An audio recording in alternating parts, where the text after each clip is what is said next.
And it started. Now. I remember to press go live this time. Fuck. Of course we are. Of course we are, motherfucker. What did you think? Let's do it. Just shot. God.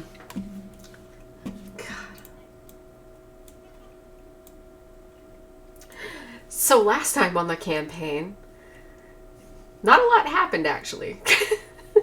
You traveled through the mountains in your valiant search for Cylin. You don't remember the small bits of what happened actually until you got to the castle, but I remember when you got to the castle because you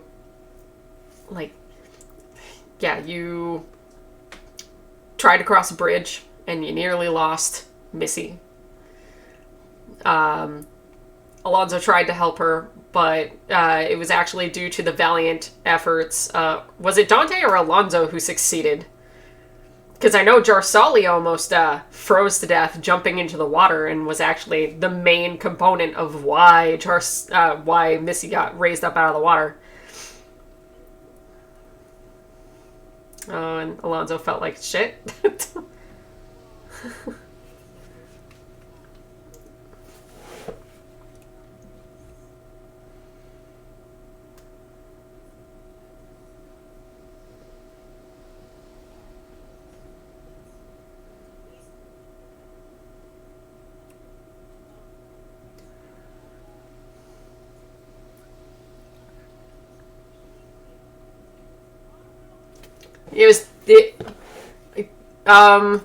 God, we really gotta watch these beforehand and go, oh yeah, that's what happened. Or I could remember to do the stupid write-up. But, like, man, some of our games go really late and then I forget. I just remember someone was having a bad day. It's probably, I want to say Dante who was having a bad day. I can't remember. I'm gonna look back. It's behind us now. But, yeah, you almost lost Missy. You crossed over and came up to the doors, and the doors only opened to Alonzo's push. And then you were attacked by two giant iron, but, like, ice-covered golems. And basically kicked their ass, like, decently quick. Like, nobody here is injured, so I'm gonna assume we did pretty good. Jarsali's still hurting from, like, the ice plunge. Her polar bear dip. It's fine. But we move on. You pass a set of stairs and have decided to come into this room, which you have just opened up to. Like, you just came through the doors and I was like, we gotta fucking quit. It's, like, really late. I am upset because for whatever reason, I don't hear the music. Do you hear the music? Okay, good. That's all that matters then.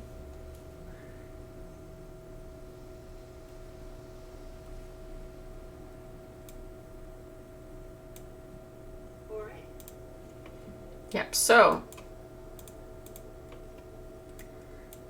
you see this room before you. Stealth check. What? Stealth check. All of you. You're moving as a group.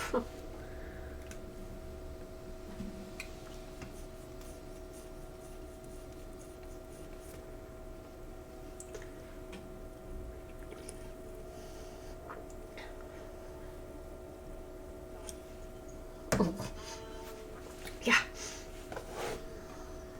Jesus.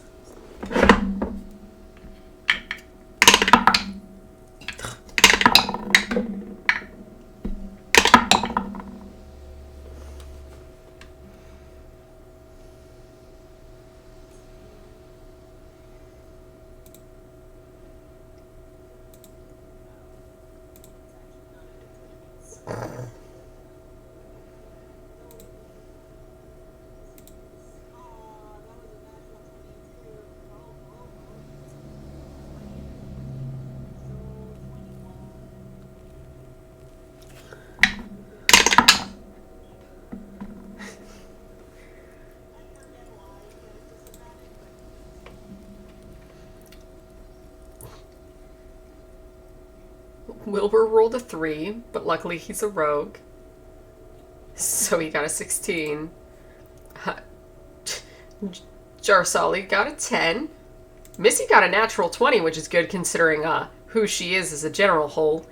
Clunk, clunk, clunk, clunk, clunk. And somehow your monk got 6. So he's just not used to slipping and sliding all over this kind of icy floor.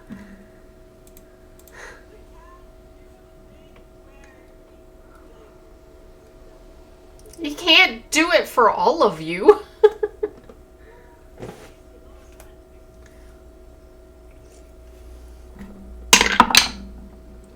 It was worse.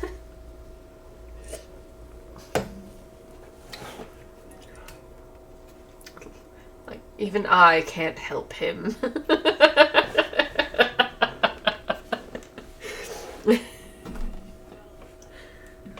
Oh, Alistair. Okay.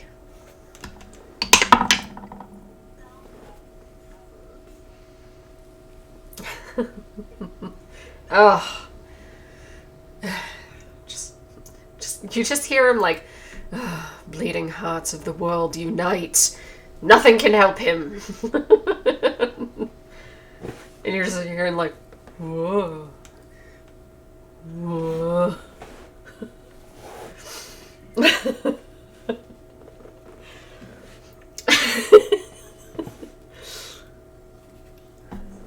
Dexterity save. Momentum. He just like goes sliding off.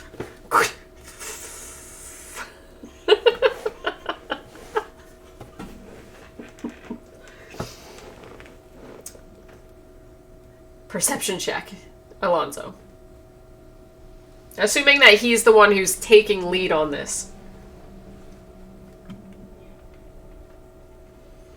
Because I assume that...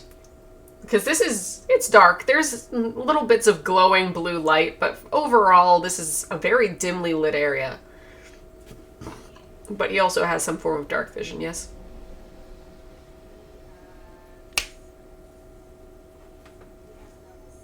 Yeah. Nice. You said his perception was what? Yeah, nice. So, yeah. He's moved, but not moved. So that you can see the whole room.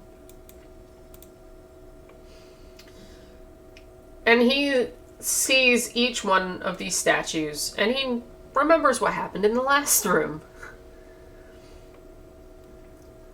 Which was the group approached, and the statues in the last room came to life. So you're still back here. And Wentworth has traveled. But that's what you know. You don't see any of them moving, but they do look very lifelike. Not each one is the same. Some of them look like the ones in the last, but other ones are deteriorated a little. And, like, bits of bone are exposed in... Yeah, go ahead.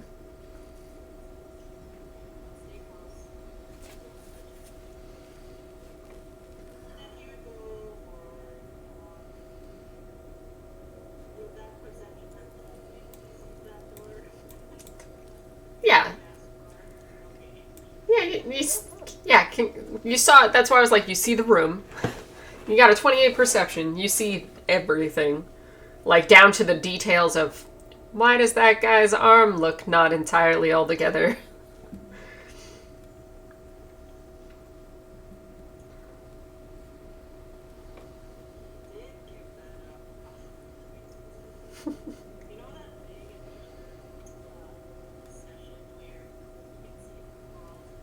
Oh, you gave up the city site? Oh, thank God. I was just like, I love that move.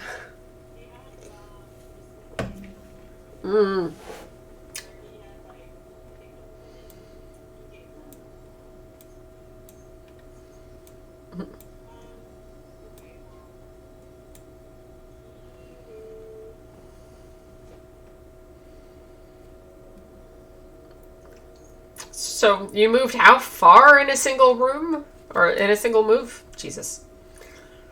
Oh, fine. You really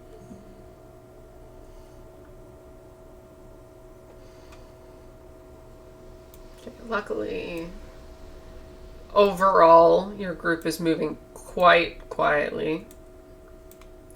Even with your few slip ups, but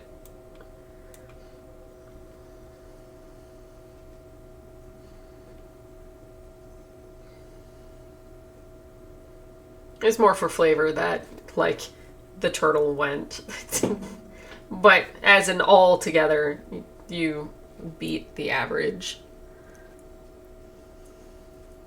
so in the middle, in the center of the room is a huge casket music. Okay. It says casting time 1 minute. I'm not sure if casting it as a ritual will make it 11 minutes or if it's 1 minute Well, for ritual. does it say it's a ritual? It's a ritual, but you know how you can cast it sometimes. I don't actually know what it is, but I just know that it is a ritual and it says casting time 1 minute. I don't know if that means 1 minute plus the ritual, the usual ritual. I would assume that, yeah, if you do it as a ritual, it's 10 minutes plus whatever. That's what it says for most of the other ones, right? Like, you can do it for this, or you can expend a spell slot and do it immediately. Immediately. 1 minute. So, yeah, you said middle of the room or right where he is? Yeah, well, I guess it doesn't matter if it's 30, whatever rate it is, that's fine. Yeah, it doesn't really matter where, I'm just asking. Alright. So he sits there, and everyone just kind of like stands awkwardly, like looking around at these things that are like, uh. This is why I was thinking, like, man, if this was a minute, this would not awkward, but because 11 minutes, this The question is it verbal? Is he sitting there, like, chanting for 10 minutes? yeah, okay, so yeah. Okay. So he goes, sits down, and, like, looks around, and. God.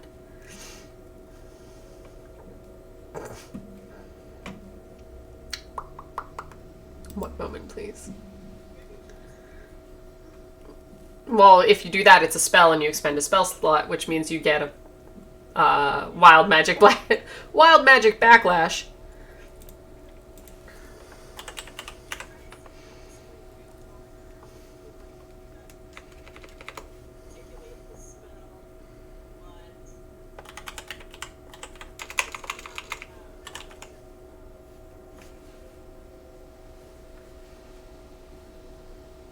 He just starts singing Maps by Maroon 5. It's fine.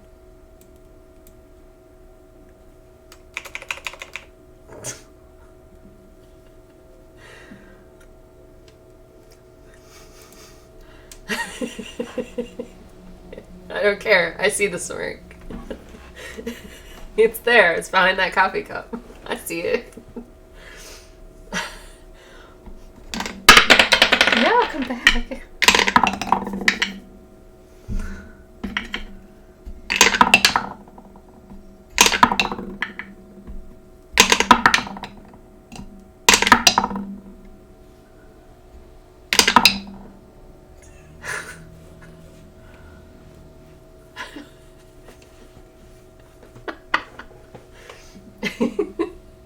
But you acknowledge it.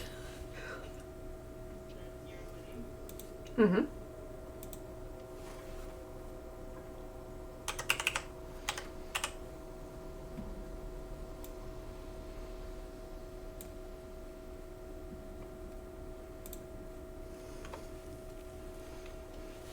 So you start chanting. Did you expend a spell slot or no? Okay, good. Because that would just, yeah, be salt in the wound. Perception check.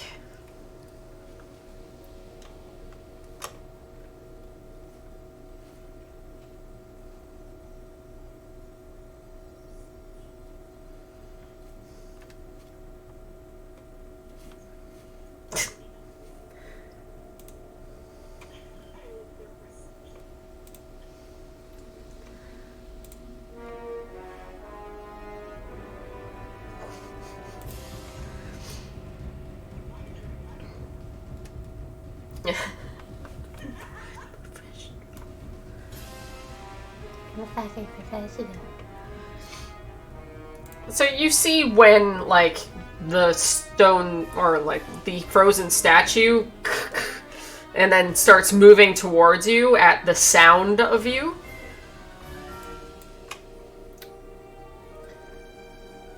Sadly, this room is really big and he can only go so far in a single round.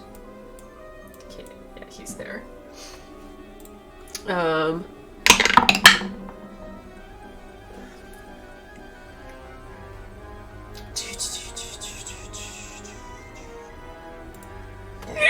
Excuse.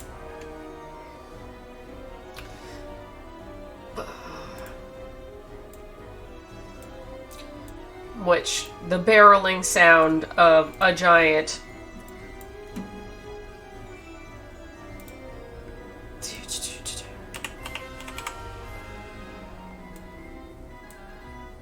I like how these guys are so freaking small in comparison, but, like, they're almost as strong.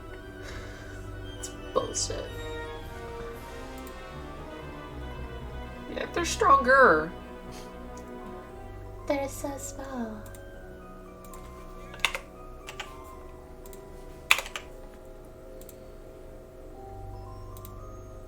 Yep. Let me get them on the field first. Jesus.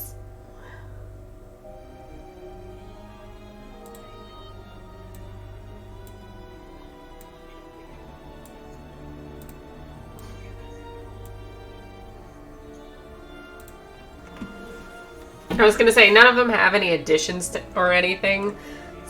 Like, I have all the complicated characters. You're the one with all the, like, spellcasters who are like, no, I walk like a normal human being, thanks. I will give you State Block. Which, yeah, it's 3 of them are the same guys you fought in the last room. Their only difference being, instead of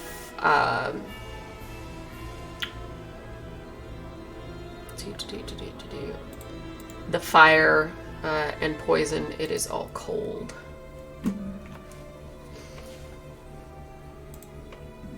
Where are you? Okay.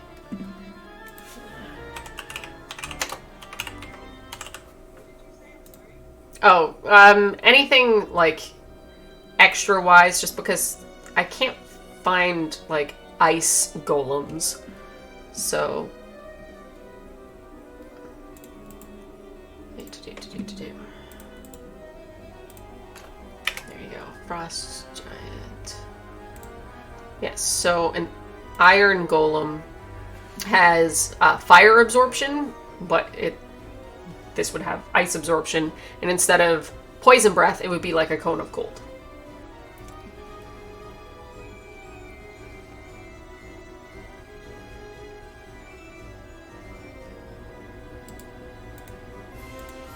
Stupid Dante and his stupid ability to see shit.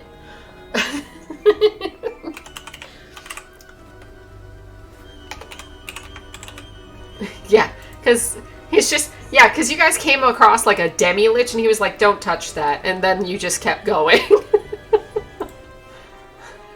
A frozen demi-lich skull would just, you know, would be a skull, and most people would go, oh, that's kind of neat, because it had, like, gems in its eyes. And then most people would, like, try to touch it and break it out of the ice. And he just, like, takes one look and goes, don't touch that, and keeps going. No explanation or anything. It's fine. It's normal. Jerk. He's such a jerk.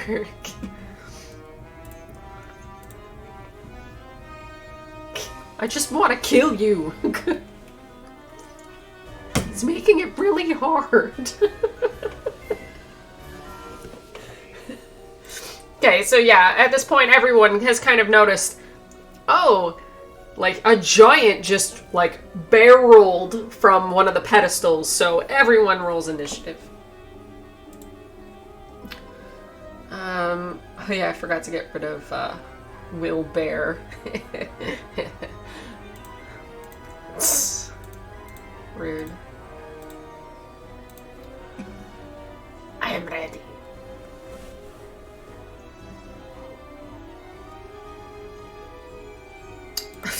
He's just like, I am still casting, motherfucker.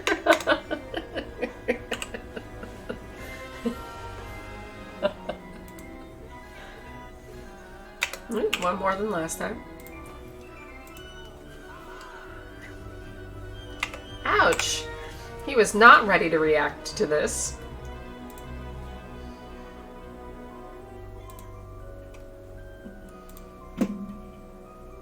Clicky clacks.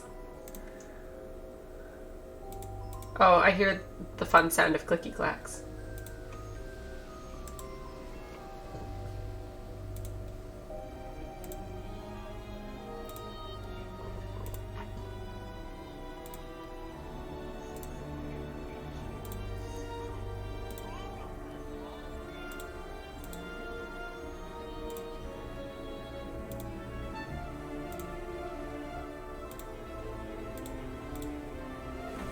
Oh, Wentworth, why? Oh, because he's still on his back.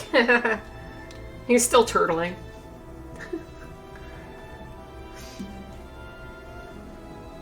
All right.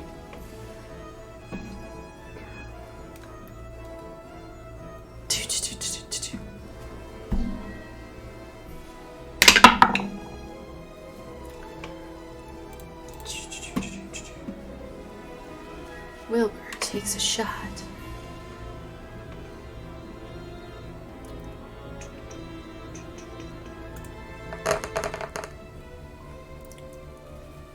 I gotta take a picture of that. One moment, please. You will not believe the shit that just happened on D&D Beyond. He rolled all sixes for his sneak attack. He rolled all sixes. All of them. Either the thing's broken or the boy is really lucky right now. I print screened that shit before all the dice disappeared. I send you. Yeah! That was really cool. I'm keeping that. That's so cool.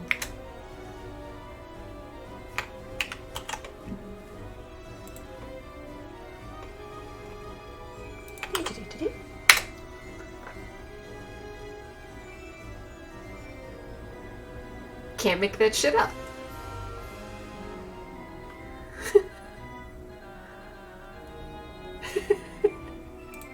Too bad he didn't get a crit.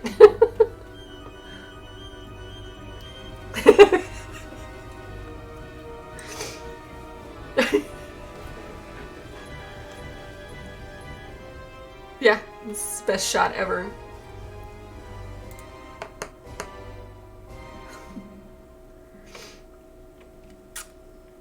So he gets, because he got a 5 on his short bow, and he gets 46 points of damage on this guy.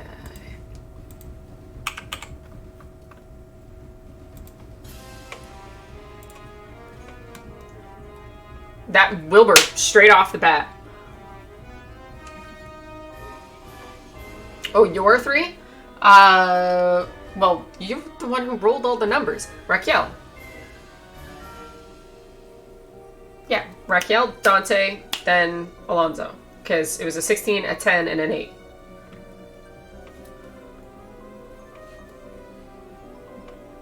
many things.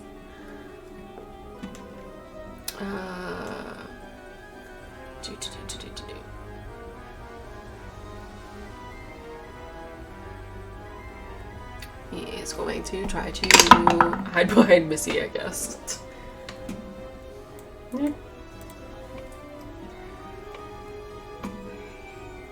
And then it's Missy's turn, and she's just like runs off, and he's like, "Hey, what?"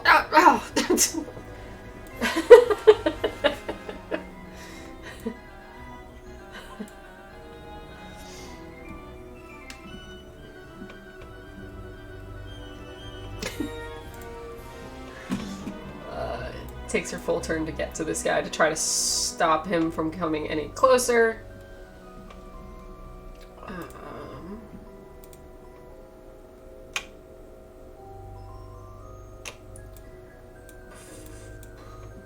Move closer, motherfucker.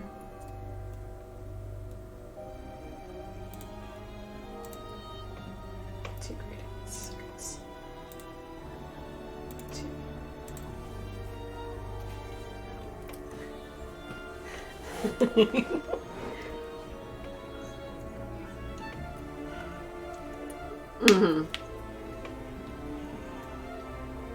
Alright. Missy is under attack. Make sure I have all her nonsense. Improved temporarily upper score. Because she's still buzzing from the last room.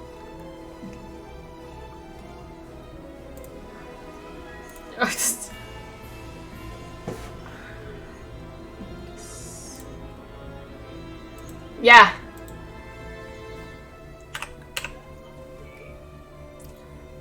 You're supposed to write this shit down.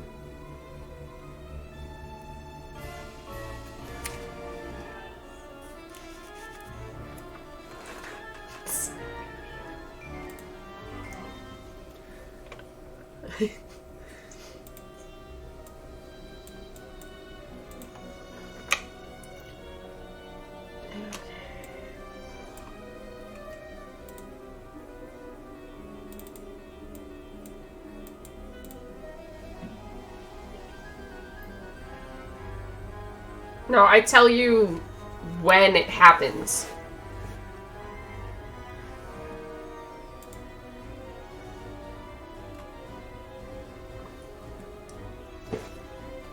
It was either going to be for a few hours, a few minutes, or a few days. So...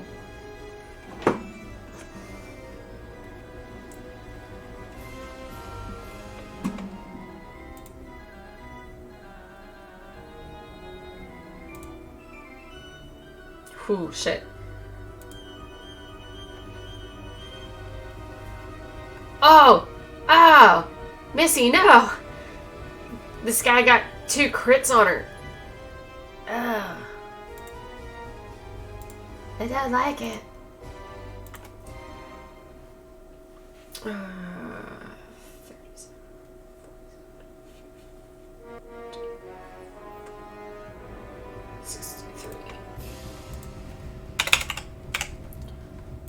So Missy's just like, she's big but not as big as they are, and she's trying to like fend them off, and they're just wailing on her. It is Raquel's turn.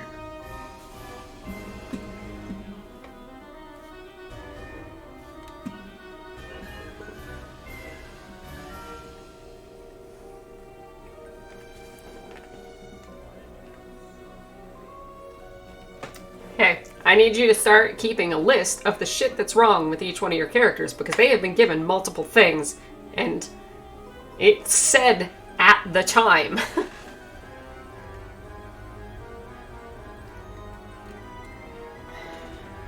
Because I have multiple lists that can't be easily searched for what magic voodoo nonsense I have done to you. Like, it's 3 lists of 100 things that are not, like, they're pictures. I can't search words on pictures.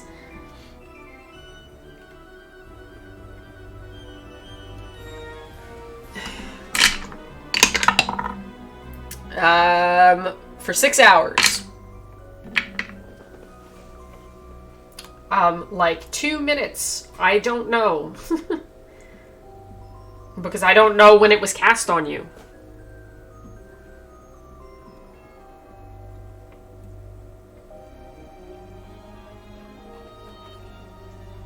Like, I don't know when it was that this occurred.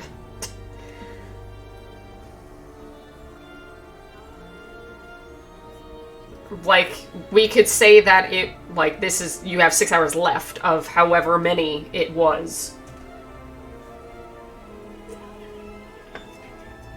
So it was likely a 10-hour to 12-hour thing, and now you've got 6 hours left. I am going to be sad, or one of us is going to be upset, if it's changed more or less than it was, because we don't know, because it wasn't written down.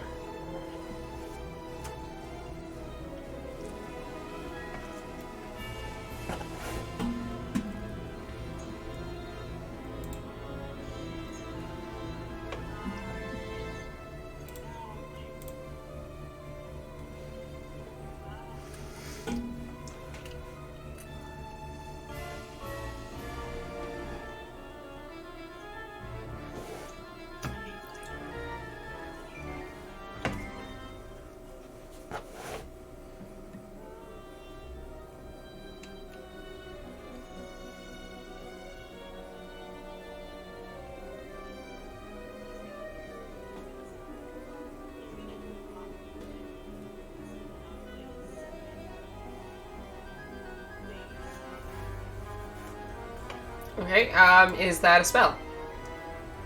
What level spell?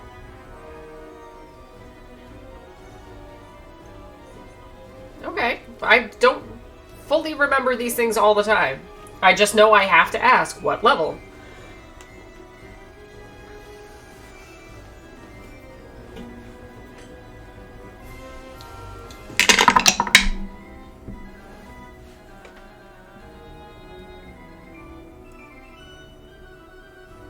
Okay, roll a d4 for me.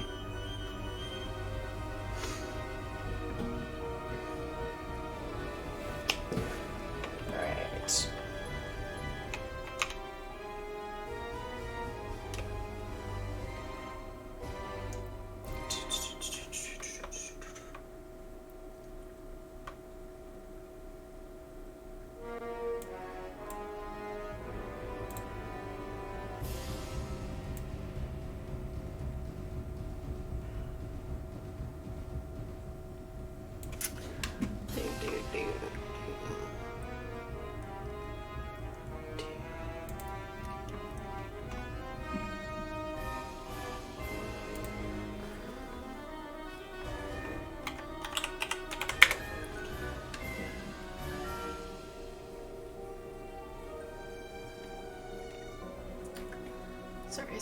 Sorry. But magic be weird sometimes and completely random.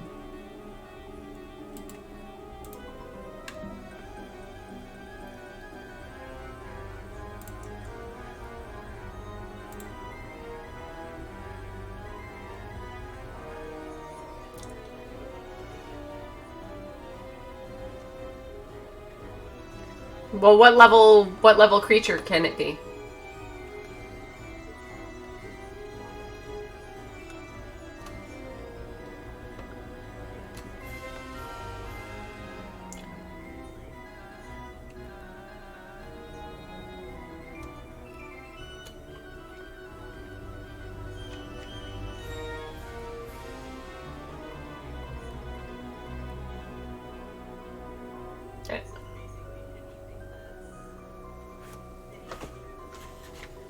Yeah, and I gave you a list of creatures.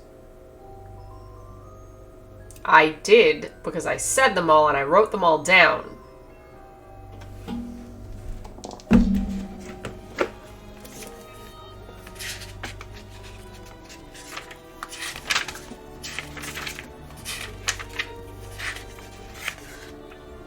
And it's just, I say these things and you ask these questions and then you don't save any of it.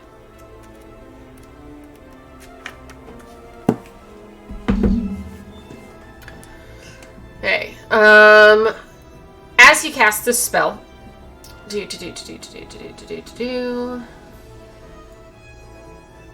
rolled a 1, so it is only yay strong.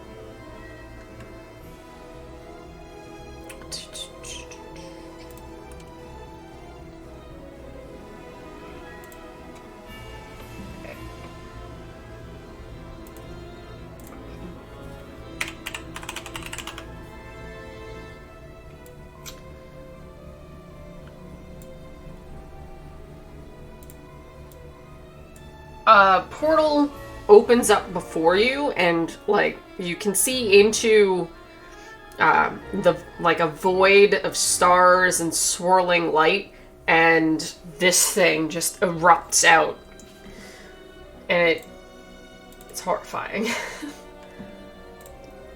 Nature check for Mare, since it's happening right at him.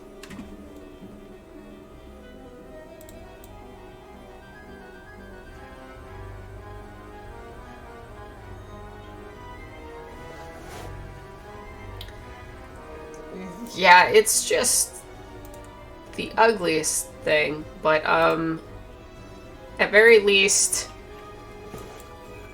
yeah.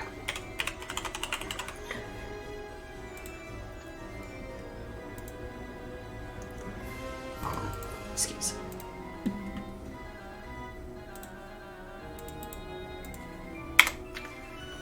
There you go.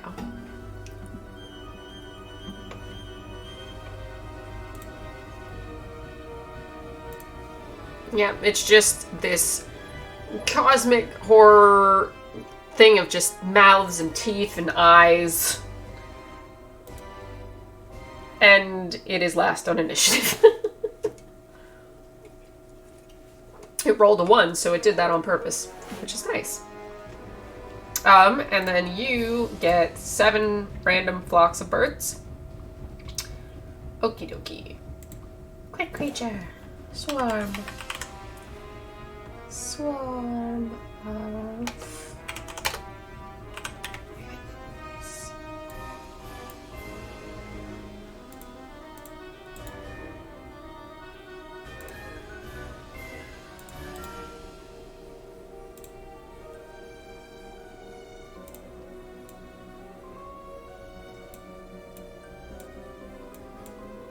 Can Jad.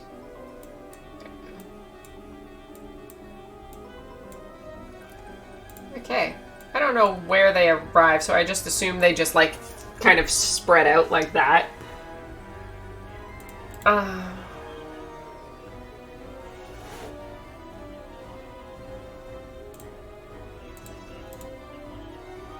Mm-hmm.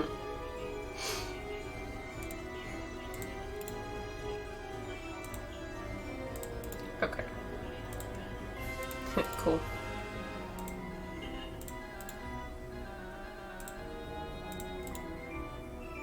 Alright, well, for whatever reason, they are all assigned to you now. So enjoy that.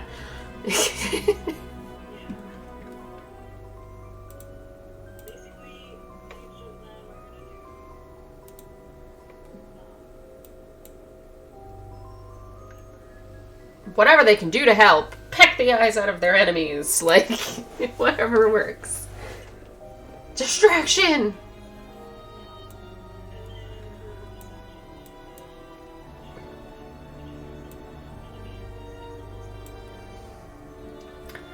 Alrighty. Alright.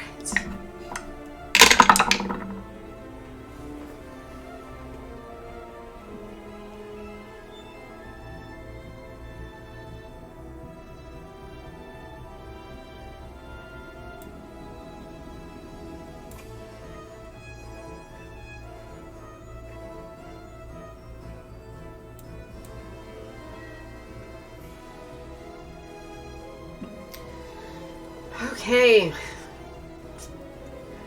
Hey, Mare, what you got on ya? So,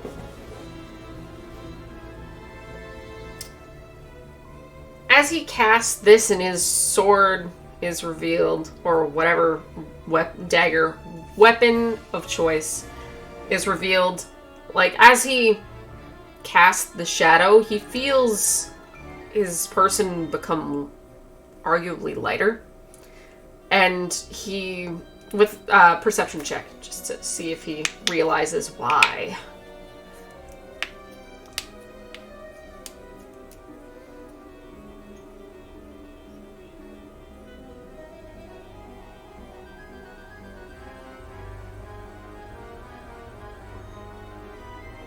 Alright, well...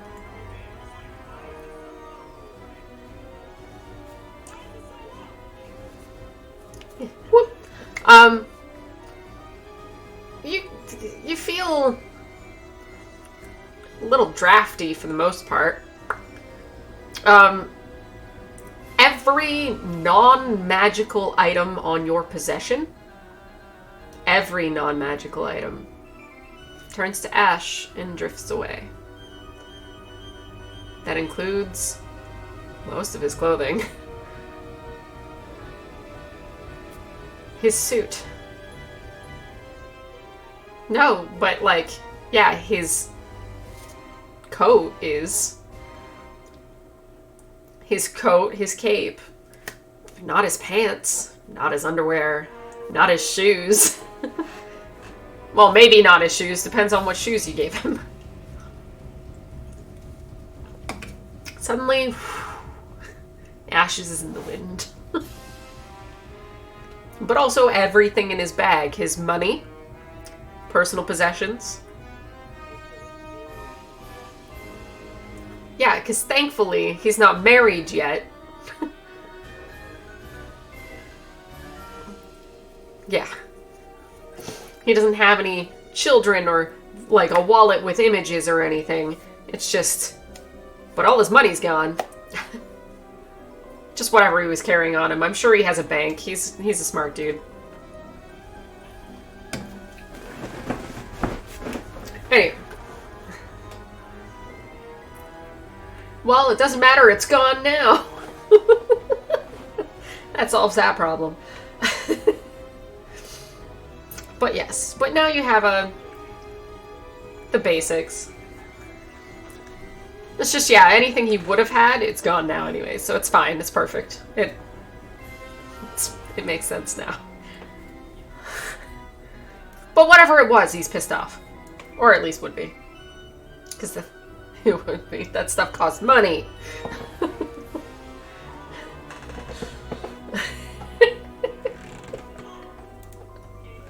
Okay.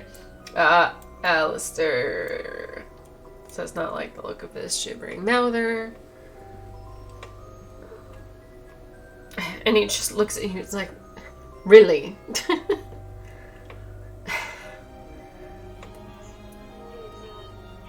Yeah, because this is his fault. I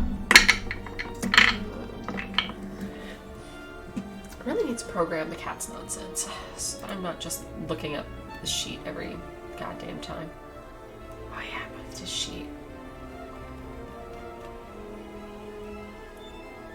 Shit, where did I put him?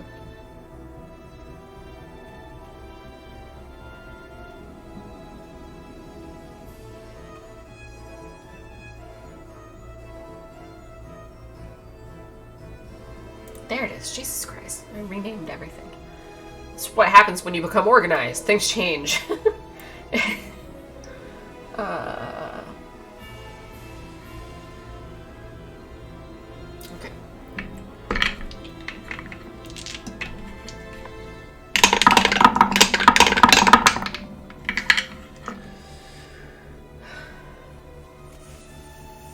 Oh, armor class of 9. Jesus.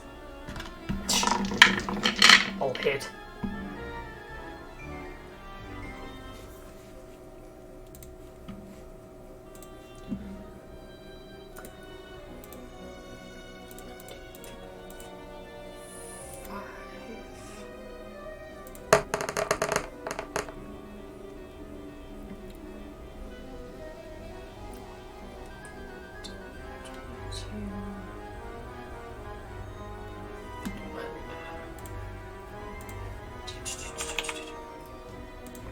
just starts ripping into the gibbering mouther.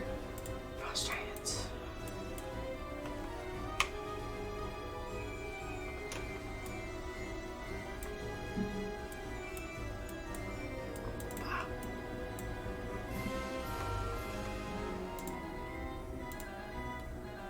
Ooh. Okay, 23 to hit Alonzo. 23 to hit Alonzo as one of the frost giants barrels towards you.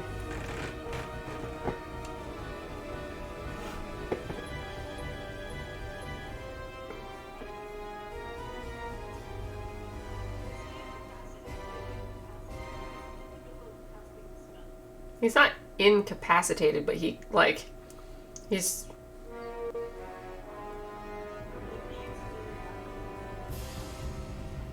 yes.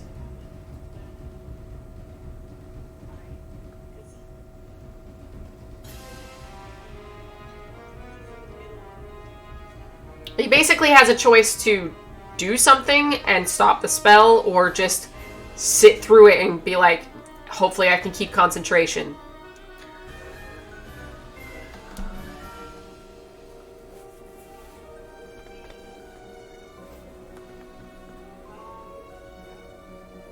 He either tries to do something or he doesn't.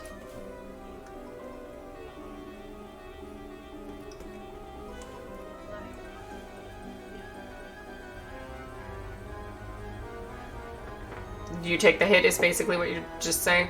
Oh, okay. Okay. 35 slashing damage. Half of that is what now? 17? Roll for con check. Yeah. Or it's... I always forget if it's a check or a save. I guess it's a saving throw. Yeah, no. So he definitely pushes you out of your ability to cast the spell. He just... Yeah. So he, like, one big hit and you get pushed and, like, your ritual is ended. But then he fucks up. He must have pushed you out of his, way for the other swing and messes up entirely, and he gets a fumble chart.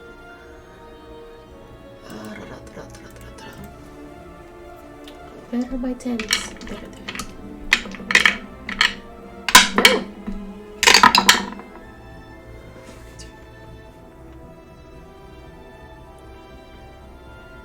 No. Bad timing. You drop to last in initiative order for the combat, but do not act again. So... yeah. So he doesn't get to go again for a whole other round, which I will try to remember.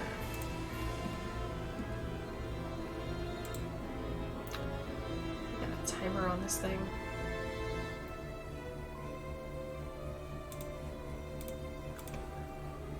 Okay. Yes.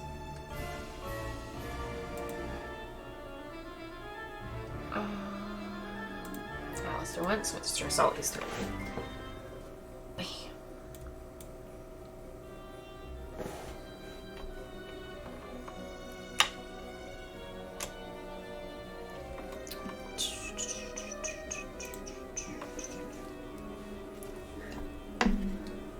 You sound amused.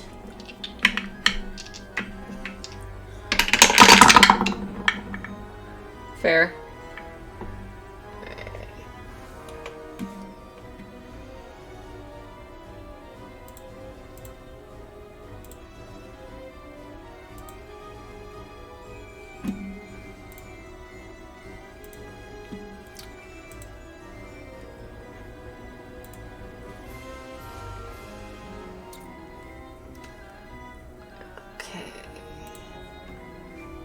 Makes all of her shots. You said, yeah. They all have advantage?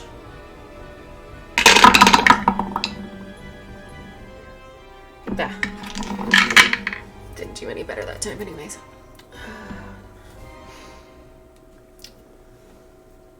One, two, three.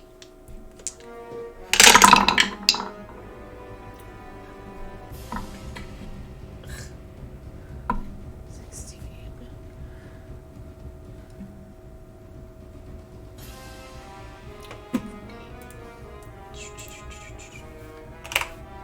Okay, she takes 4 decent shots. No, and she gets... I always forget that she's got sneak attack.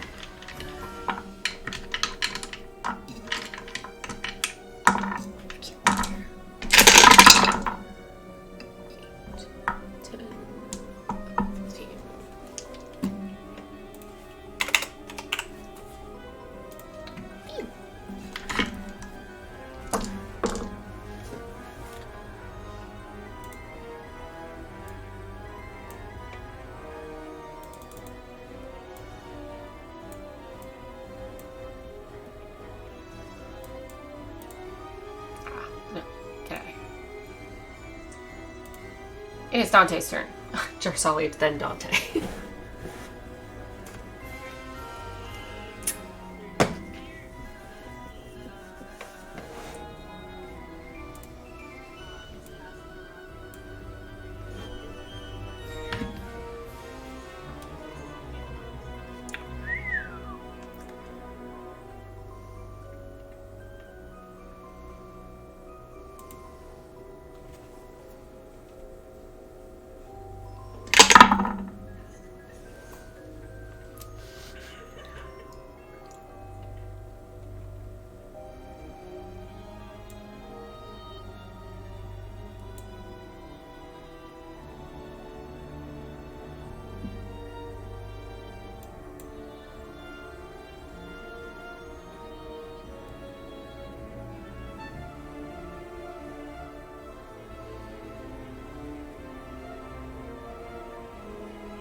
Oh god, and he's like a 21-year-old girl right now.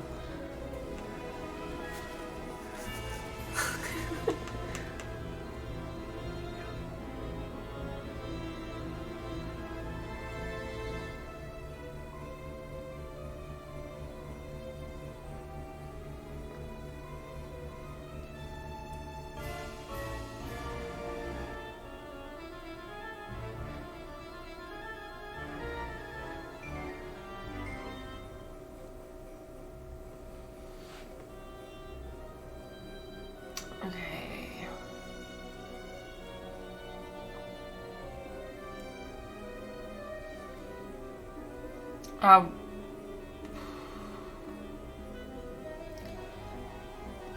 Okay, what's the duration of your spell? Okay.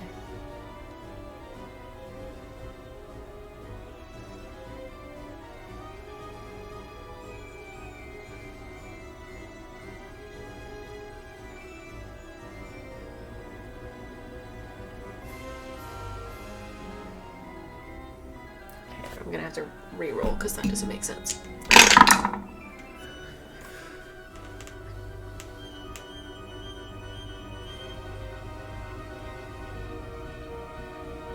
Makes more sense. Okay.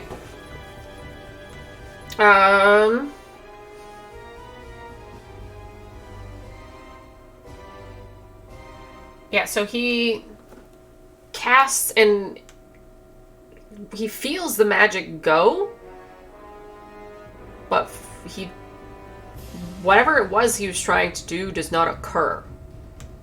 But he didn't feel it extinguish like how you feel a fail spell, like a spell fail. But nothing happens.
Alright. So he casts Big B's hand.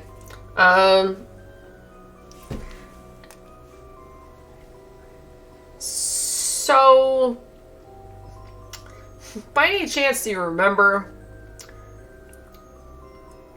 the last fire spell he did?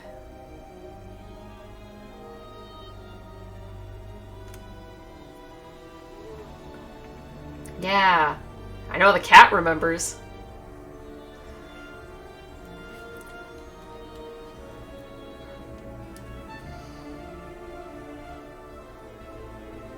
So, yeah.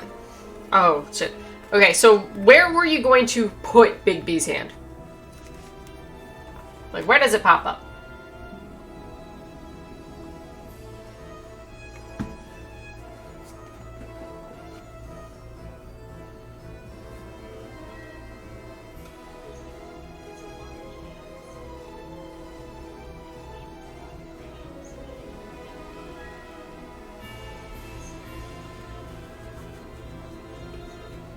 Yeah.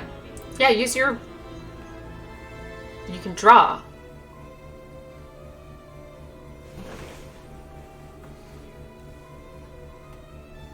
Use this white on a fucking snow-covered map.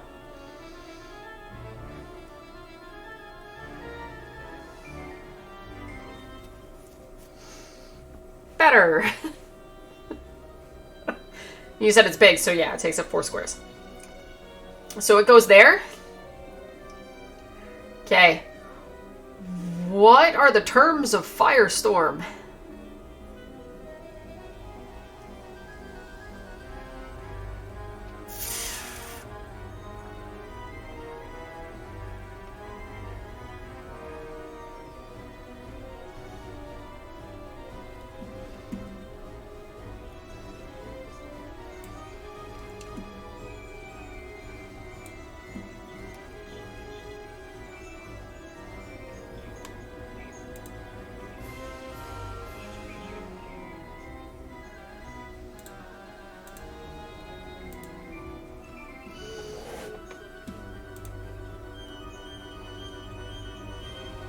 Alright, and it said 10 sets of those?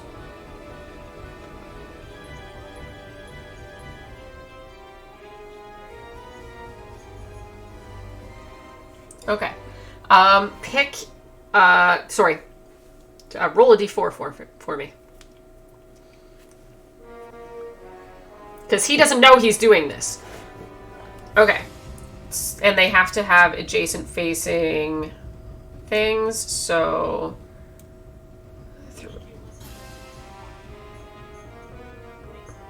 Yeah. So, yeah. So, 1, 2, 3, 4, 5, 6, 7, 8, 9, 10.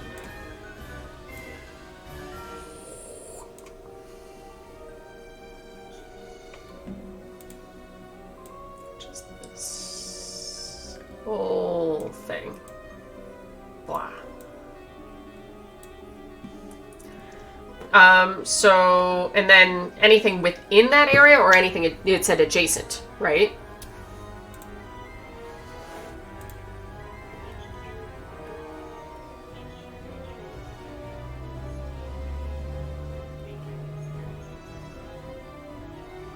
Okay, I assume people within 5 feet also do that.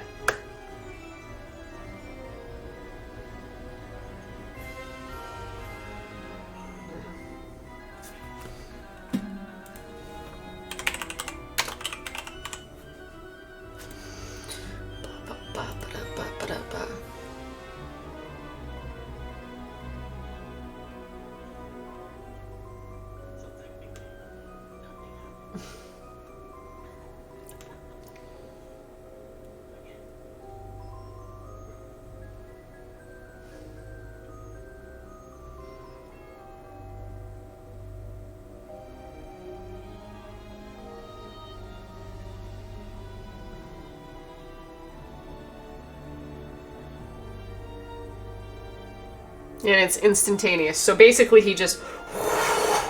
What the fuck? And just this whole line of fire, like, divides between these two guys. And then it's just gone.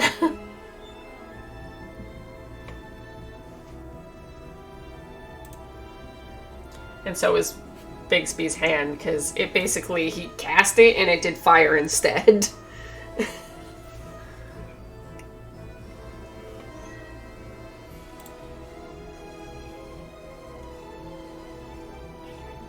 Poor Dante.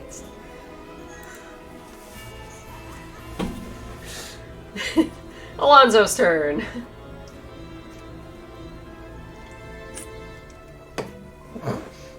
Who witnessed this sudden, like, thing and just, like, does nothing.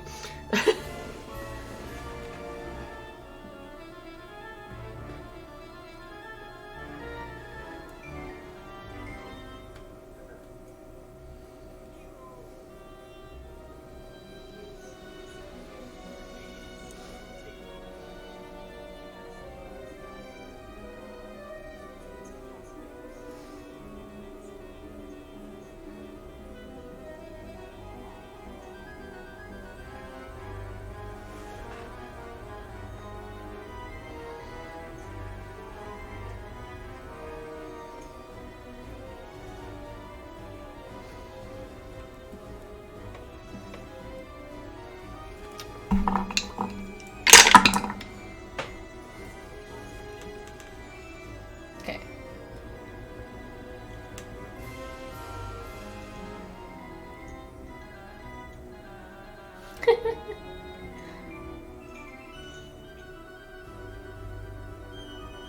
Aw. 1 second, please.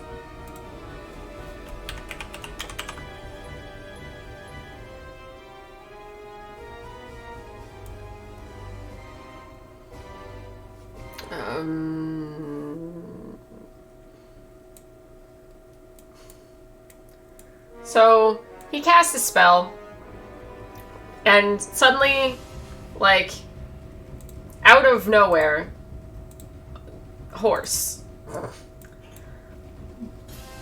But the horse is on fire. It's not a flaming horse, it's literally a horse that's on fire. And it's dying.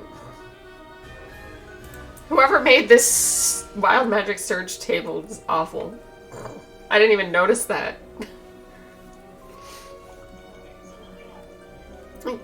Well, no. What was the spell?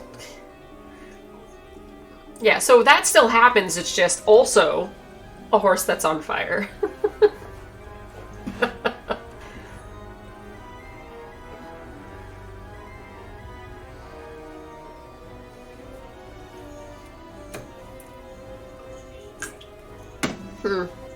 My bad, my bad. Okay, that hit something else. Ooh. And this is one of you guys.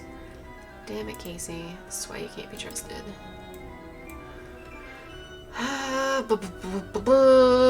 13.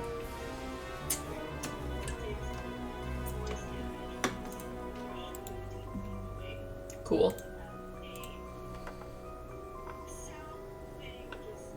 You said how much damage?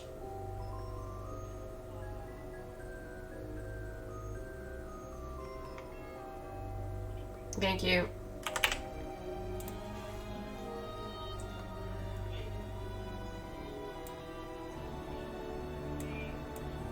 That's 20, motherfucker. God damn it. Thank you.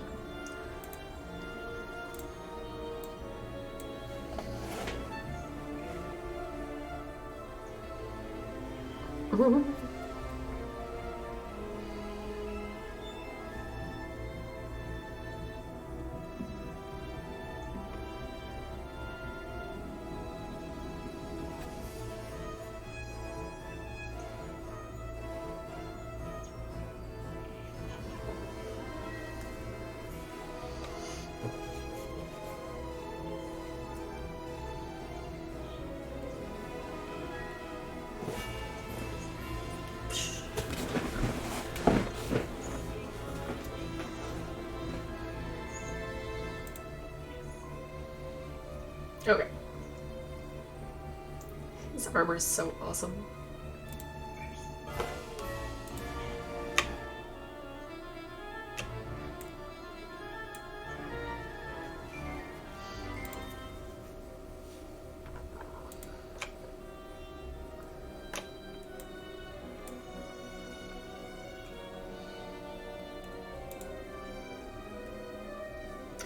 Wentworth is going to take a swig from his canteen that he keeps with him. And I love this boy. Alright. Like, you just go, like, kind of like out of the corner of your eye because you've got decent, like, internal perception. You just watch him go glug, glug, glug. And, like, man moves slow, but damn does he drink fast. And he just, like, shoves it back aside and just kind of rolls his shoulders real slow, but then just goes. Yeah.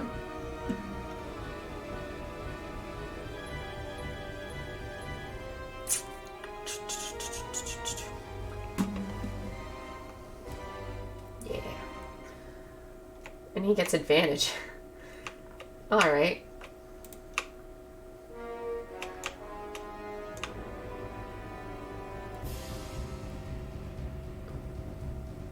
Okay.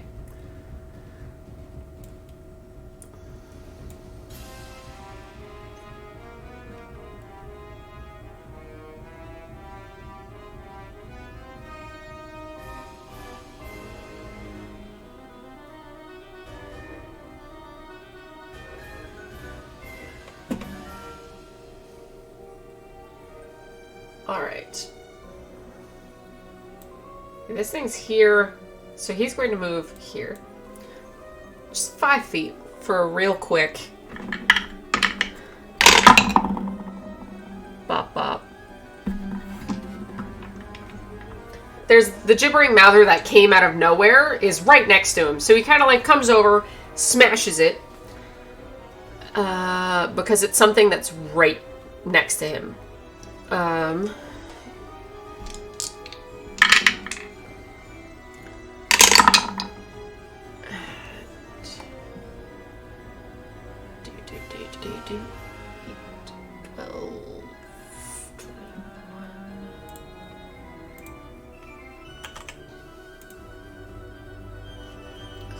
And then he's going to...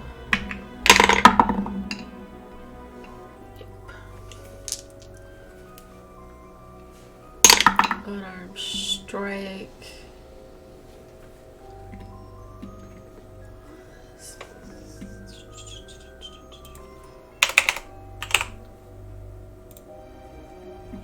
And then he's going to... Oh yeah, he's supposed to be getting advantage on this shit. Just for the sake of seeing if any of those hit extra. They did not. But then he is going to... He's just like, whoop, whoop, whoop, out of the way as it tries to reach for him, as he tries to run away, but he has, like, some kind of drunken nonsense weaving. As he uses his movement to move to this guy. With advantage.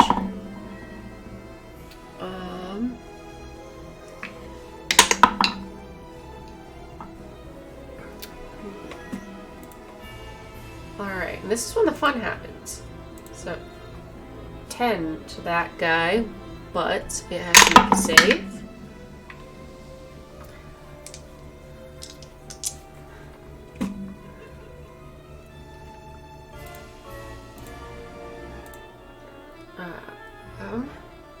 Okay, that one makes it safe, but then he whoops away to the next guy. Hits that one.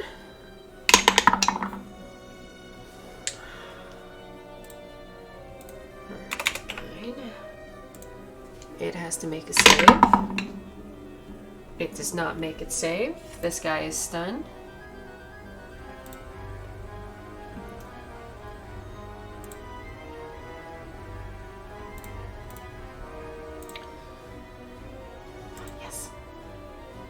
Whoops away.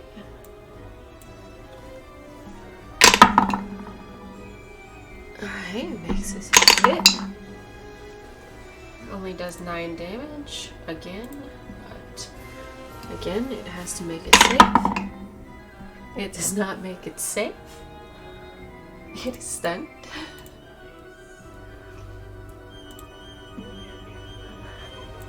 And then, because he just manages to make that in, pops over to this guy for his last blow.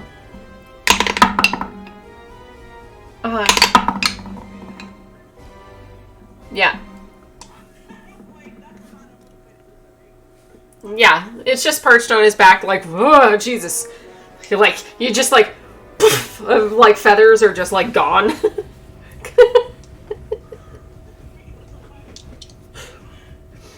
Oh, like the falcon in Mulan.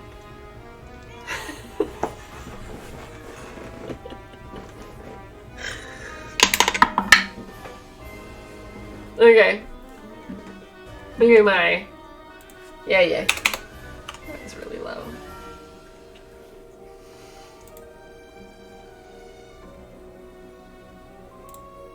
Oops, did I take it from the wrong guy? Who knows at this point?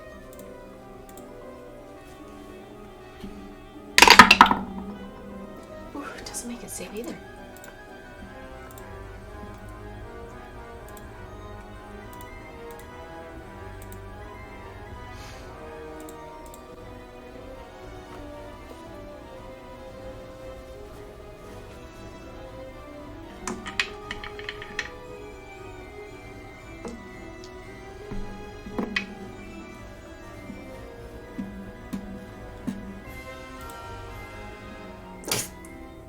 Professional.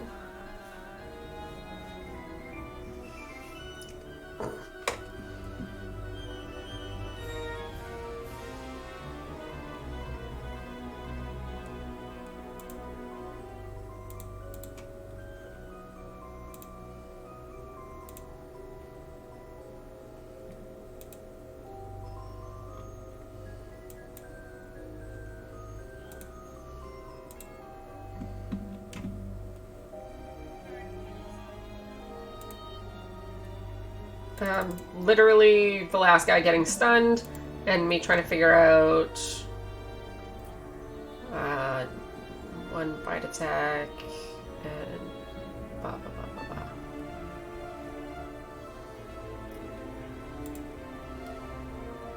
ba. 14 to hit the cat. No. And it ends that turn. Wilbur taking pot shots from a distance. Natural 20. Too bad we couldn't have that last time. Sneak attack for Wilbur would have been real nice.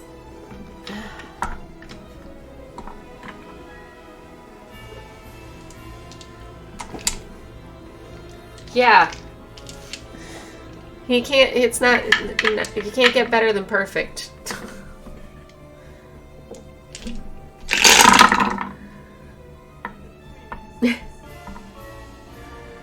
Yeah.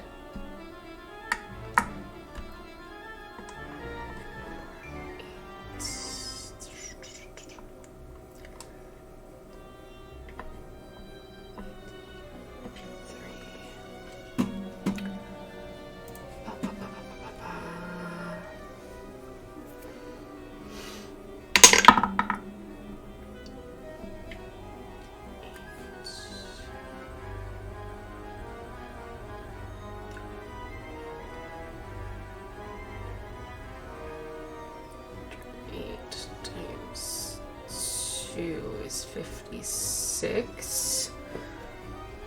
This 5 is 61.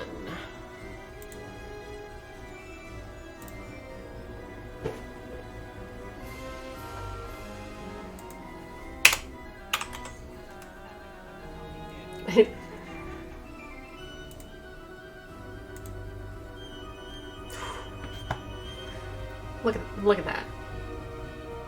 Just 61 points of damage from Wilbur. Yeah.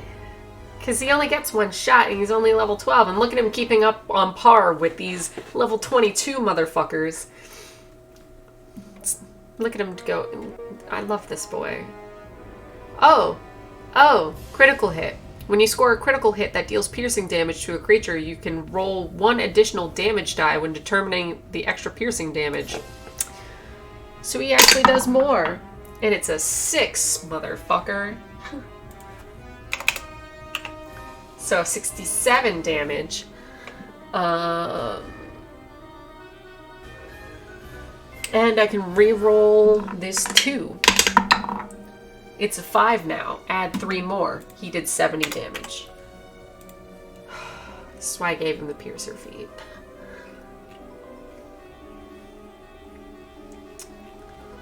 Beautiful. Anyways. I'll stop adoring him now. I love that boy. That completely random character popped out of nowhere. It's beautiful. Moving on. So...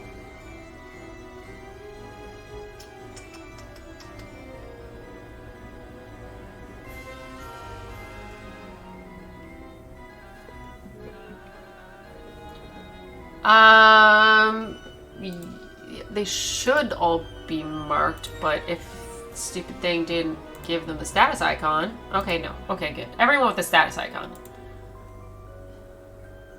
Yeah, stupid white background. But yeah, it's basically like the 3 farthest ones. Sort of.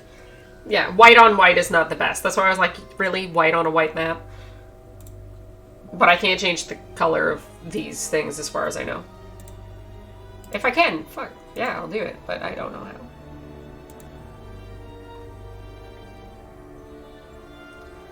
Click to activate, deactivate, right click to change the color. Ooh. Ooh. Interesting. Well then, I have learned something new. That's so much better. I was making sure that he didn't take his turn this round. Which he didn't, so I can take that off now. Because he was bumped down to the bottom of initiative, so...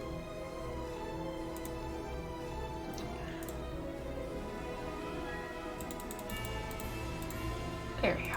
Now we can see it. Cool. Oh yeah, the horse has to take damage. A poor horse.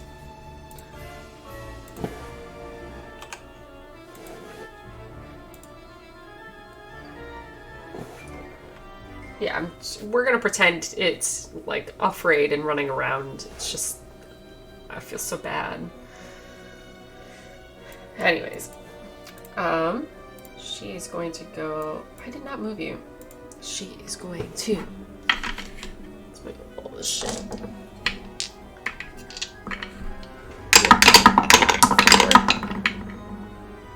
No. All of those hit. All of those are 20s. 120. So she gets 1 double damage. Missy, who currently has a very strong strength score.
hate math.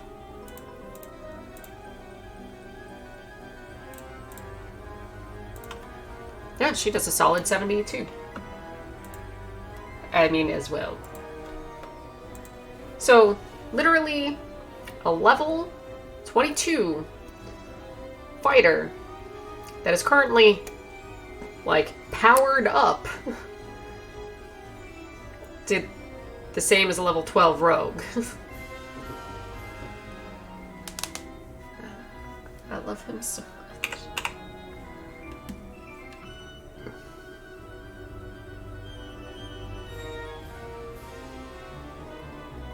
Yes. All right.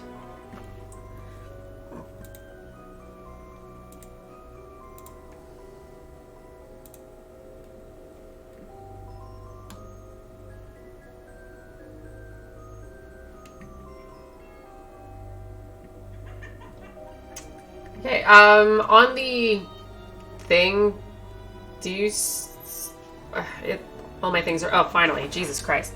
All my things were spinning. I'm like all the rolls were still spinning. I was like, maybe she can tell me the numbers. 14 to hit misses, 18 hits. 32. Let me see.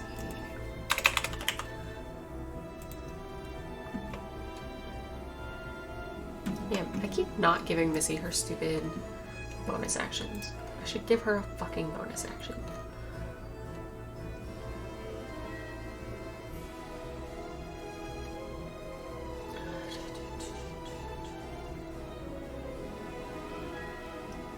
You know what? She's gonna get her freaking second wind.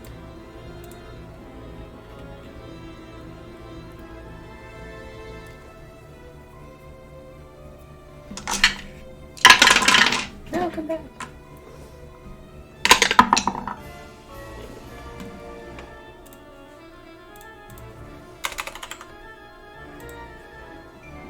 Oh shit, no. Nah, it wasn't a spell. Okay, then that guy went.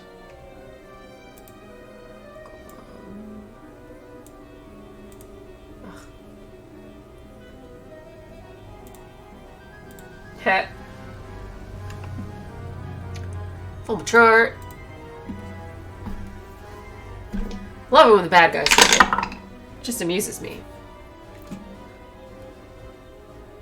Exposed defenses. Your swing unbalances you so much that your target may take one melee attack against you as a reaction. Sweet.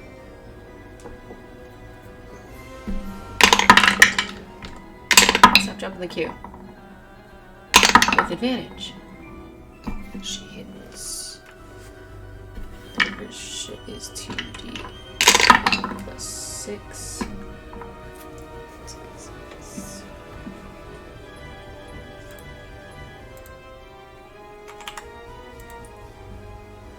Damage, and then he hits her and gets 23.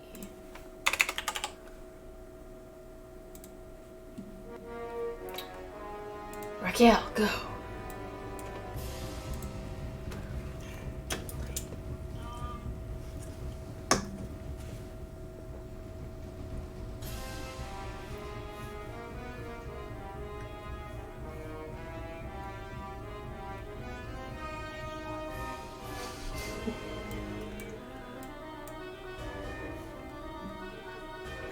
Mm-hmm. He's also not wearing any pants.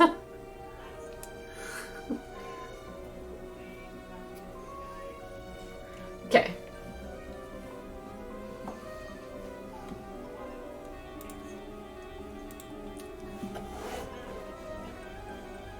Okay.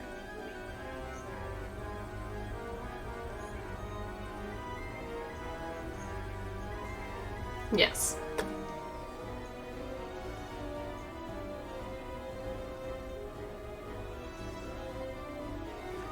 Naturally.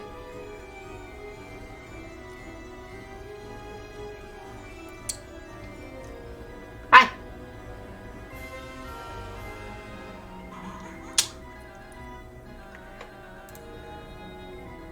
Bubble chart. Poor man.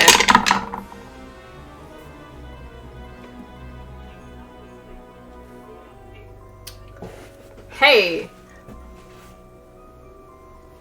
Wrong target. So roll your damage.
So you said 32 all told?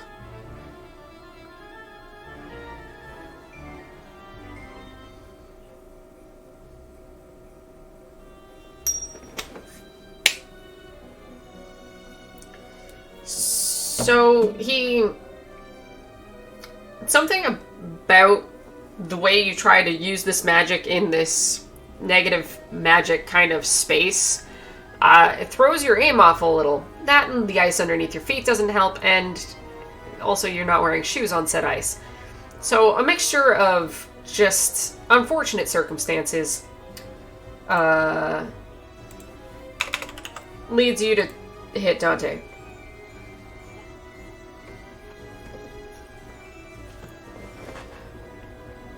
It was either him or Wentworth, because they're the only ones within that general scope of range. Like, Alonzo feels too far back. Like, it was like, the only people, like, here... Yeah, but it depended on how you fucked up. The only people within, like, a general range of being from here to there is Dante or Wentworth. Alonzo feels too far over. So the only people within your range that are your people, because it has to hit your people, I figure the easiest route is forward. So it was either Dante or Wentworth. You're aiming for this guy, so fair chance that you could still have, like, too far, or, like, you slipped and the momentum fucked it up, or whatever. There is still a chance. It's just a weird set of circumstances, like, whatever. But you didn't hit him, you hit Dante. You, like, slipped and it went back.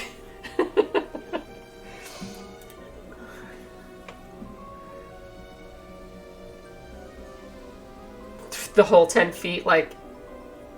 Sorry about that.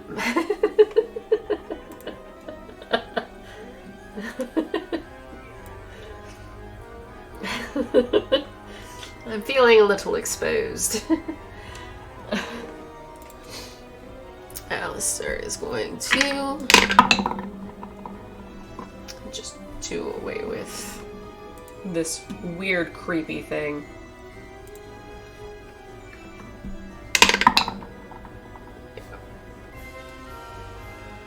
It's dead, yeah. He pounces over to Alonzo and just onto his shoulders.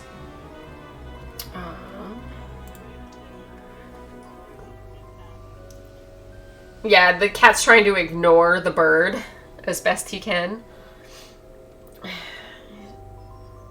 If anything, he's just like shooing him like he doesn't need you.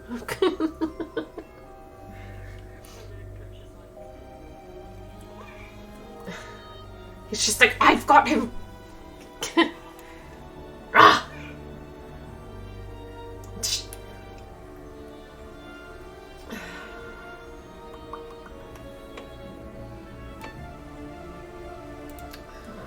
Da-da-da-da-dum.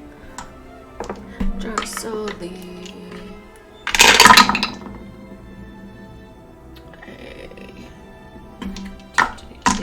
Hit.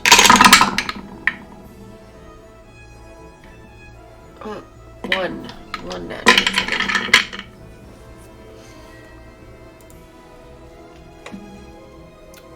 Drosoli taking shots. You are shit.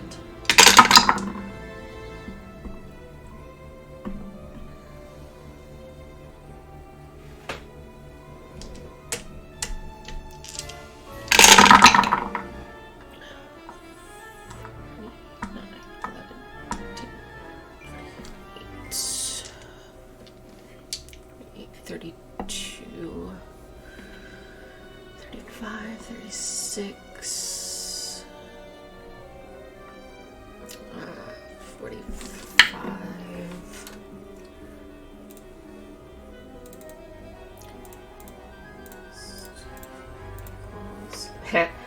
69.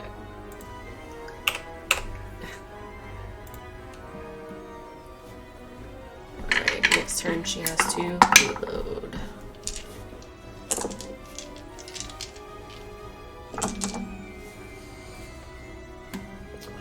Dante.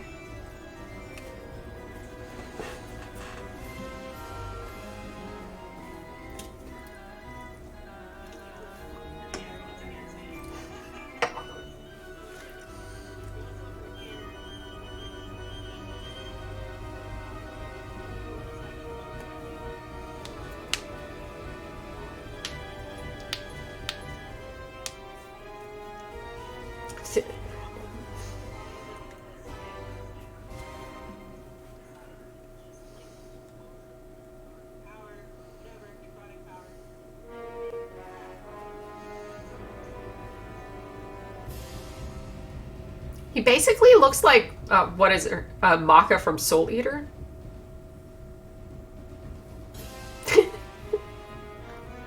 I find hilarious. Yeah.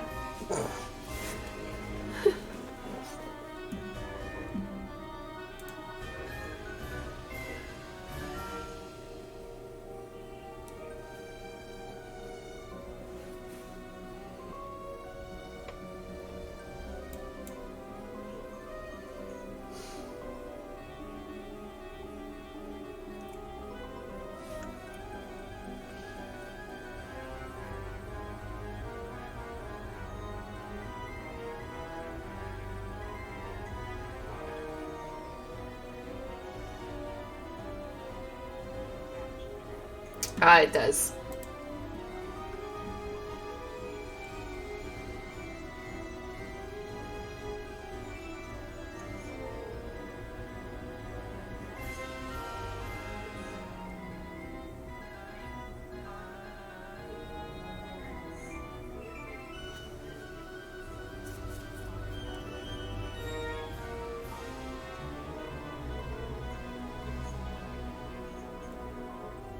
This is a construct.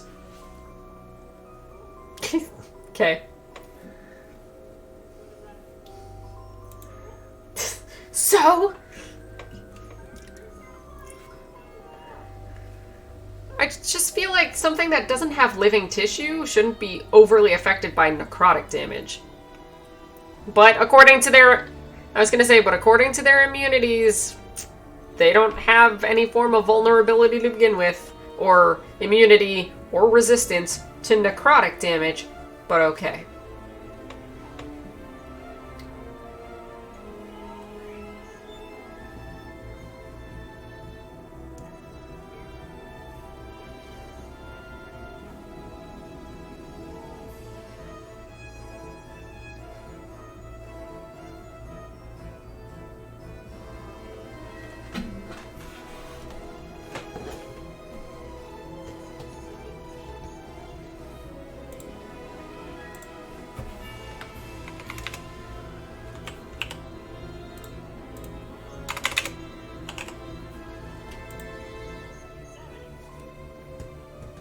Woo. Alright.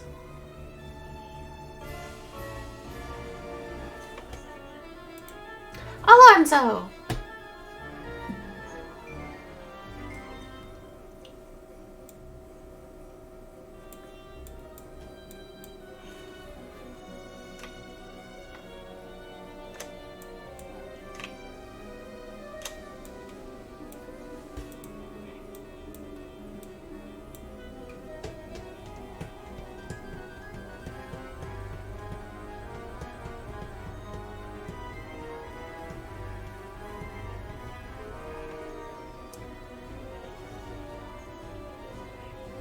Okay.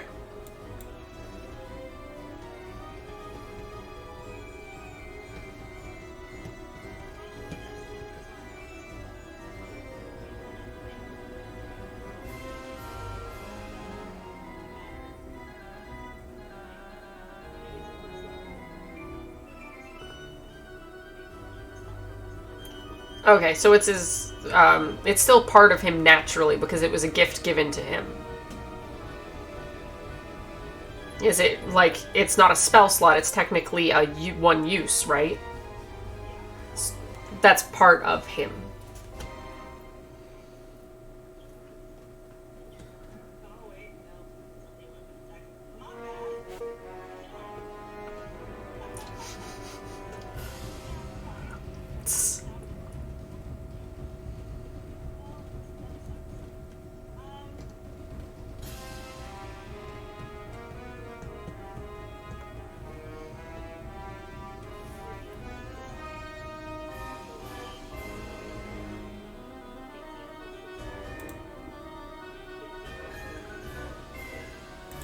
Alright. What's his stuff?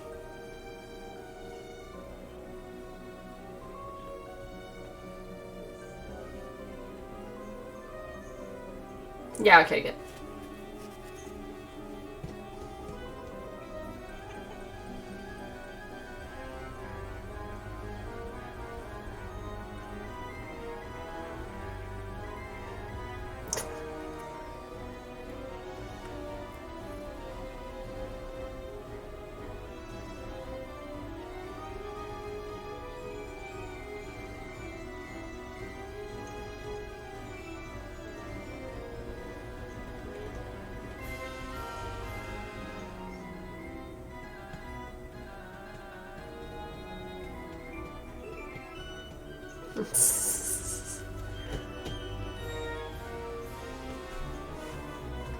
Only double for the one. You don't get to pick and choose what one that is. You have to roll that one singularly.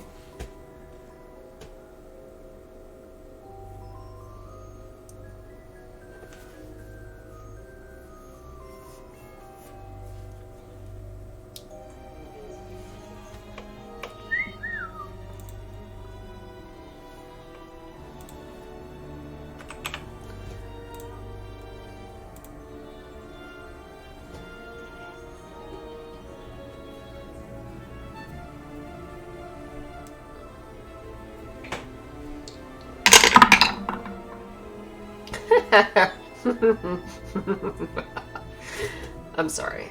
I know what that number means.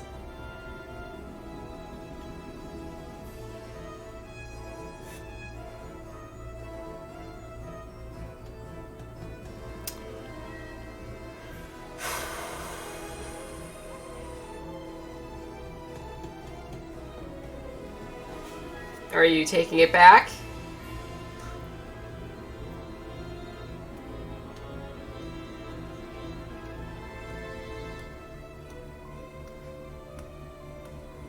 Damn! I'm keeping that roll and I'm using it for the next motherfucker.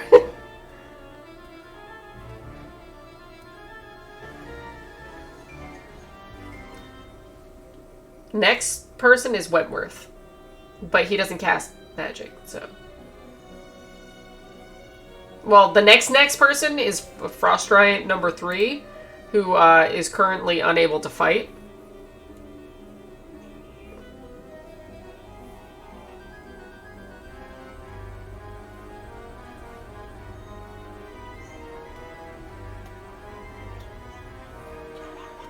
Wentworth is the next person. Wilbur is technically the next person after that.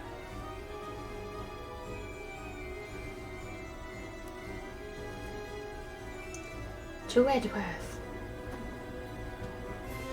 Okay.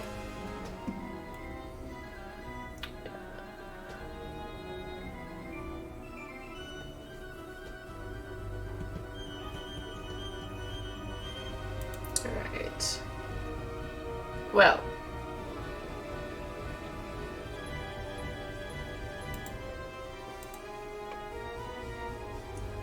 Yeah, well, the golem that you've been attacking is after that frost giant. And Dante is right there.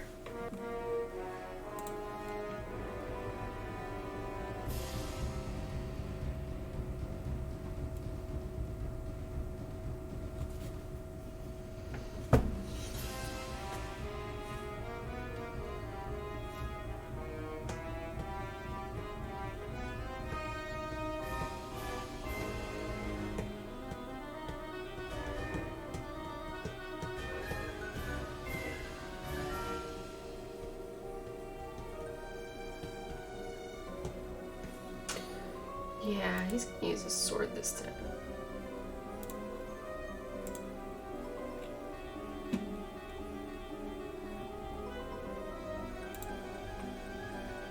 Uh, 16 to hit Dante. 29 to hit Dante. 24 slashing damage to Dante.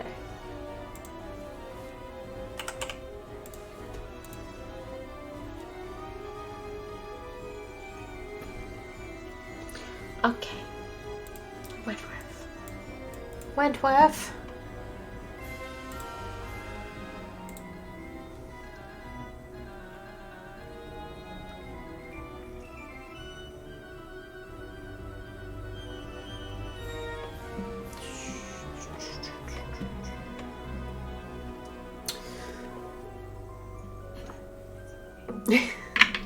The past is the past.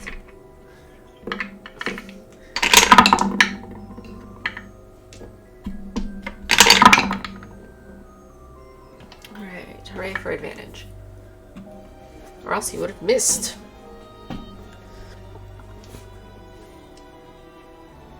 He didn't, thankfully, for that one.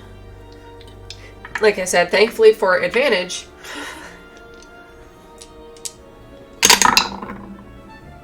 Ooh, nice. Very high.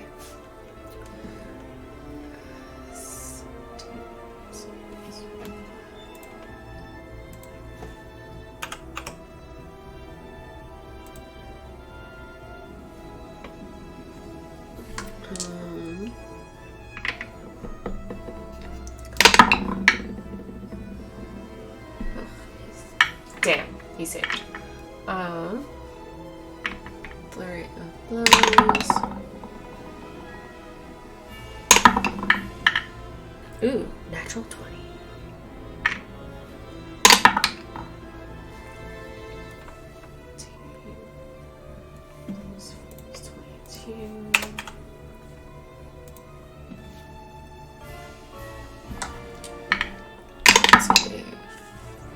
Does not save. You are still stunned. Rolls away.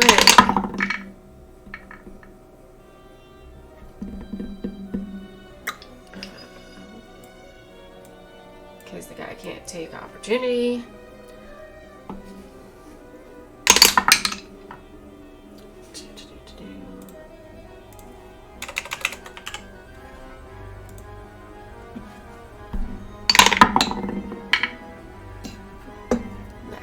Save. He's gonna waste another one on it. Last attack.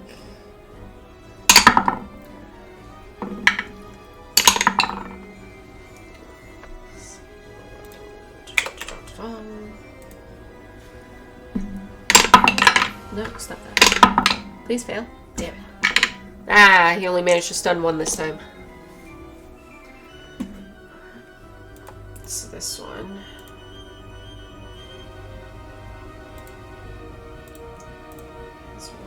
Status ailment, and so is this one.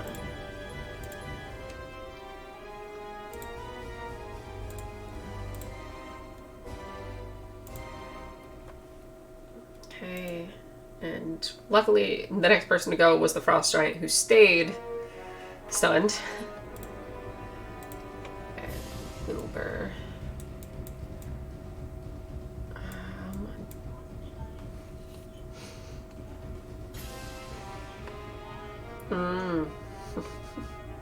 I see, I see, I see.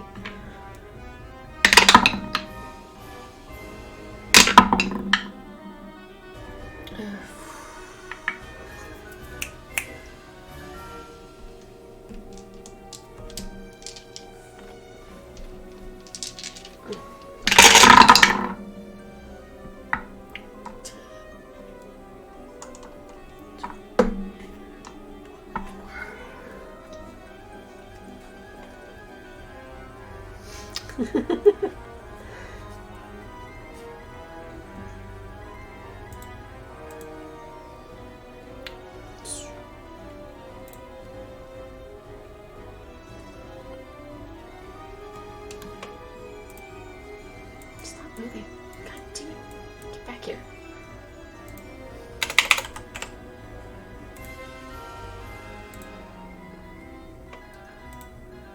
Let's see.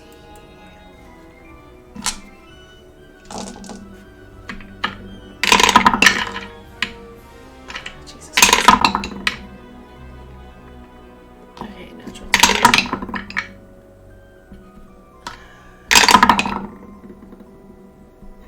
Yes.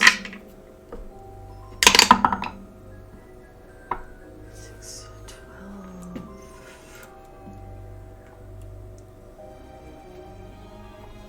What am I doing?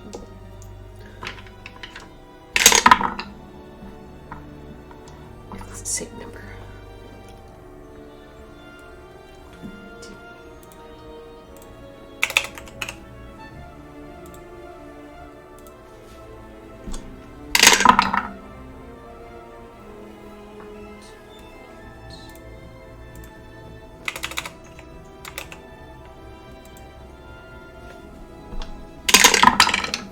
Stop jumping the queue.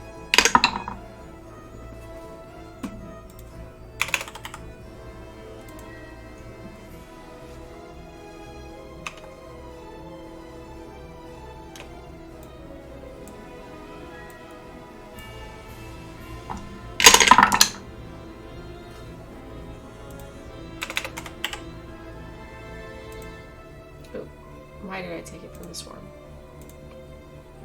I swear to God.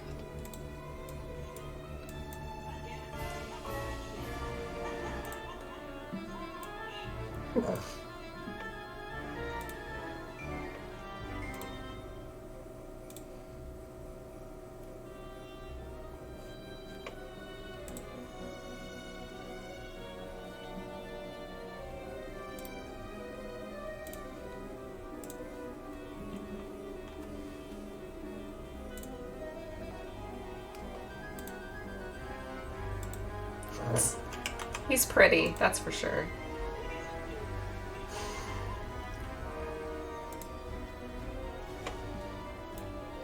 Right.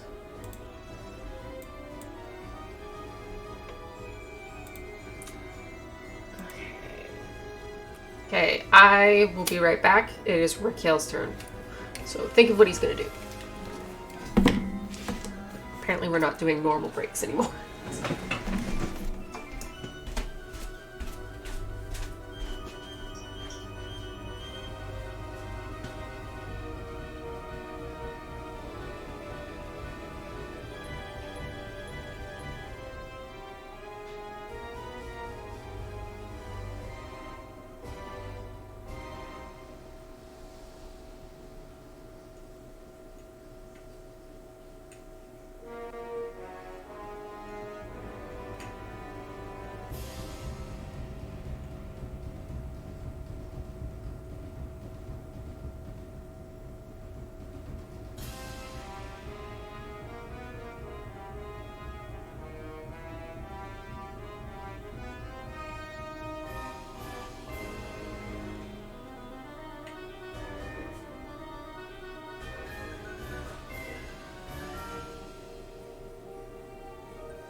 Okay.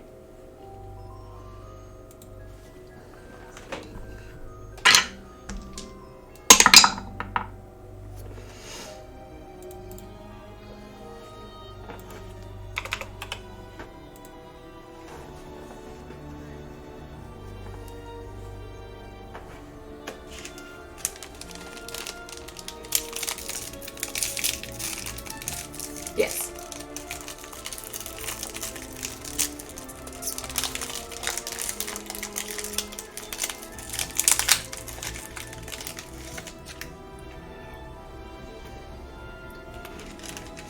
Well, does it?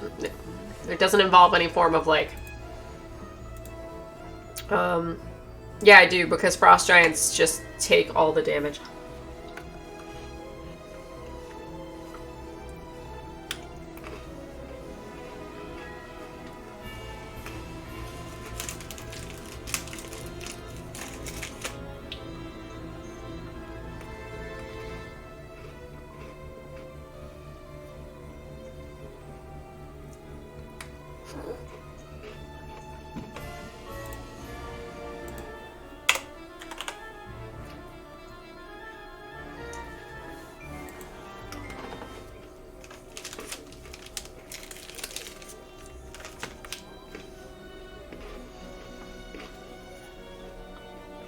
Okay.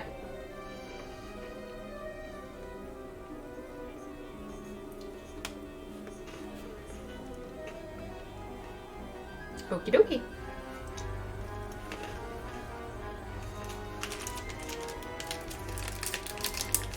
Okay. Okay.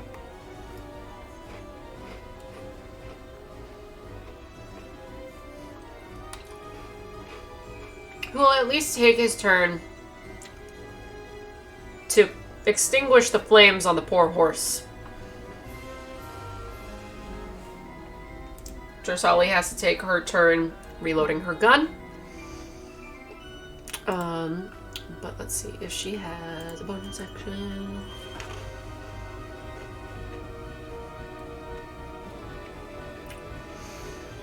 She really doesn't. Not one she's going to utilize.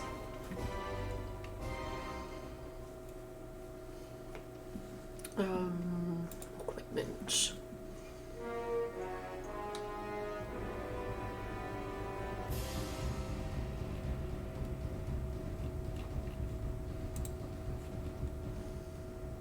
No. Dante. Hey, remember that spell you cast like forever ago? What was it?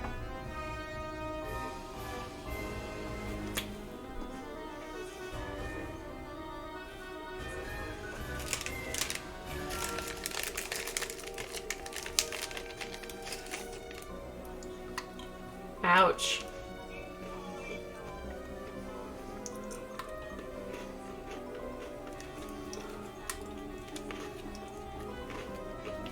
That now happens.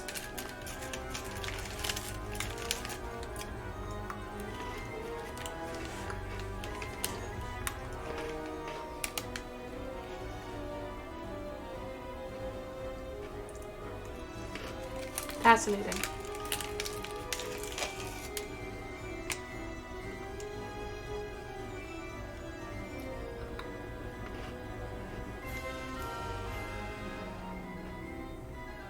Well, this is fun.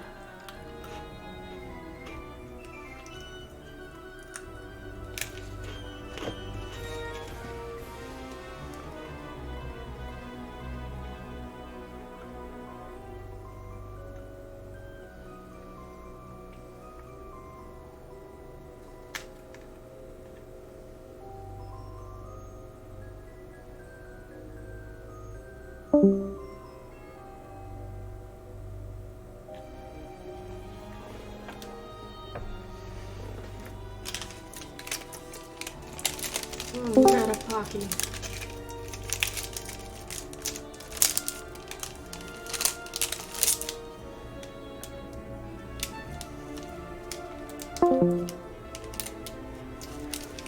Alright, let's try that again.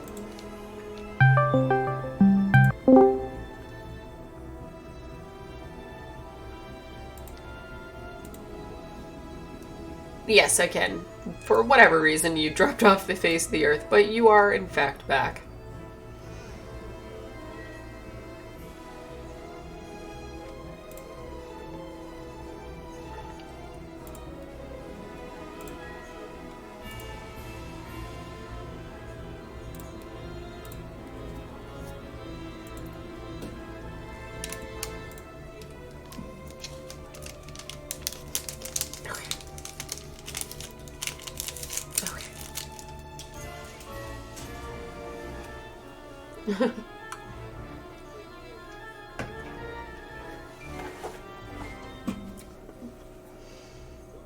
Mm-hmm.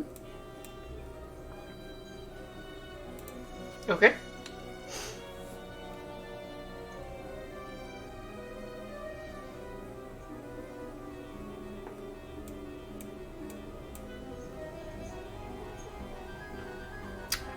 No.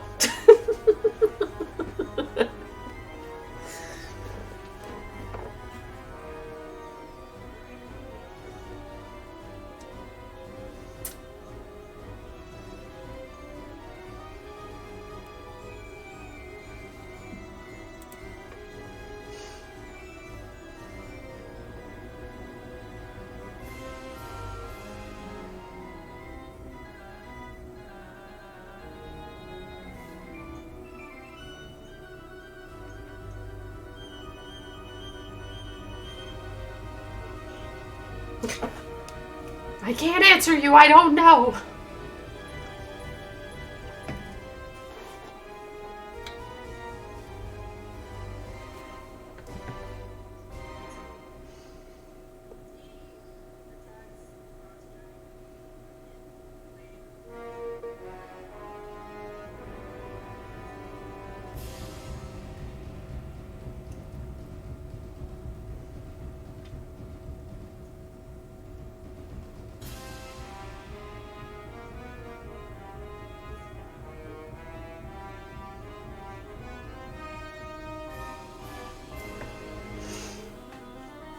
Yes. Hot damn.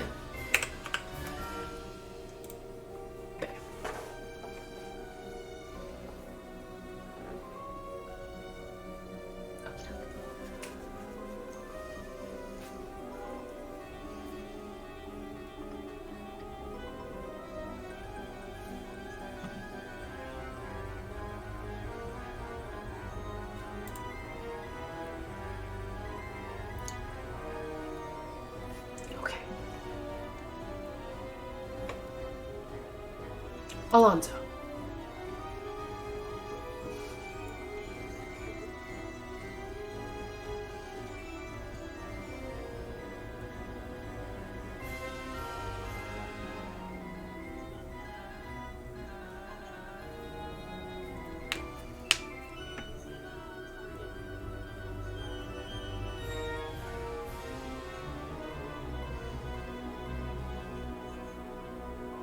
Okay.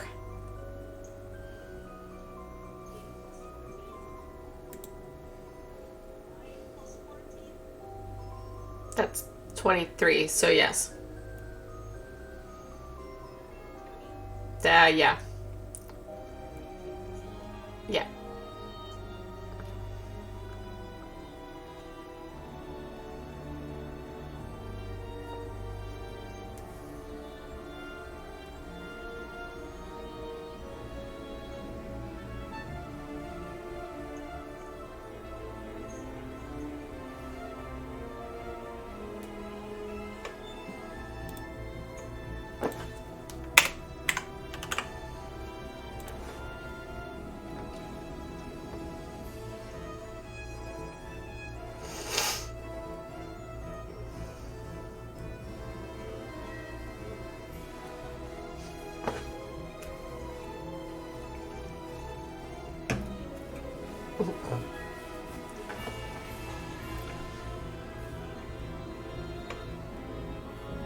Okay. Okay, so when someone is being attacked by something, I have to make a con save?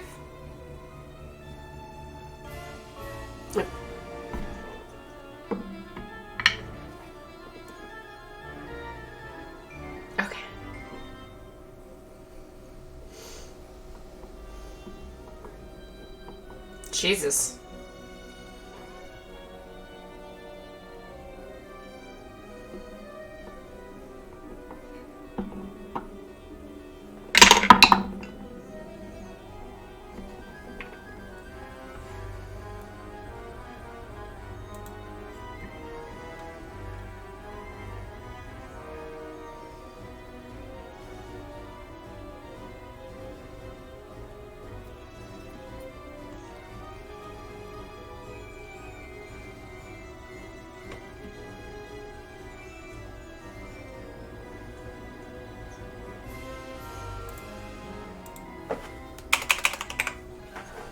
Okay, what was the damage? Like, the different things?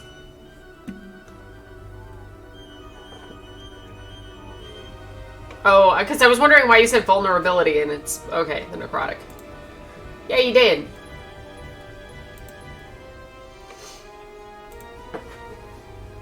Alright. Okay, so no matter what kind of attack it is, right? It still has to do a thing.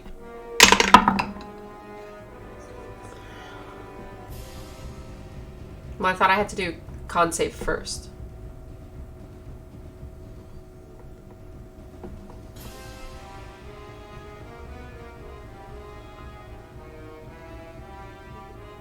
Oh, okay. Disadvantage on the attack.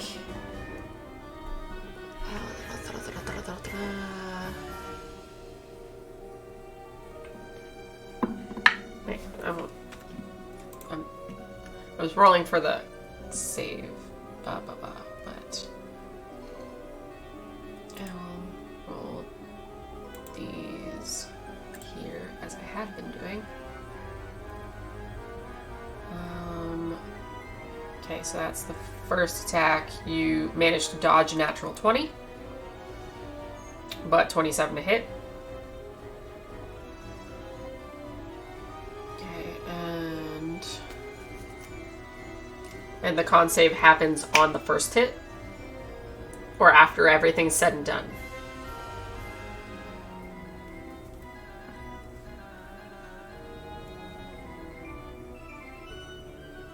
Yeah. Oh, wait, now I know. Ah, fuck. I was going to do something else, and that's why I was holding my dice. Now I remember. I'm just, like, doing... Because I'm trying to figure out what I'm supposed to do. Like, when does the con save happen? When does this happen? So I'm rolling for an attack, and I don't have to roll for an attack. You have to roll for a saving throw. So it's you who has to roll.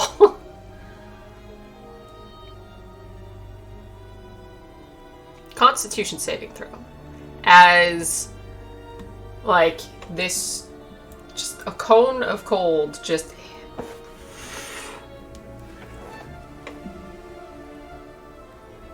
This, yeah, freezing breath. You take half the damage then, which is...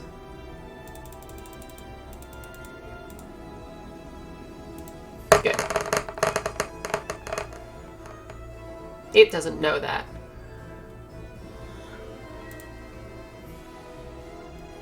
It's just tired of being beaten up. You take 11 cold damage.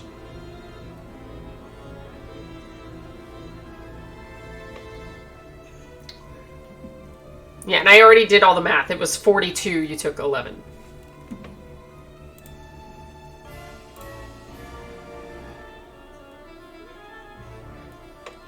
Okay.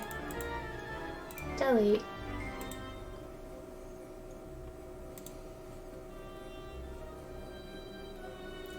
Okay. And then now it makes its stupid con save for whatever reason. Oh, no, melee attack, was it? I wasn't sure what the con was for, like, to be able to attack you, or... Okay.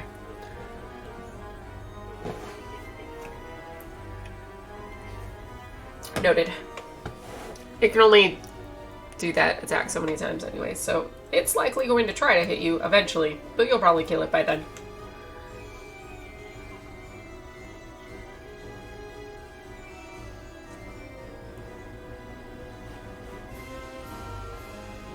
I was gonna say, the save is a 10. Your con should be higher than that. You're fine.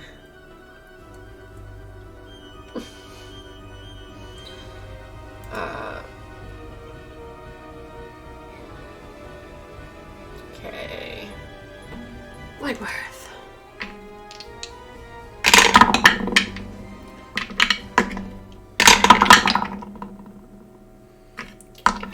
Hit.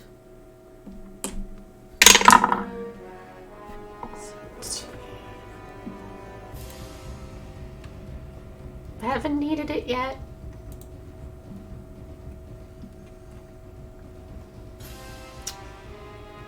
You're messing up my math.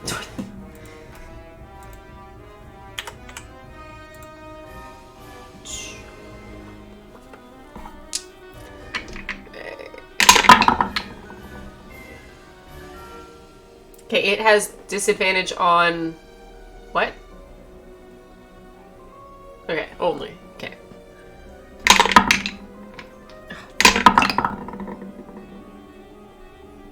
It makes its con save. Damn it! Hit again.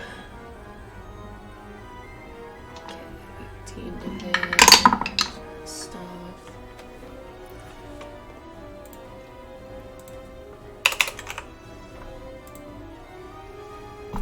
Running out of fucking key points, man.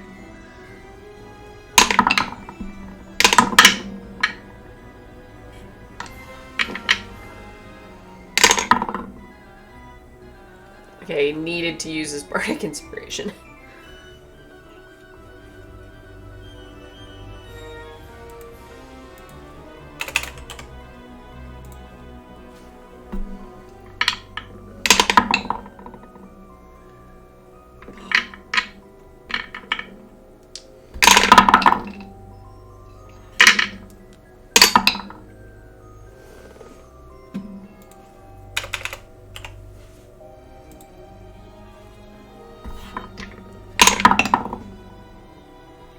Finally.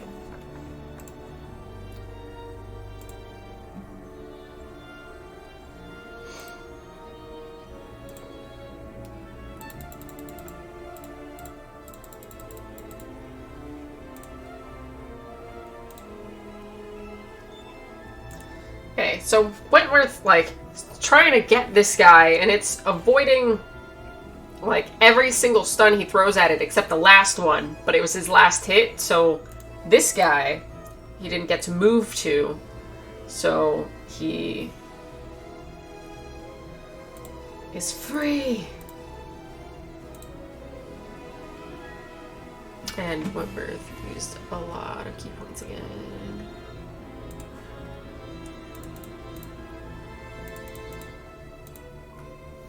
He still has a few, so he'll be okay. And sadly, that is the Frost Giant whose turn it is. The last time this guy was able to move, you were in front of him, and he hasn't been hit in a while, so let's see.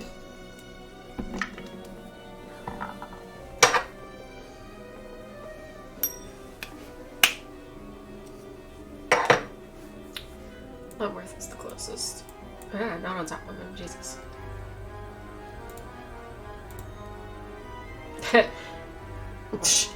No. Oh, a 15 and a 14 to hit Wentworth. Yeah, that's not a thing that's gonna happen. Just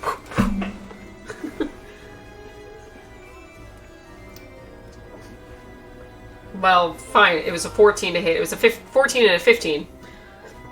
Fair enough. So try 2 more times. A 23 and a 17. Now he hits. Thanks. He didn't hit before, but now he hits. With disadvantage. Wentworth is looking through the 4th wall at you like, why?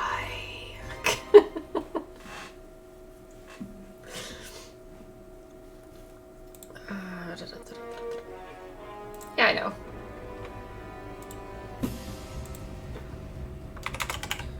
Okay. Now it makes a con save, right? Okay. I'm learning. Natural 1.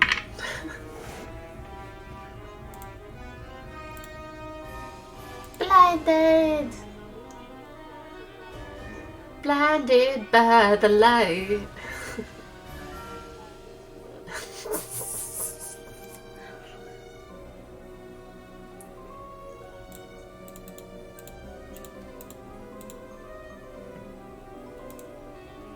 I gave it sunglasses.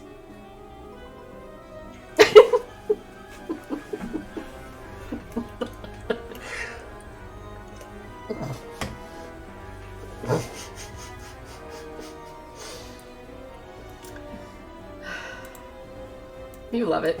Anyways.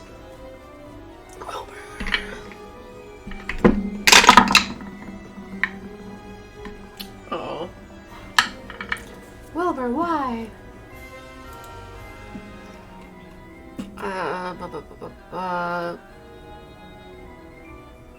Oh wait, this guy. It's only got a 15 AC. He's fine. He makes the hit. It's just he rolled low. Yes, he rolled lows, but he has a +9, so he saved himself. And it has a 15 AC, the guy he was aiming at, so he's fine. What am I talking about? What am I concerned about?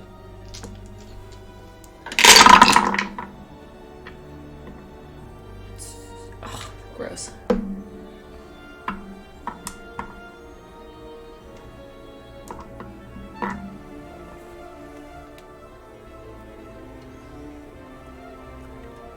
Still low.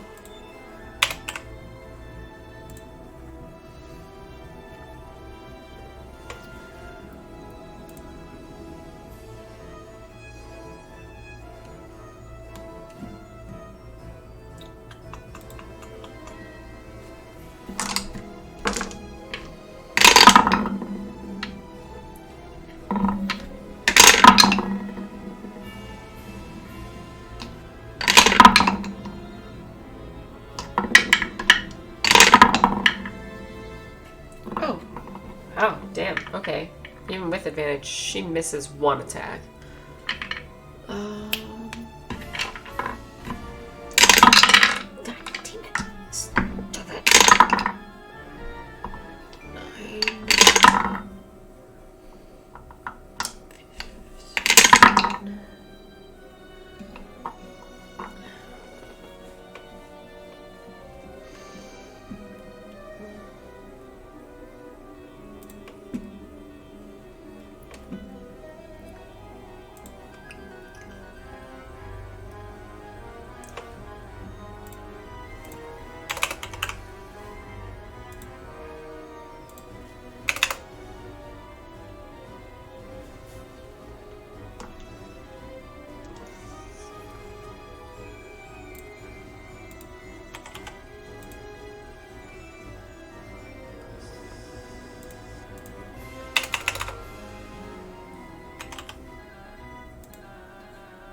Alright, well, just with her 3 hits that do, her 4th whiffs because it falls down anyways.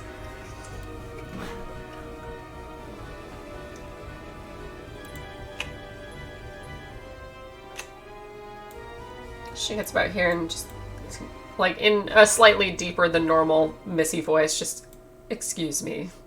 Just goes around him.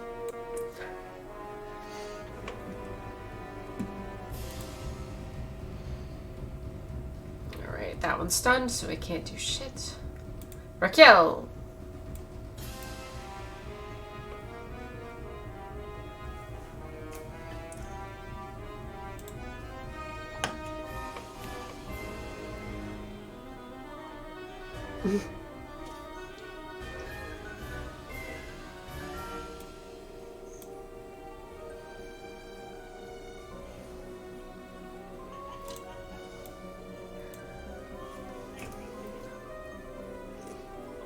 Yes.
Okay.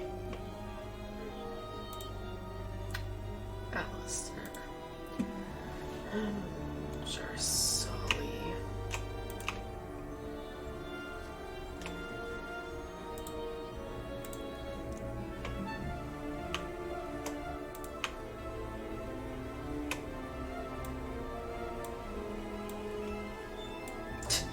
She's just like, Dante Duck!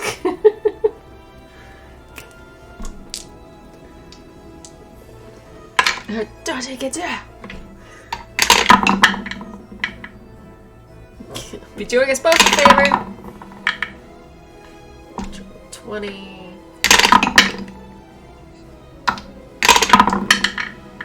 Natural 20.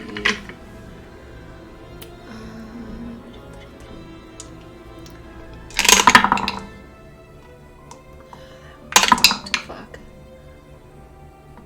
Nice.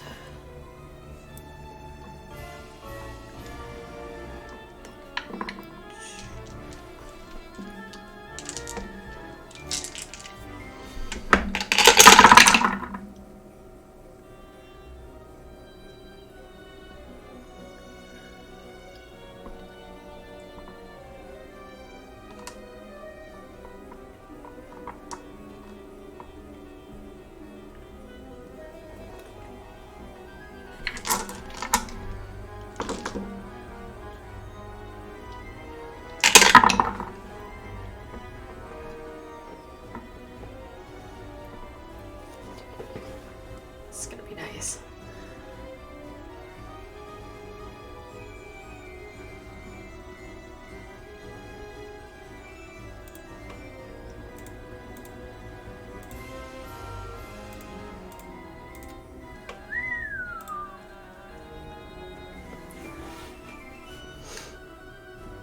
Shame on you.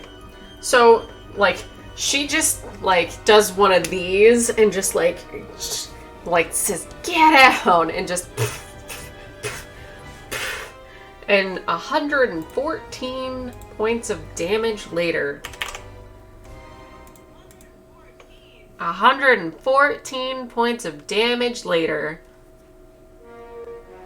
It was beautiful.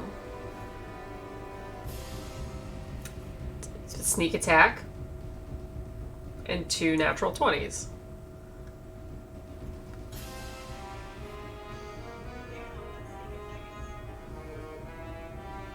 Well, no, you only get sneak attack on your first shot.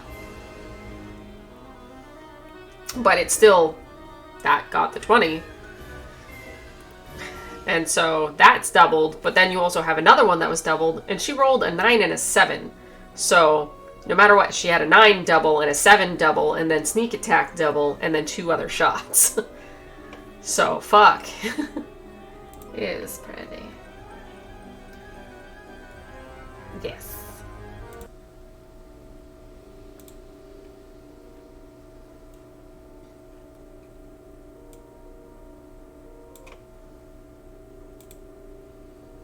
And it just...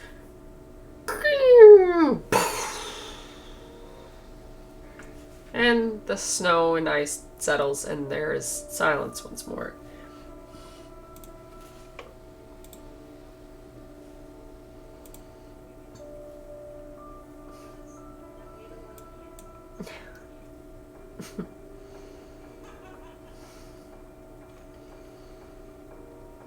Yeah, the whole experience took about 24 seconds.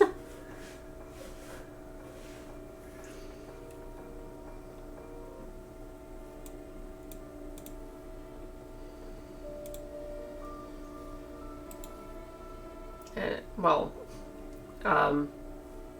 would you like to try to open the door first?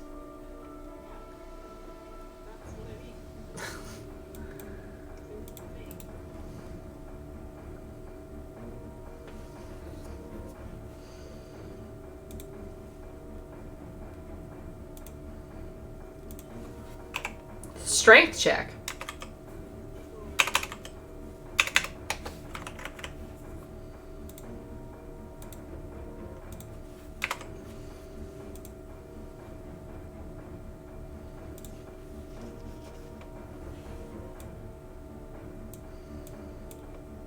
How long did the birds last? Jesus. Everyone keep track of your birds.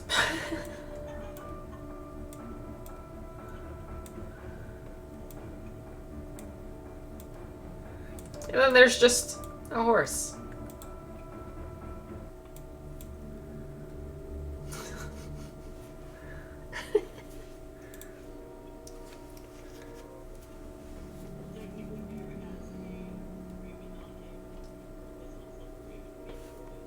Mm-hmm.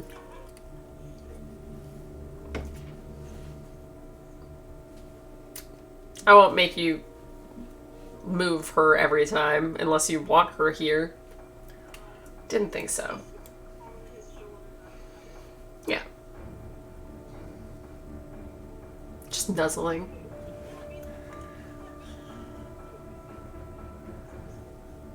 He if she chooses to join the fight, but he did it for everyone. But he can only do that so many times a day, so she kind of probably prefers to exist than to not know what's happening. If it, like, gets down to, like, if he's, like, hurt, she'll step in and try to do whatever she can. It's just, if he's fine, he's fine. She'll just observe, because it's like, he's got it. He's got this. I said strength check. What'd you roll? Gross. Good luck.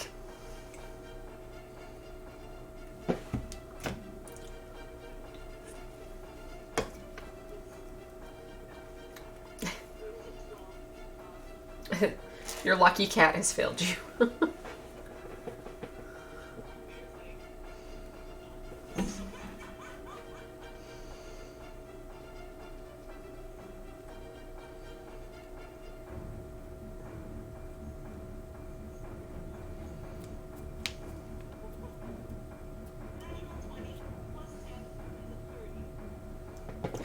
Just...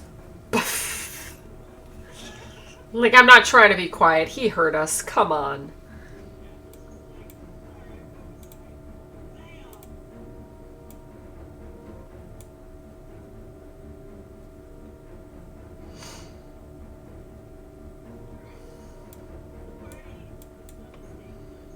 I was gonna say, the party enters the room.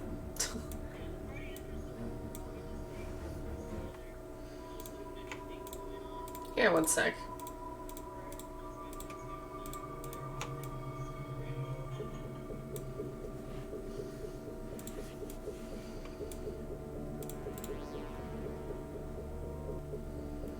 Perception check.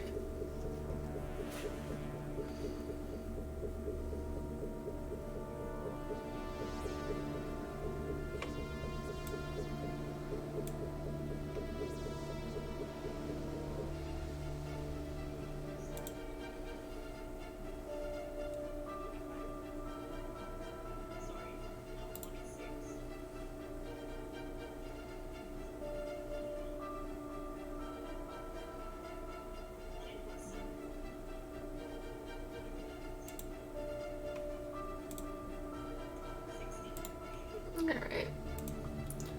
So yeah, you enter the room and you see basically in the center you see, I'll bring you out here so you see more of the room. You see the center dais. You see the Game of Thrones-esque just icicle throne. And the man who sits upon it, who got a new faceplate. Who, I had to choose this guy because of his ongoing nonsense in every other story that's also involved with Scylla and Alonzo. So, remember, what was his name? Van Amstel.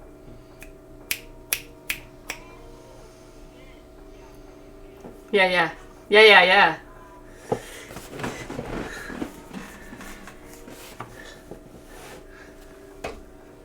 Can't remember his first fucking name to save my life, but the last name rang out through my brain real easy. Thank you. Because of Alonzo's pure hatred for the boy.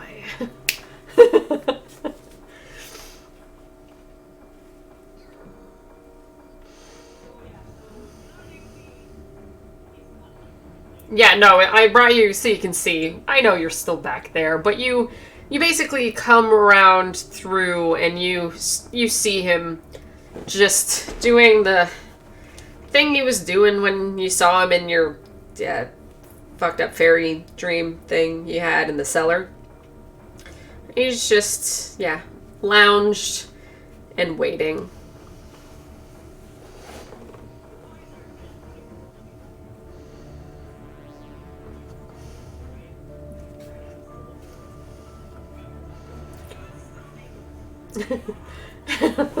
Yeah, nobody decided to stop and solve these problems before you entered the room, so he's just like, it's cold, let it go.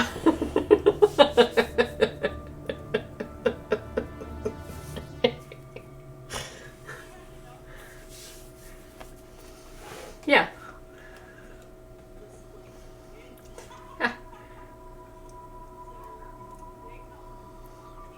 Yeah, he's like wearing a nice jacket. He's got a cape going. So, like, his jacket runs a little further. It's just bare-legged. Bare-legged, barefoot. His feet are probably a little bit cold at this point. But he's like, fuck it. I'm good. Let's keep going.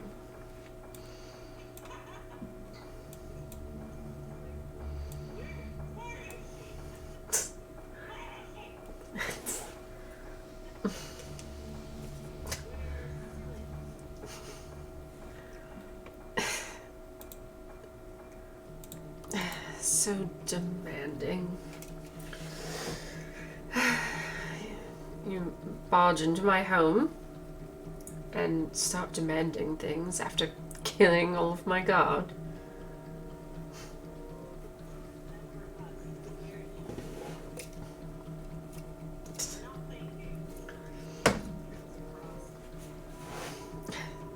Well, as you can see, she's not here.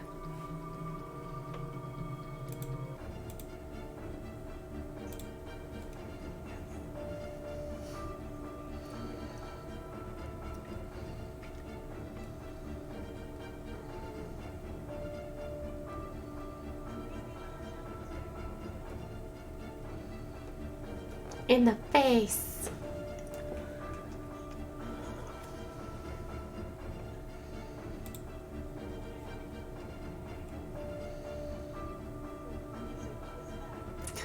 So he is mad.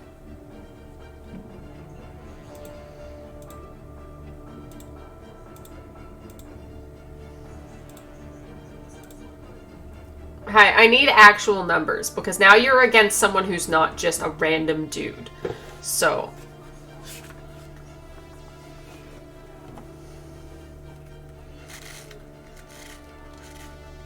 Well, 20, the natural 20 doesn't count. Okay, that one's a natural fucking 20. Yeah, never do that. You can't with... Like, he's the big guy. I need to know numbers.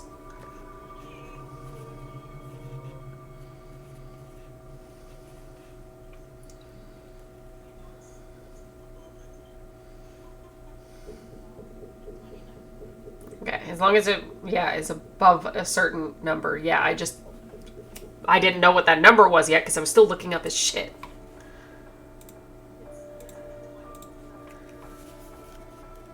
Okay. I know, it's just... You have a lot of level 22 characters with you.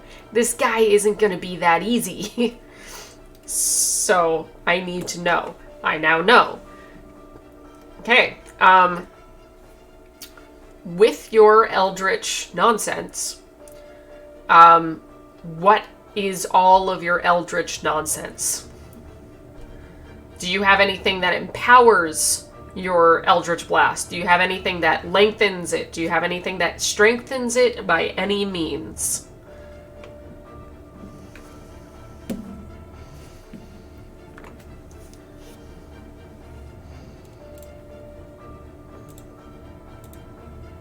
What do you mean?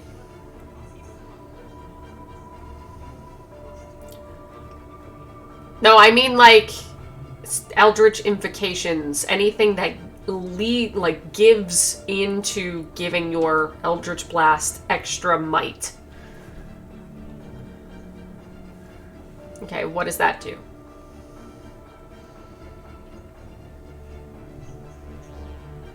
Specifically to Eldritch Blast? Perfect. Okay.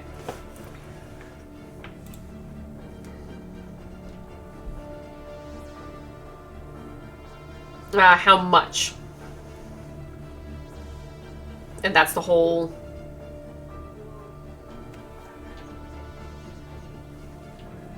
So 24 is... That's what it gives extra to it?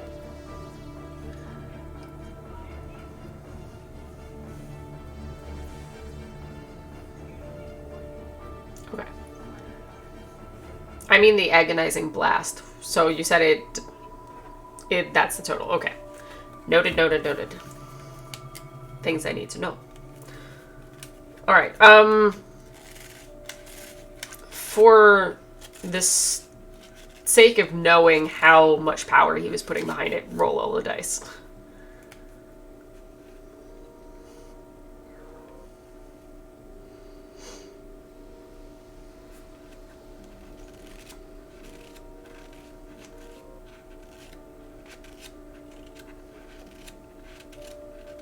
Okay. Okay, so you hurl these, and one of them with decent ferocity. But you do notice that it doesn't hit him for what you want it to. But you do get that one bonus of you did make it a little stronger. You said it was 55?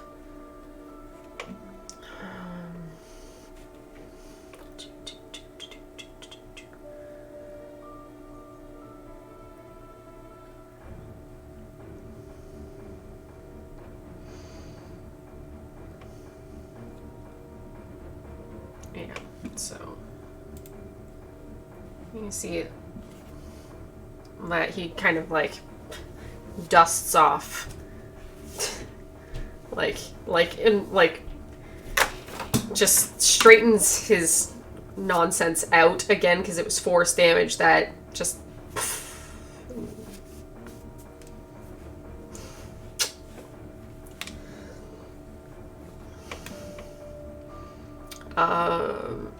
as Dante is looking at him,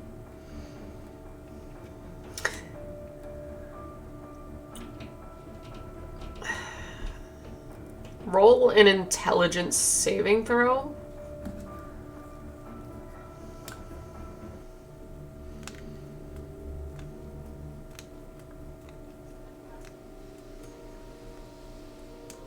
About, yeah. Because the fight itself took 24 seconds.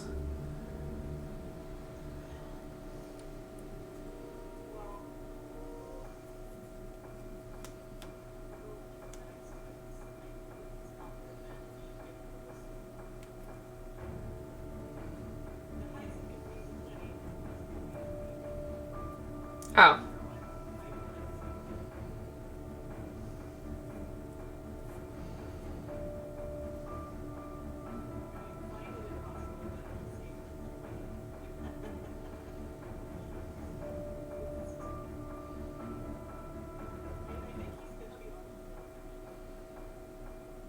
Well, he can't auto-fail it unless he has a negative.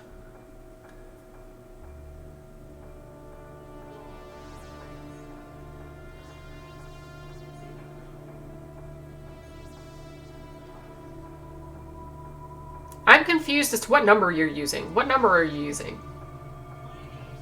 So it was a natural 20? Or straight 20?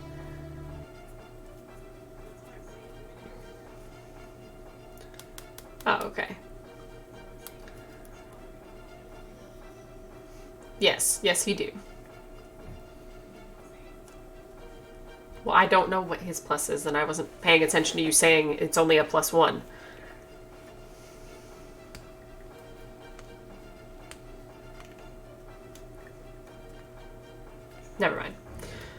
so no, he's trying to get a read on this, but you know how in like Dragon Ball Z, you just the stupid, you just watch the number meter just go. Well, here he's watching them like rotate and move and spin, and you just know that it is like he's broken. His number shifts and changes, and you see at least some things that he can do, but other things you can't get a read on it because he is so far above whatever power level that you have that you can't read him properly. I didn't realize his intelligence was shit. I didn't realize that.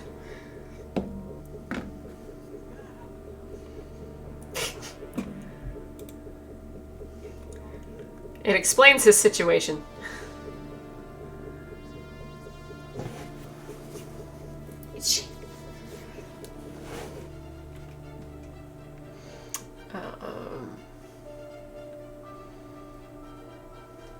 What can I give you?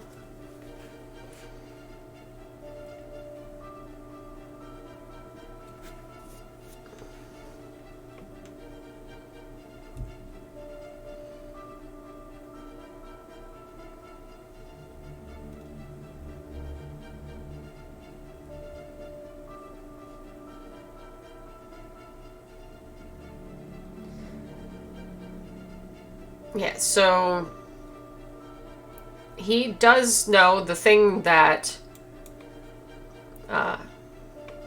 the reason Alonzo's magic didn't hit him as hard is unless the prince wishes to be affected, he is immune to 5th level spells and under. So if it is cast with extra, like you cast something lower above that, he'll be affected. If you have something that's naturally a part of yourself that grants extra to it, so his Eldritch Blasts don't do shit, but he has that extra that gives it the oomph, which does hurt.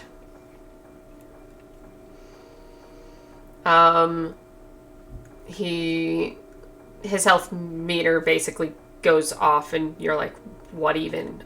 You haven't seen something with a strength like that before.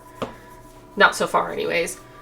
Because you've never, like, the only person you've done this with is the Raven Queen herself, where it just goes off and you're like, I don't even want to know. Well, it does that. Same for all of his stats. They just go above and beyond 20 and you're like, where does, what?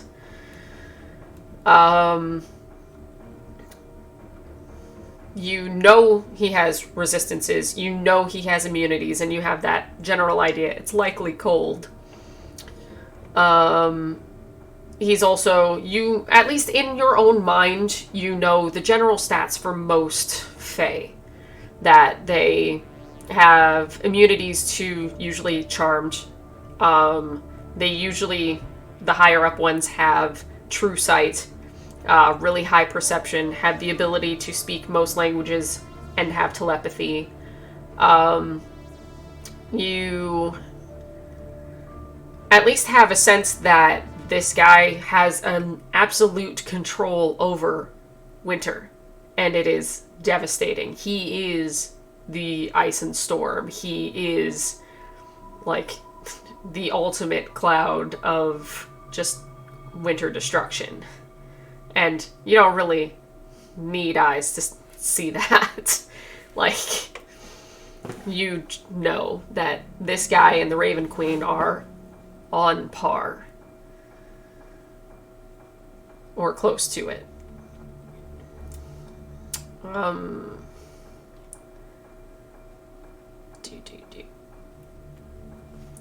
And he's just sitting there. Just amused. Doesn't, like, just that small crook to the corner of his lips as he watches you. All of you.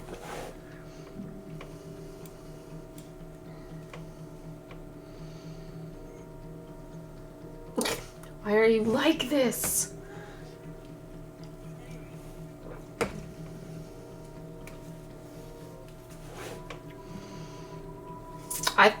That's it. It's your turn.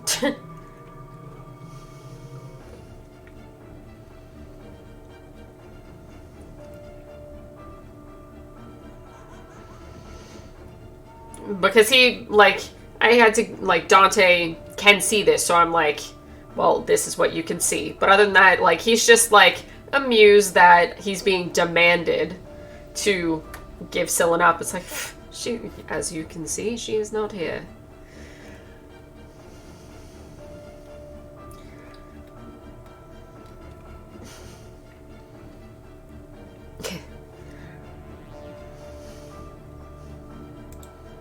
I don't have to answer these questions.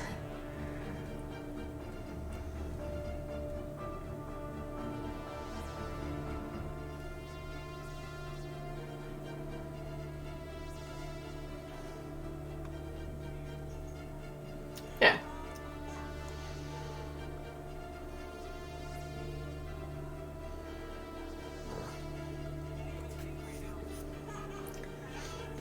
The time has come! What do I do?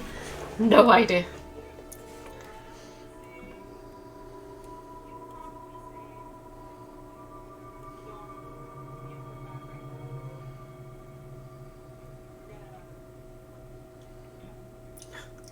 Let's take it out in the parking lot.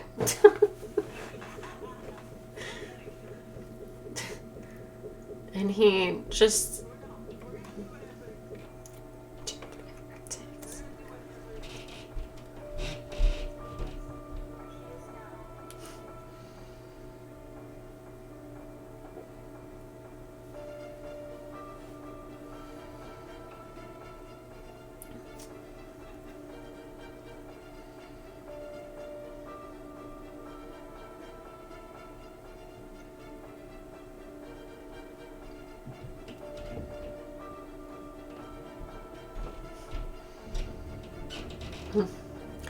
Yeah, so he raises a hand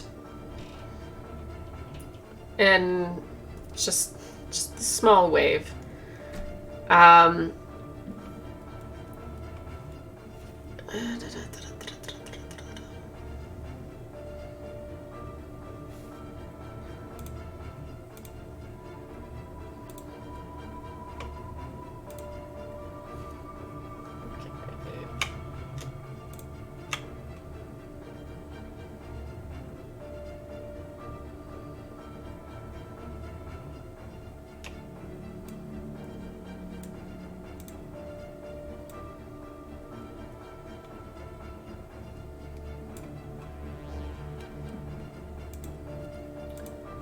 And a whirl that is preferably a little thicker than that because I didn't realize what fucking pen I used. Just, it starts slow and then it just turns into this whipping whirlwind of cold, and it is actually not a spell. It is a lair action.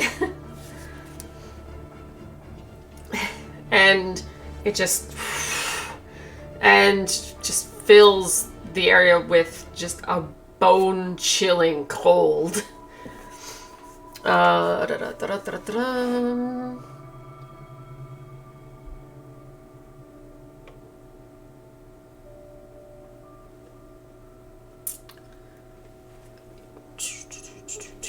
Okay, so Constitution saving throws all around.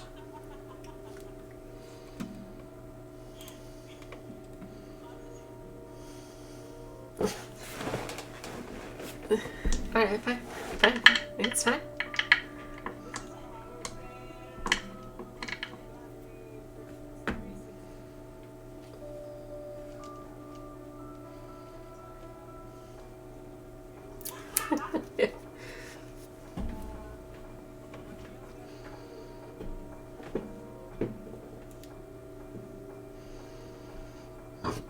Excuse.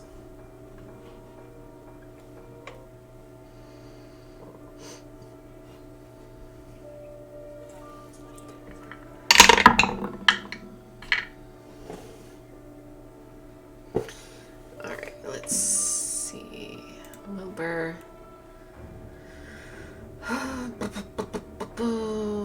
Wilbur got 4.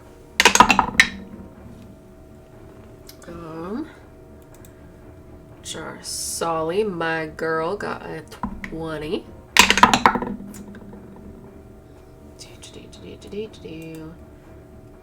Missy got a 26.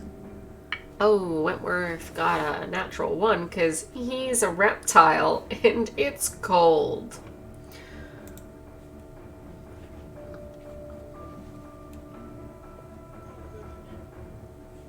All the birds are dead.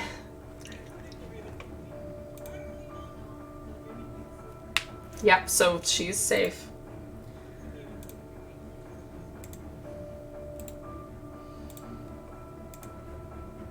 Yeah, it's just, even without too much damage, it's just, they are literally, what, 1 HP or like a very small, yeah, so.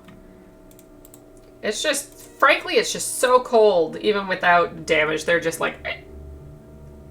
Okay. Frozen solid. Oh, and the kit. I forgot about the kit. Oh, the cat's fine. The cat's fine.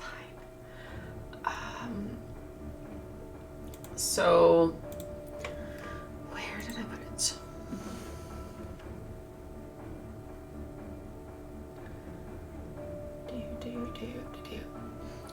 It's hard because Alonzo did not make his save.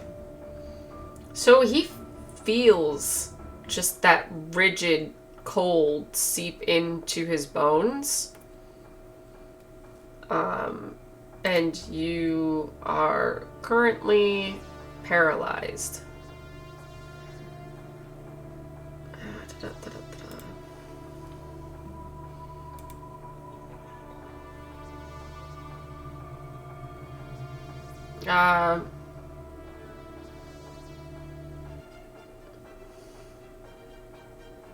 Well, yeah, go ahead. Cat does the thing. Just to, as it starts to happen, and the cat's like, no. Nope.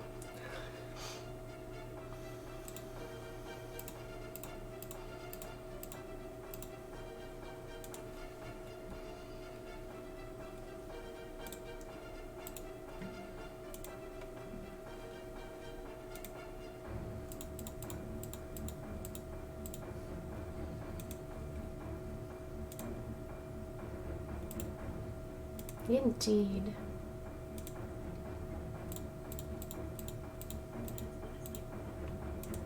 Currently, yes.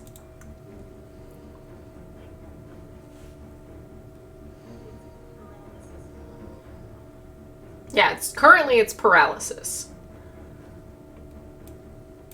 For the moment.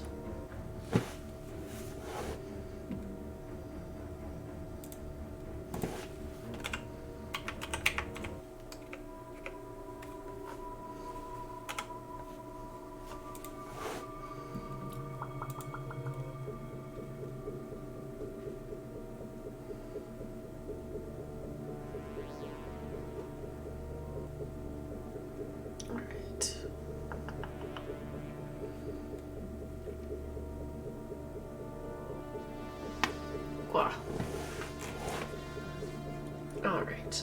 Yeah, so the prince rises and steps forward.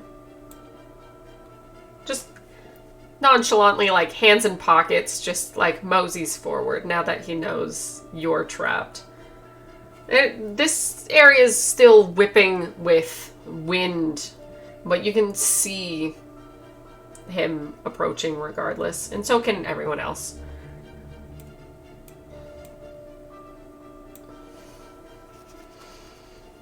He just laughs, just a harsh chuckle.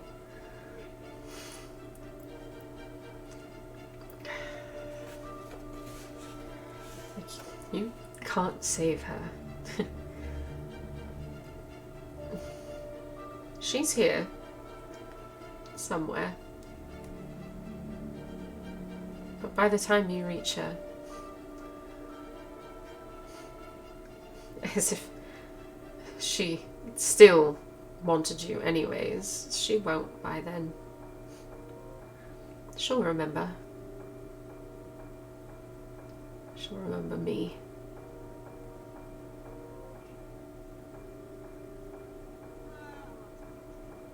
Nope. No actions, no reactions, nothing. You are just frozen in your anger.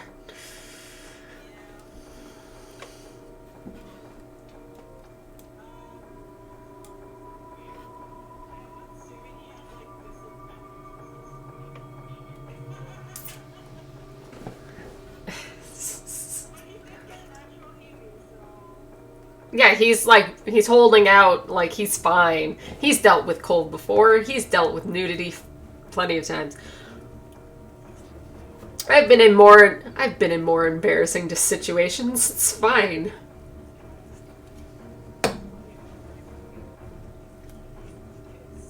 Ah.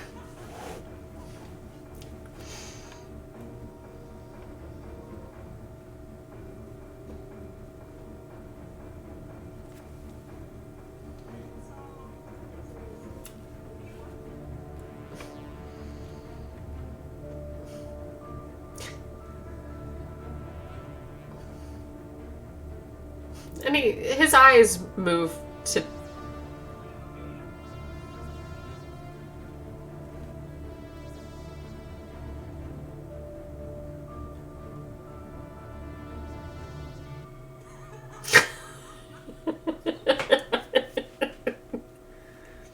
At least it doesn't chime how many hours it's been. Those ones are annoying. They do all that and then they go bing! Bing! Don't do that now. It's too late. I hate those clocks. I hate them. Anyway, so his eye has moved to Dante. And he just...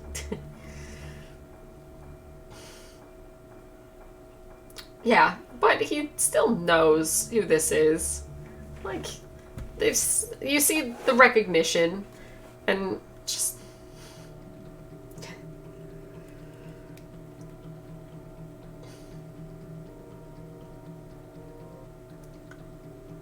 I don't want anything from her. Nothing more than what was already mine. She doesn't belong to me, she belongs with me. And nor does she belong with you. What you have isn't even real. You've played your part. Very well.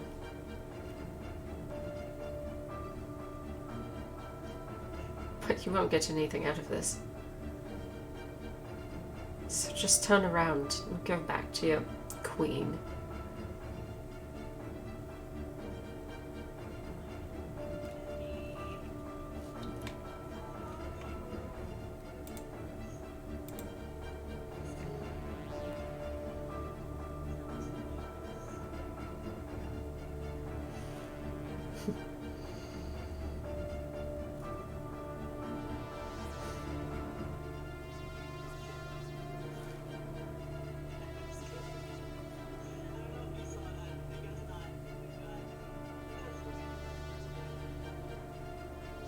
I have no idea what the fuck just happened.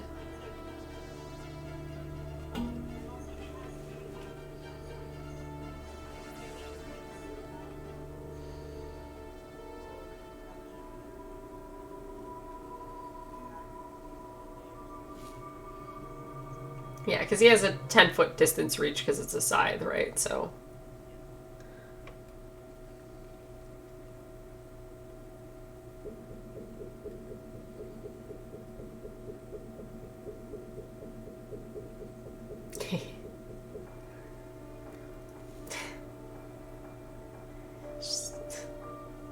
You're a fool. And he... And just goes back to here, but because of how close you were to the initial detonation of his teleportation, you feel a blast of... It's teleportation. It is a legendary action. And it is called Blizzard Step. And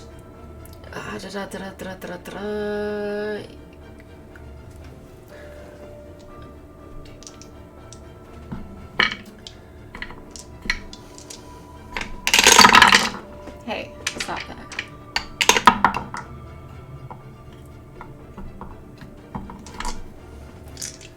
okay.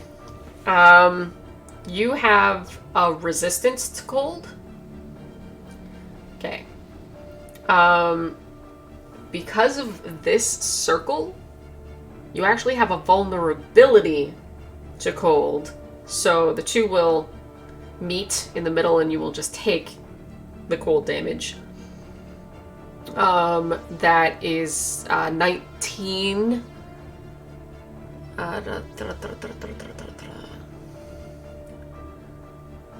Yep. Just 19.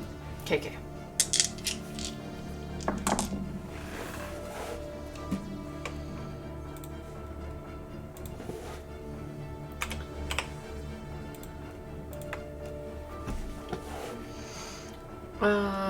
And then...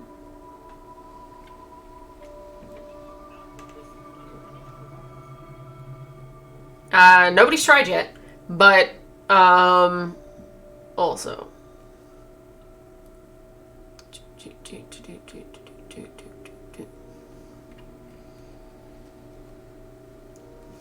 Itchy.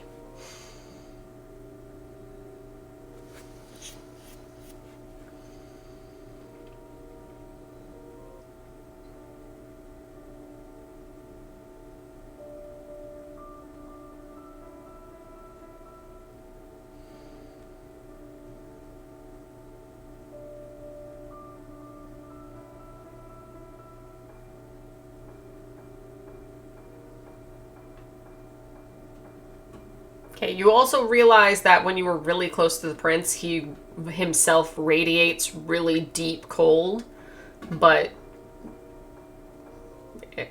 it was only there momentarily, but he would add to his little list of things that getting close to him is likely bad for anybody's health.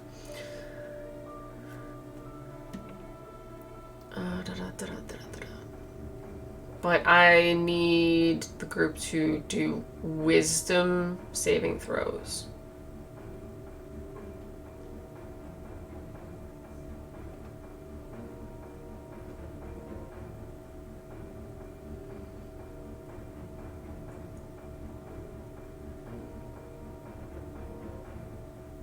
Nice.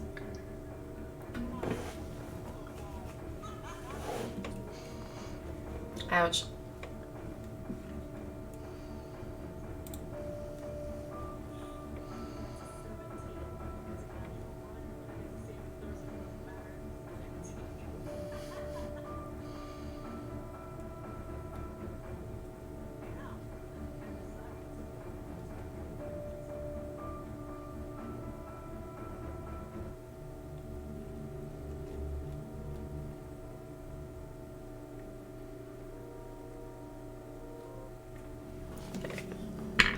Okay, so both of your boys got under 20? Oh, sorry. The boys who aren't already previously incapacitated by some means. Yeah, okay. Jesus Christ.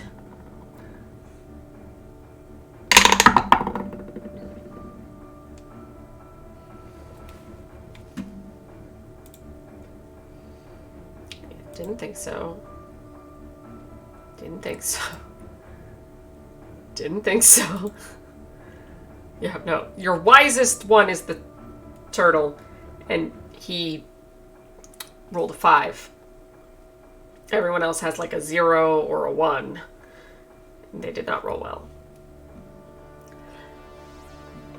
So, ba, ba, ba, ba, ba, ba, ba. S-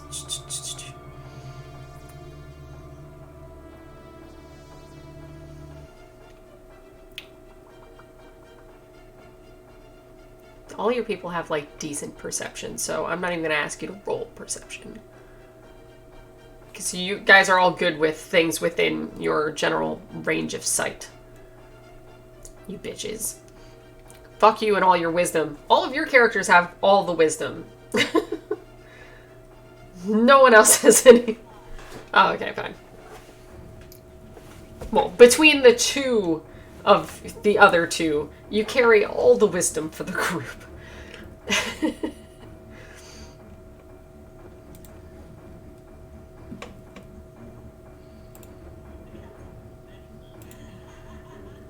Well, he kind of needed it for himself, in all honesty. He rolled really low, too. I'm about to press the wrong fucking button.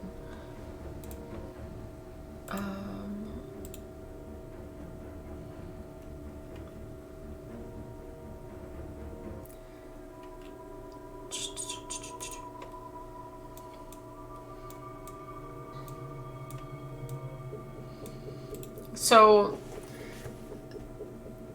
it's a sound that gets you.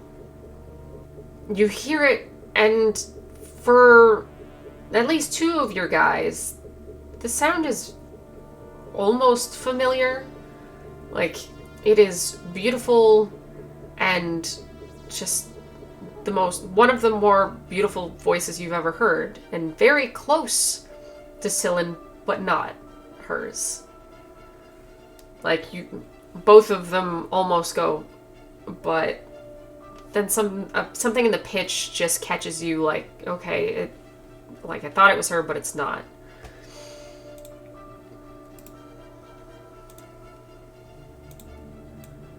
And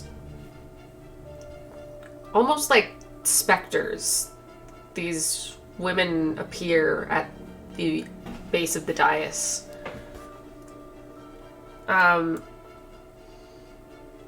Blonde hair, darkishly white, blue eyes, icy cold, and they would be beautiful if they weren't haunting in just how cold and frozen they just appear to be. But they look familiar in feature and very close to the woman you both know. But they are singing a haunting melody that just grips everyone in just this petrified, frozen state of fear and the cold that also is... Why are you doing this?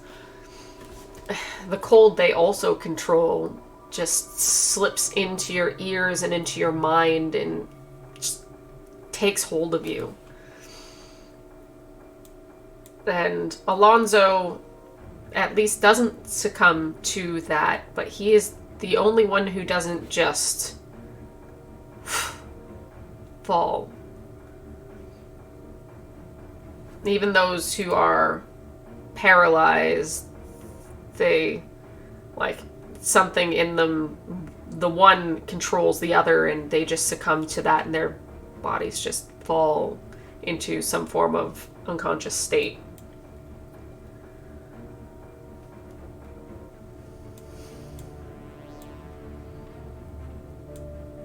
And the wind dies, and the women approach, and he is stuck in watching them pick up all of your friends from around you and just disappear. Finally, at least, as they one by one just remove.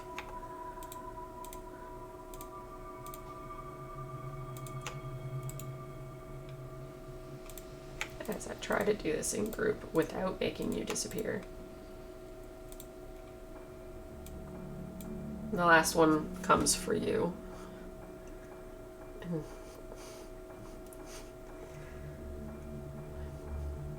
She just... It's frightening how frozen her features are. Just no emotion is shown.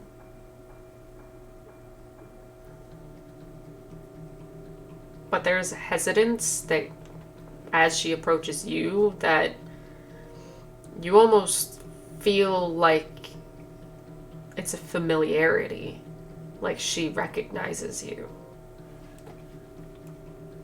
And then she touches your forehead, and I have to assume her vastly large... Yeah, what's your health at?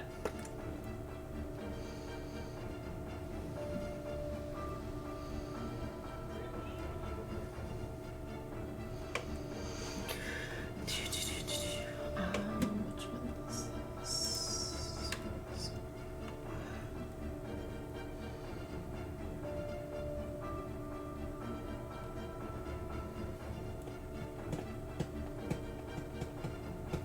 Yeah.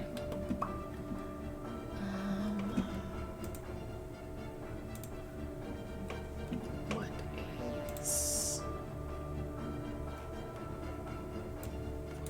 is that?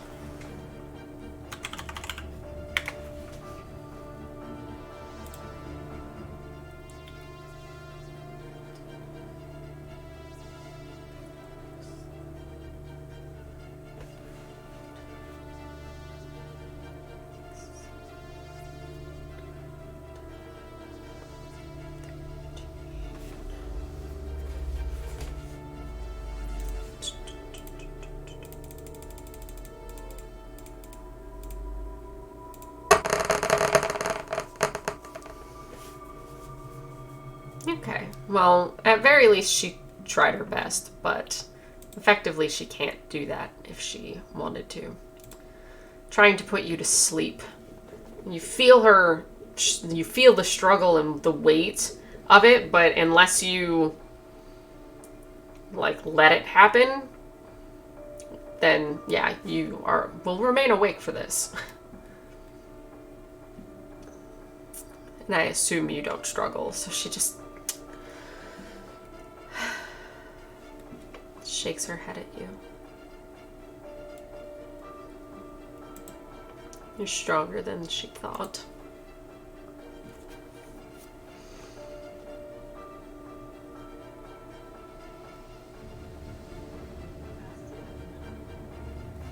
Until you're released. That, and it's only been so many rounds, so yeah. It wears off, just not immediate. I take you.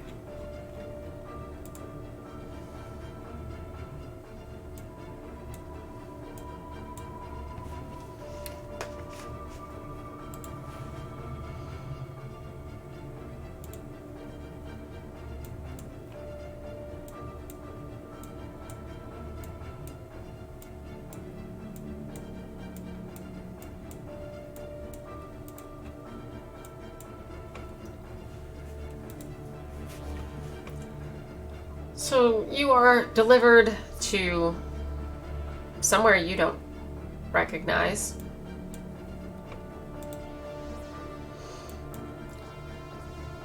And she just flips away. And it's a bit of time before you feel your muscles release and the bone-chilling cold leaves you. And you are the first because you are the only one who is technically awake.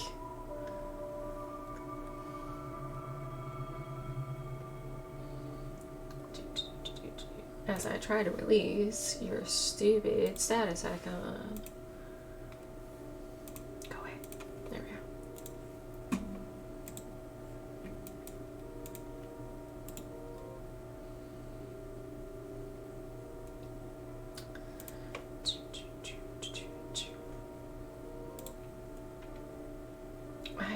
Messing up and pressing the wrong buttons. Yeah, so it's unless you do anything immediately, it takes time for these guys to wake up. So, are you doing anything? Are you saying anything? Trying anything?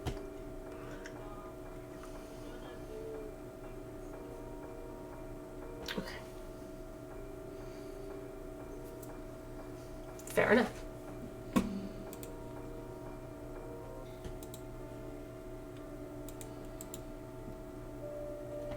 So I assume you're doing that as...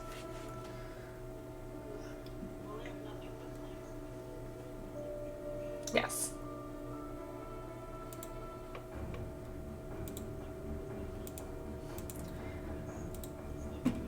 Yep.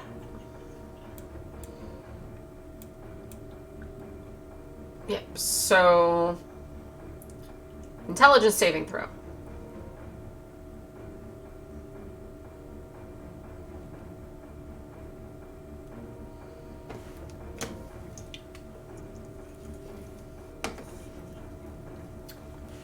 So you seep into the cold, frozen castle, and you try to leach out, and you feel the cold fight back.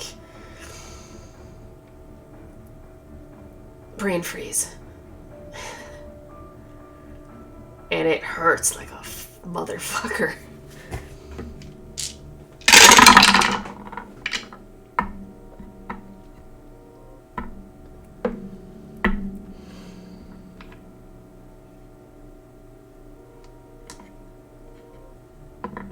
You take 24 cold damage. Yeah. Which is the only thing that allows you to at least get the layout of the floor you were on before your brain just... It's the fact that you at least have some form of resistance. Which I will...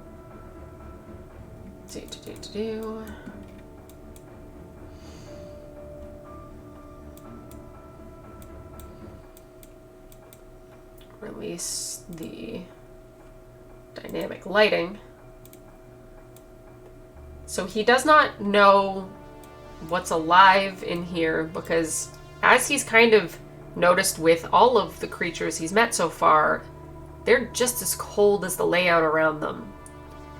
But you do get the framework. So it's hard to get a living, breathing thing when not a lot of them are living or breathing.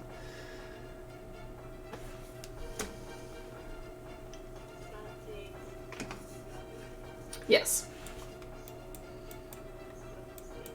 Yes, for the time being.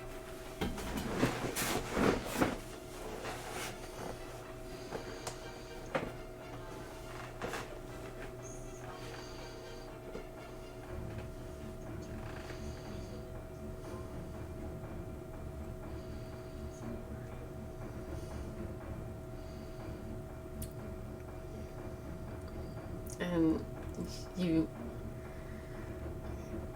the words on the page are kind of broken up. It's a weird stuttering of, you'd almost guess it was shivering, and she is shuddering while trying to shatter the words out to you. And just like, I'm here. And just weird breath.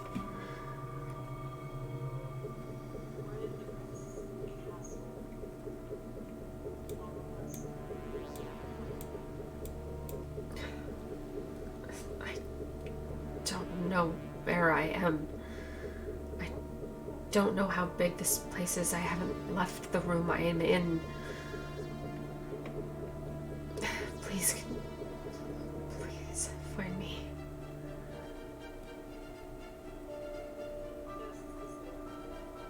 It's not a door, really. Well, like, yeah, you're in a cell, so, like, like, you are in a big, guarded, like, pillared...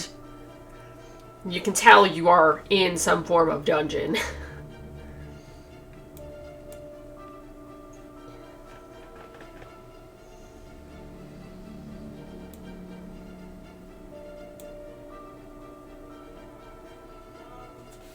I guess it is a door, it's just... It's what could be a doorway, but it's spelled to be, like, solid.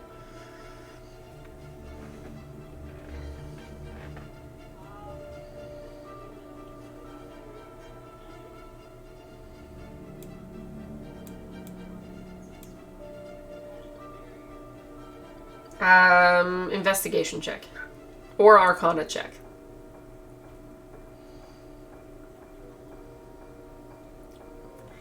Sisio.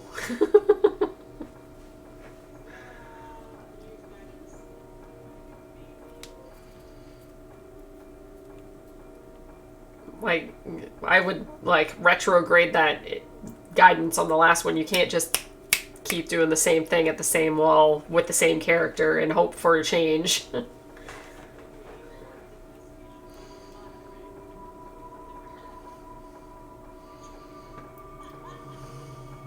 Sure, because you're the only one awake. I mean, what else can I do, man? Try to wake someone up!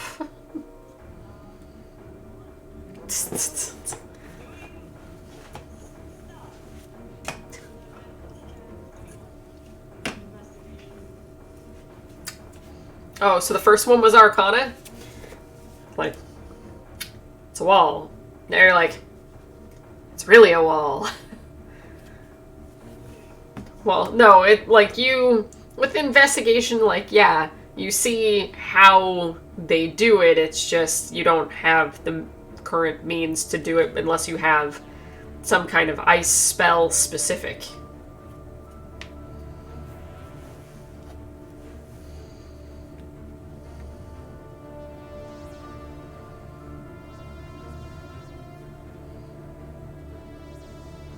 You don't have anything that manipulates ice and snow.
Which Fae?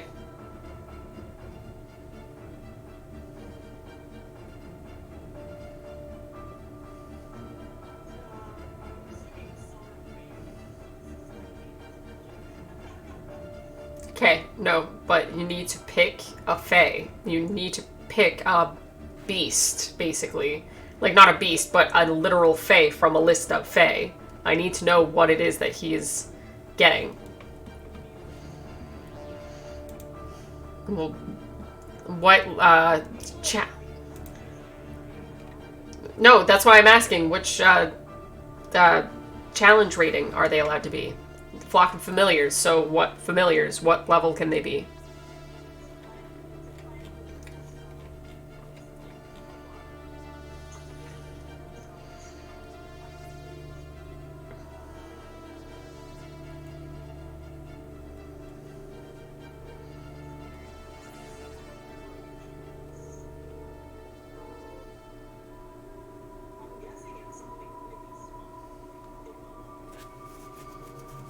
Okay, so it says an animal. Like, I just need to know what it is that you're summoning. Gain the service of a familiar spirit, please come out of the choose rat, cat, crab, frog, hawk with the properties, powers, and snake, fish/creature. Rat, raven, sea, space.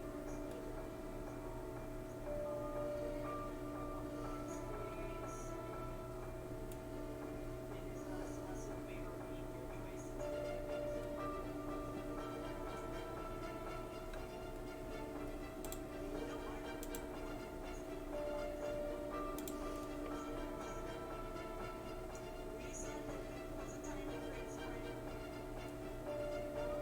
Okay, so there is, because there's Pixie, Sprite, a Boggle, a Blink Dog, a Darkling, a Satyr, a Dryad, a Quickling, a Darkling Elder, a Meanlock, a Sea Hag, a Green Hag, a Redcap, a Yethhound. Like, depends on what challenge rating.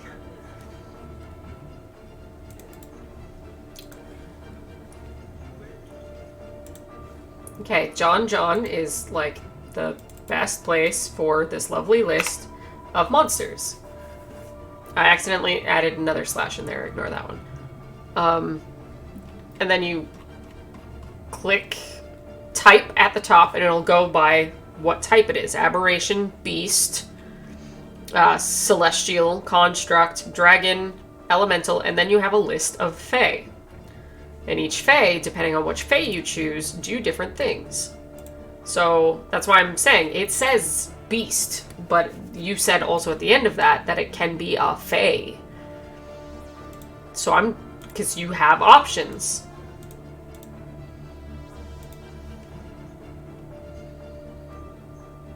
So a Pixie. Why am I telling you these things? 1 second, it's on the list of Fae, so here's a Pixie. Why am I giving you these answers? Because Pixies are awesome. That's why. So read it. What do you... Yes, it is.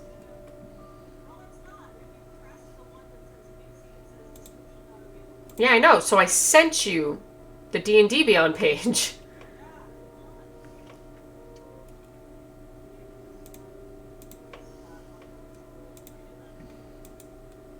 Okay.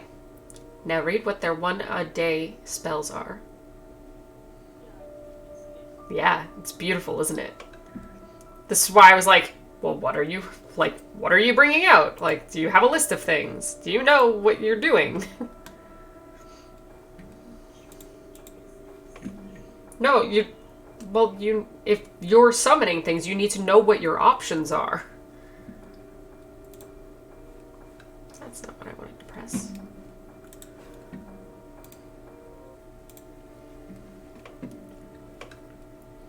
Like, I just want to make sure, like, what are you bringing out? That's all I need to know.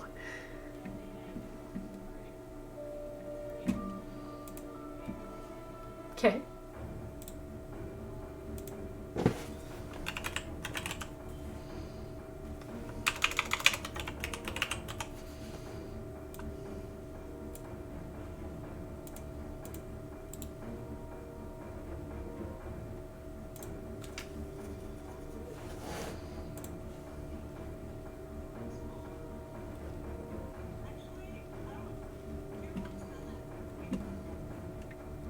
No, but it will heal them.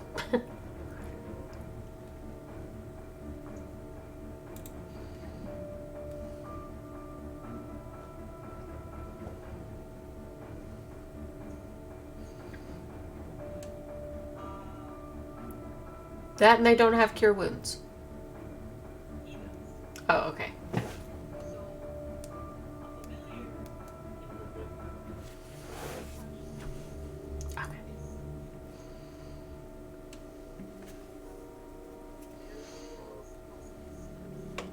Cute.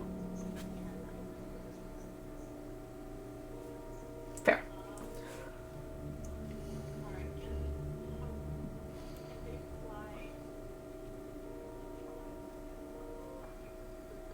Yeah. They are literally tiny. So a person can't fit through here, but these guys are so small that yes, they can.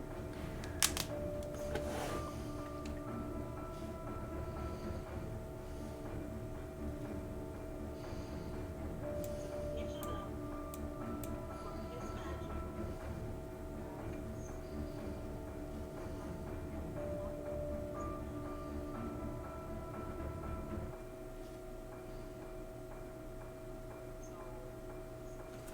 Okay, so... Alright, so... You... It's still a second level spell and you're doing that 3 more times as well? Okay, so...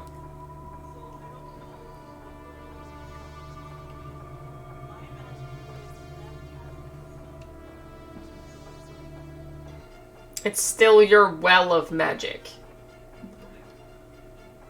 Okay, so... At least for the first one.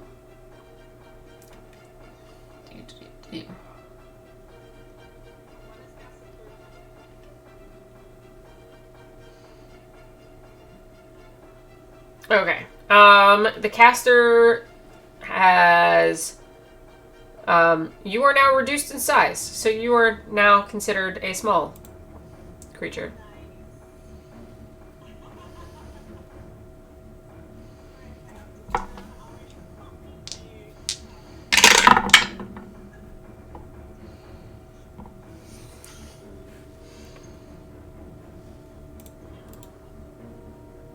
Well, each one does it, and then, yeah, the one had an extra one. So, this one gave 4. There's the 4th one. I'm going to move this guy a little adjacent because it's going to do it again. This one got 3. And this one also gets 3.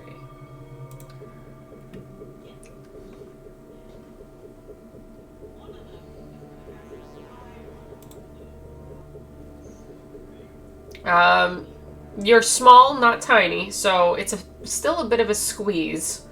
I would say dex check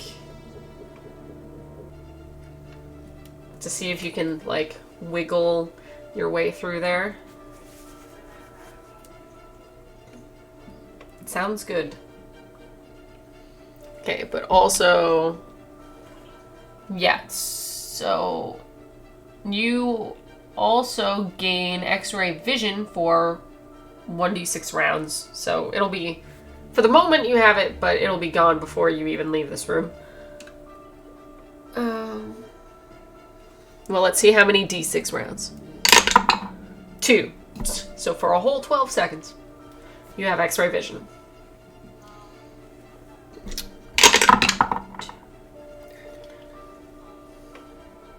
Okay.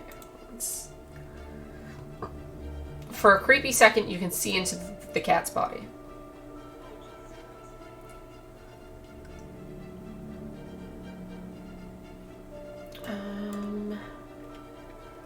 Okay. Hey, here's one. You gain all expended level 1 spell slots if you've expended any.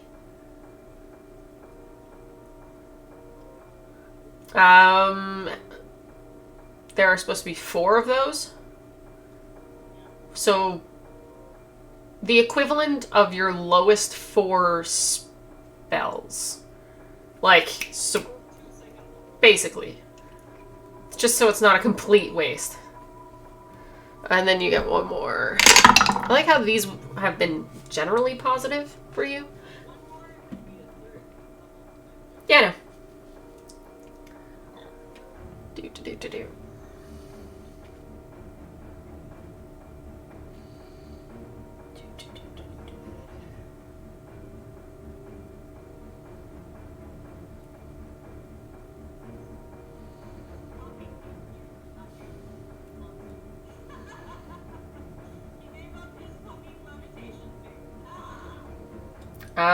Unbeknownst to him, his eyes now glow red. Jesus Christ, lady. I know.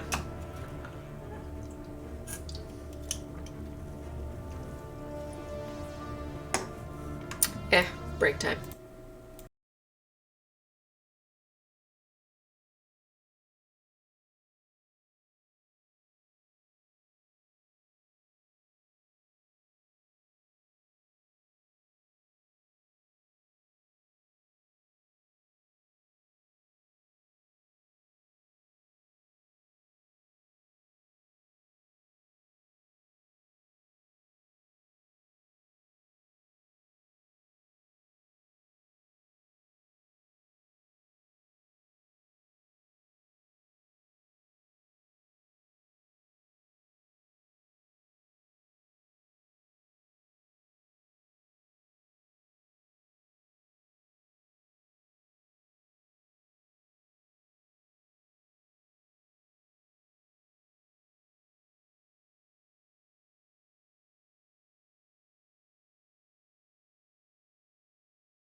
So many pixies.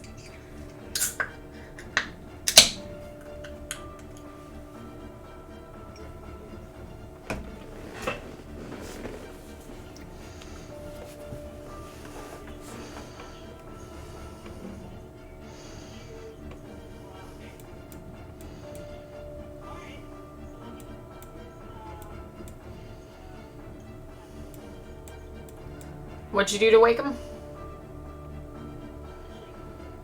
I'll shake him. Let's see.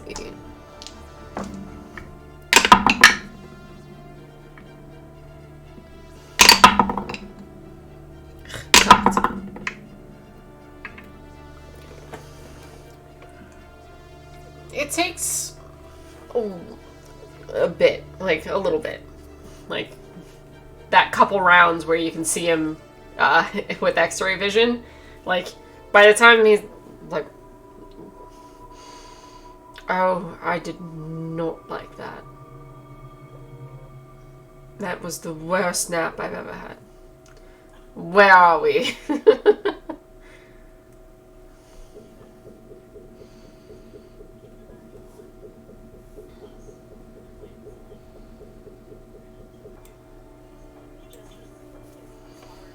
His literal, and the cat is just like, you see cat activated eyes of just playthings.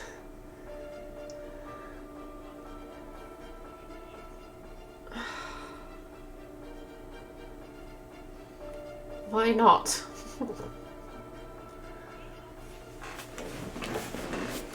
Fine.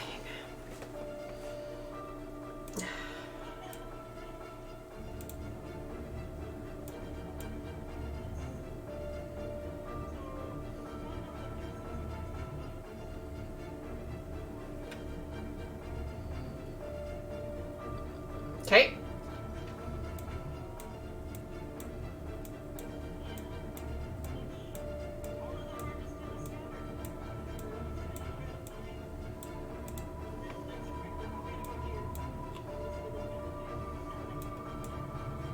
What little vent thing? Oh, well, okay. First of all, that's a completely different room. Can we go room by room, please?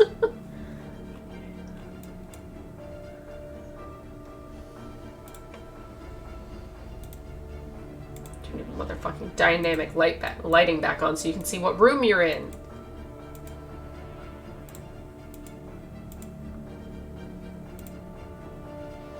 Surprisingly, there's no door there. Hold on, I gotta fix that.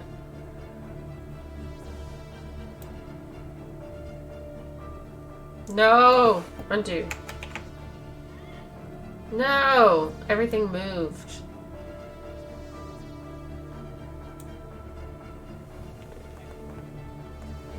Fucking layer. Stay! Everything's a little adjacent, but I don't give a shit. Yeah, I do. There we go. There we go.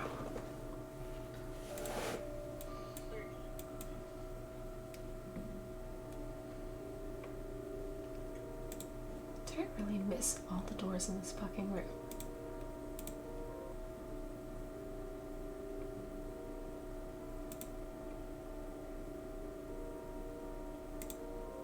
How did I miss? I remember putting all the doors on this. What the fuck?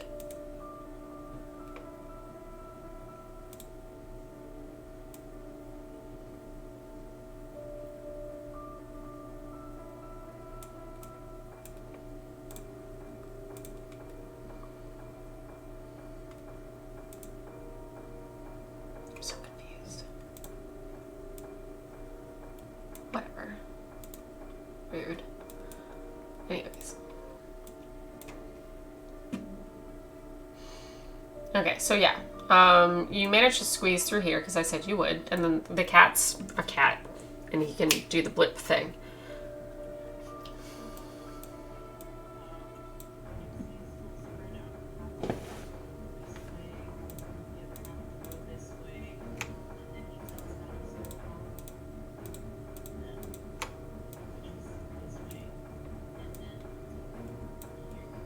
Oh, okay.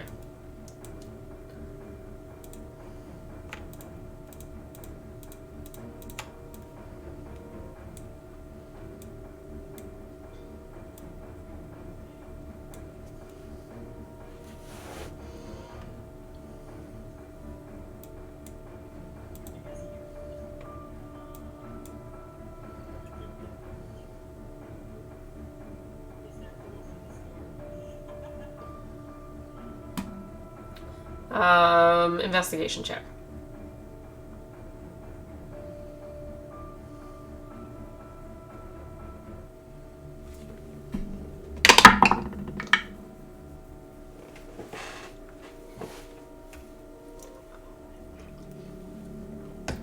Yeah, so you're looking around, trying to spot like cracks in the ice because this whole place seems to be pretty solid ice.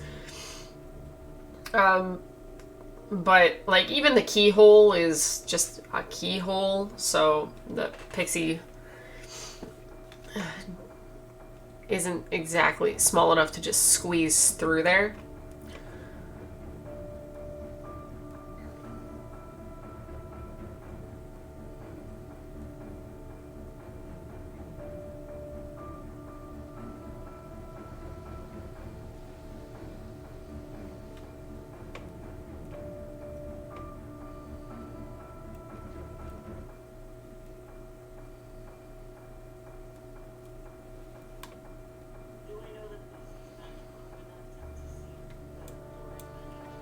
The good news about your city dive, like you got the layout of the land, so you would have sensed anything at least out of place about the surroundings. It does, as far as you know, it was just a door.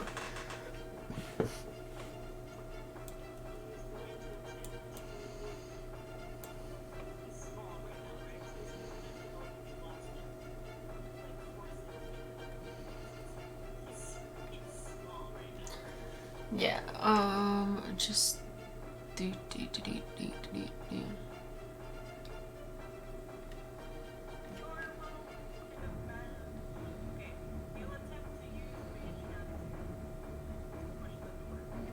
Yeah, he's like that for 1 minute.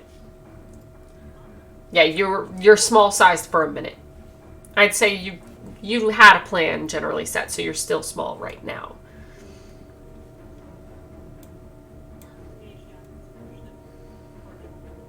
Strength check.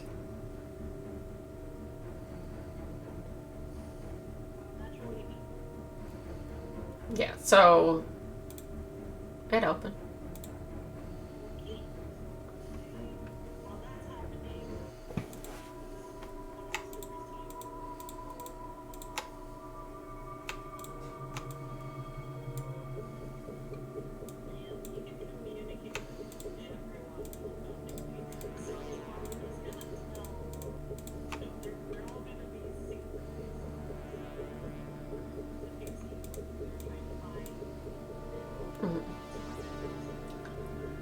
Yeah, so he gets, like, a message from Alistair as they're going into this room that, like, there is a body inside this cage, but it is long frozen and dead. And that he has the option of 2 doors in front of him, one going north and one going to the other side.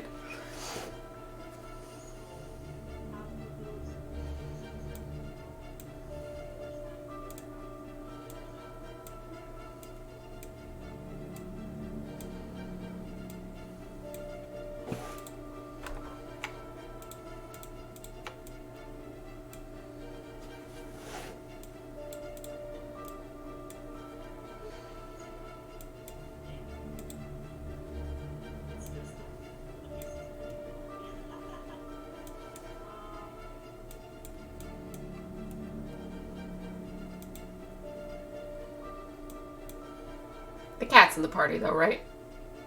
The cat's in the party. I can see where the cat's going with the other team. Then I...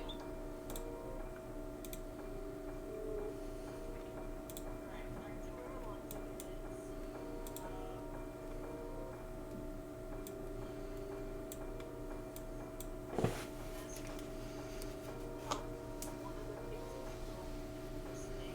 Okay.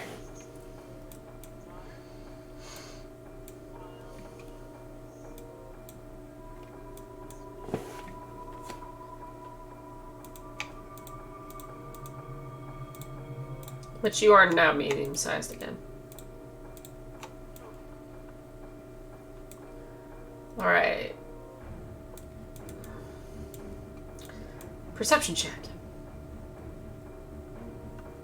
Well, 1 for the pixie who went down into the hole. They have a +4 perception at very least. +4. +2 wisdom. They have skills. Perception +4. I'm looking right at it.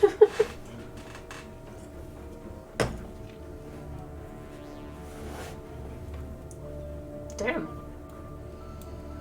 Yeah, so it goes down into the hole, and mostly it just finds, like, tunnel work underneath, but it's all frozen, mostly solid. But there's nothing down there. It, at least, you glean through its eyes that it doesn't lead you anywhere. This is likely the lowest you can go in this castle.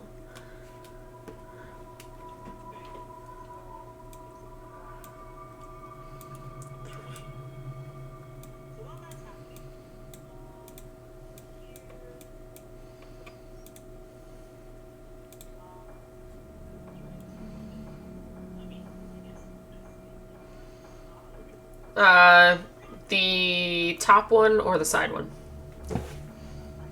Okay. Alright.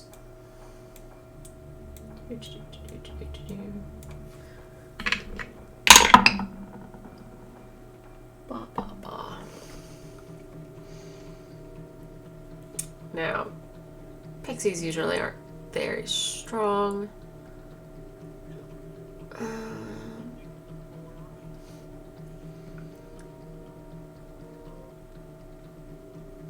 But there are 4 of them. So.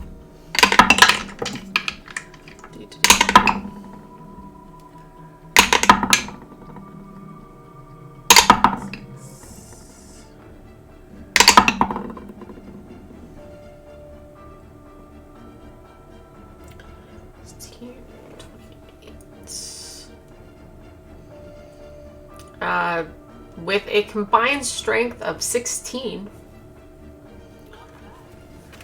they go like wings fluttering like crazy as they push the door open.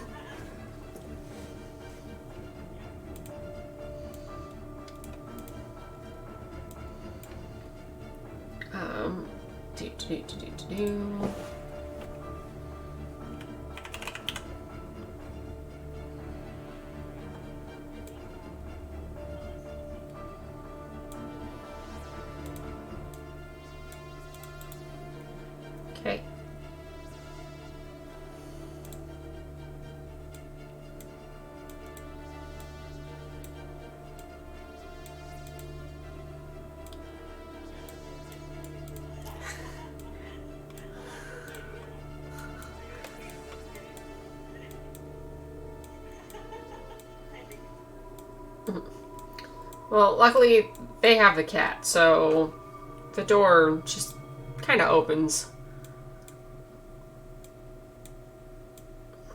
And they all go inside, and you see just frozen goods of... You kind of get the feeling that, like, this castle might have been inhabited by living people once, but it's all cobwebbed and frozen over and definitely been here for a very long time, but untouched and unused.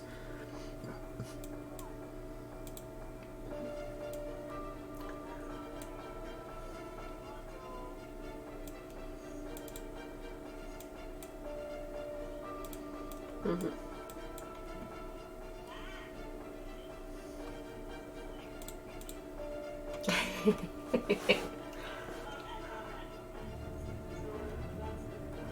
Mm-hmm. Yeah, so he sees people sitting in the chairs. Like, it's dim and dark, but he still has his devil's sight. But, like as you move forward, you see figures in the chairs.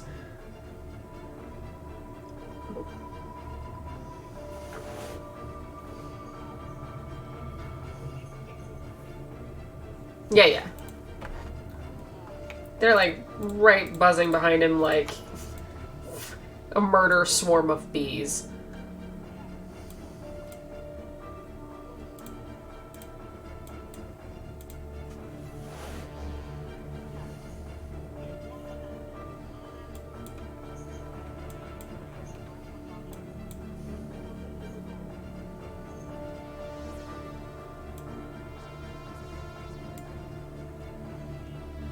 So, it's just trying to be as quiet as possible, which is generally, with a natural 20 and a +7,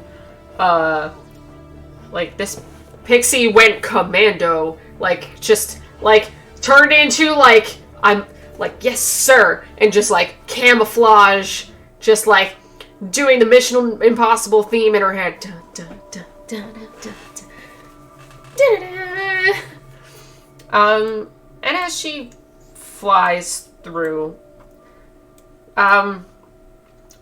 you get the sense that these are frozen, emaciated, just like mummified frozen bodies of people who used to exist in this castle back maybe when it wasn't frozen solid.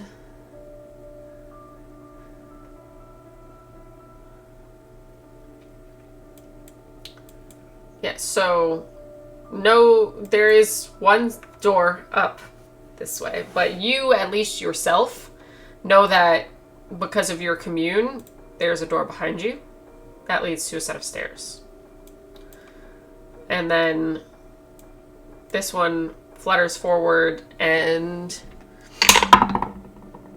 finds that this door is unlocked and kind of open. Yeah. I will... Boop boop. And in here is very frozen weaponry, but not bad weaponry. This was likely like the hold and barracks of the castle.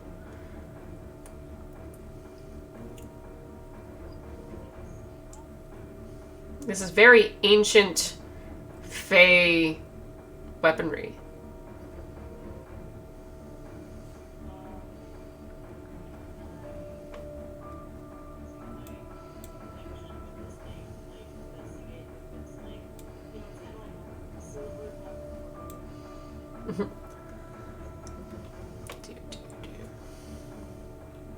Investigation.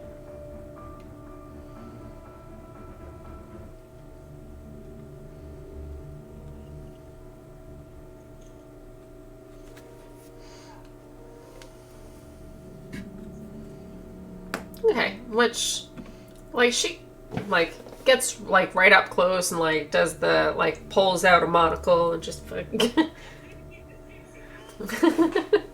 Like, gets real close, like, how close you want, boss? And you're just like, that's too close.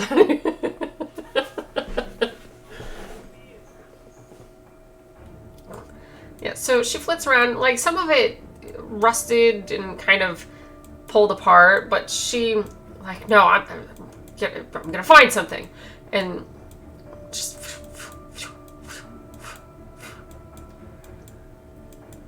Really? It's the fastest hour of my life. But yeah, she finds something in a box. Because some of them are kept open and whatever. But she like gets close to it and you see that it's like you can almost see the magic just coming off of it. It's still managed to linger in that it was still kind of protected under like the protection of whatever was holding it in the box, like the felt lining. And it is very nice.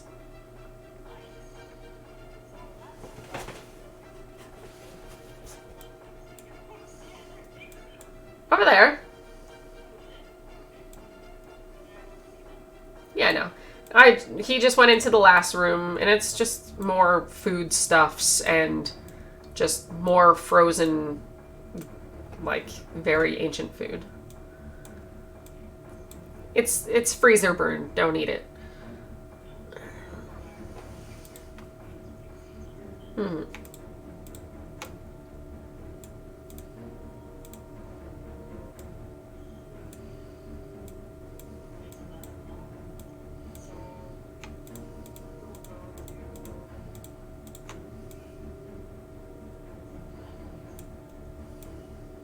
Okay. Ooh. Yes.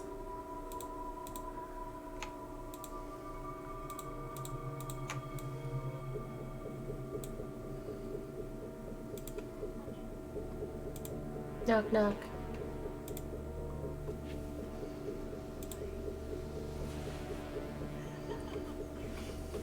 Wait, what?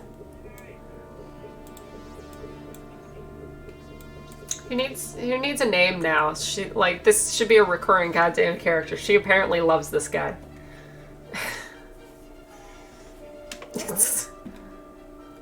Yeah, so either or.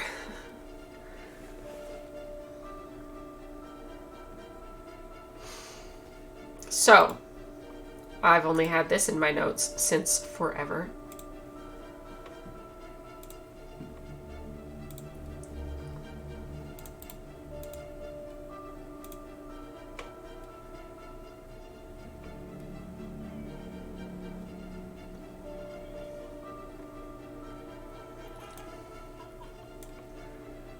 Okay. Yep. Just grabbing the description.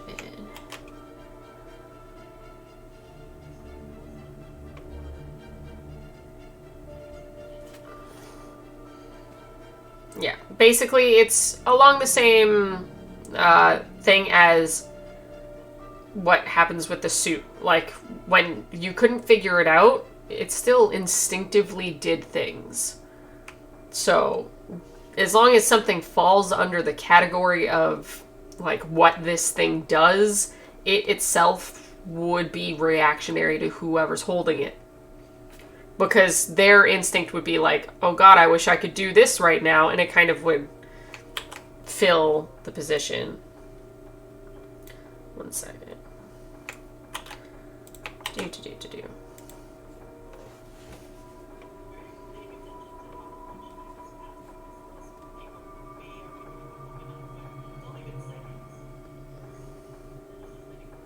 Yeah, I know.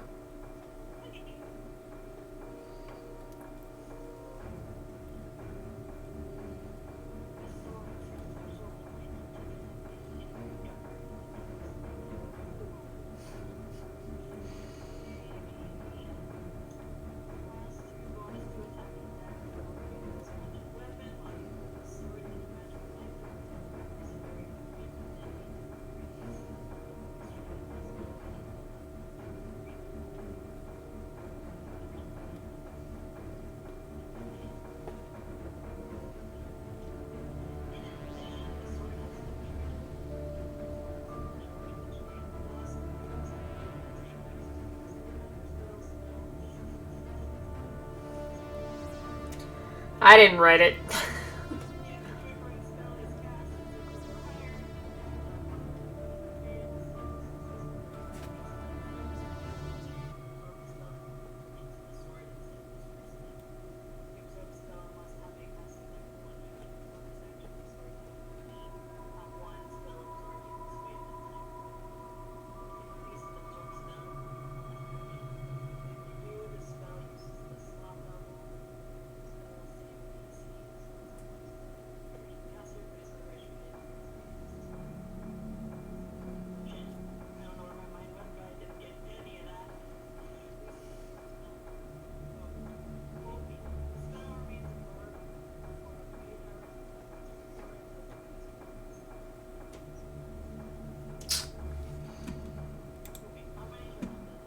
It says 2. And it recharges every day at dusk. Well, it recharges 1 every day at dusk. In addition, this sword has 2 charges. It regains 1 expended charge each day at dusk.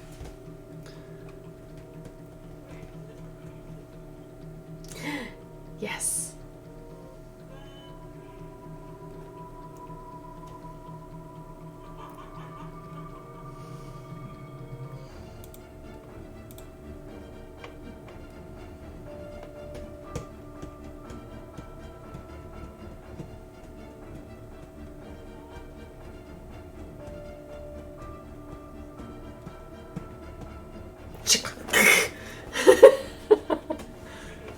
Yeah, yeah.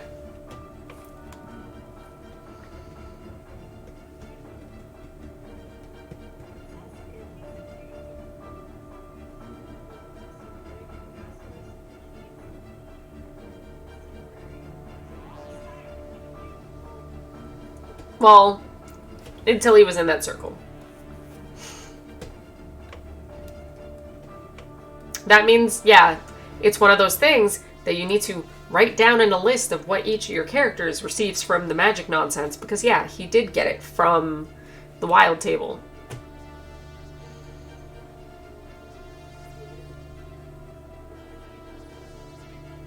Okay.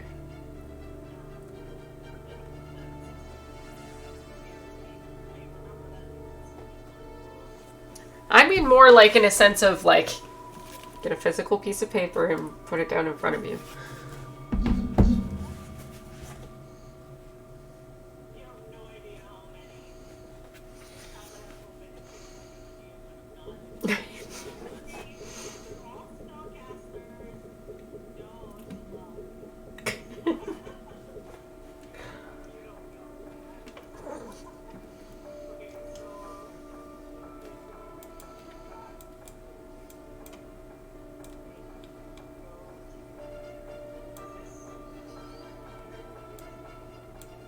It's the exact same room.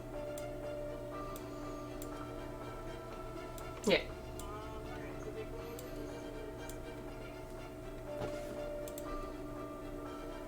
Okay, and they're gonna leave their friends behind?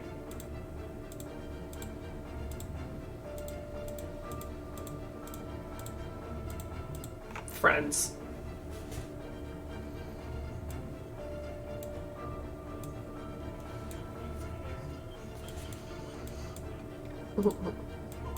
How long do the familiars last? Okay.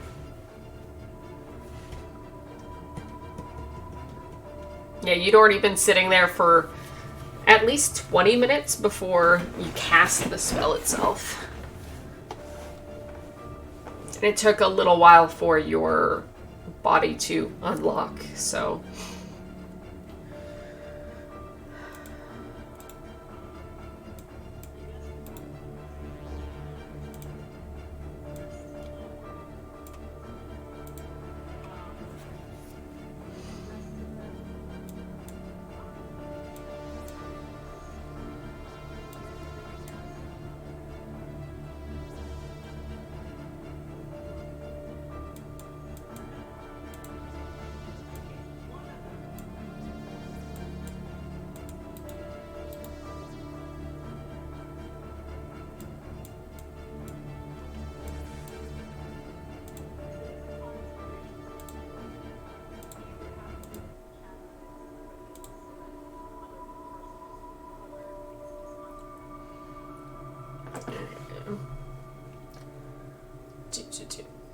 Okay, so you want a total of 15 coming with you?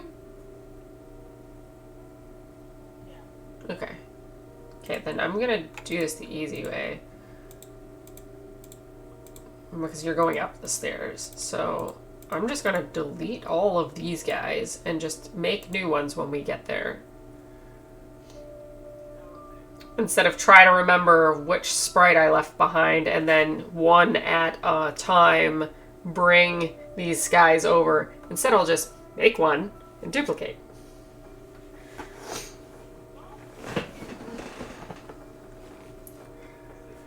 Well, you're leaving one here, so it's still divisible by like 3s and 5s and all kinds of nonsense. We started out 13.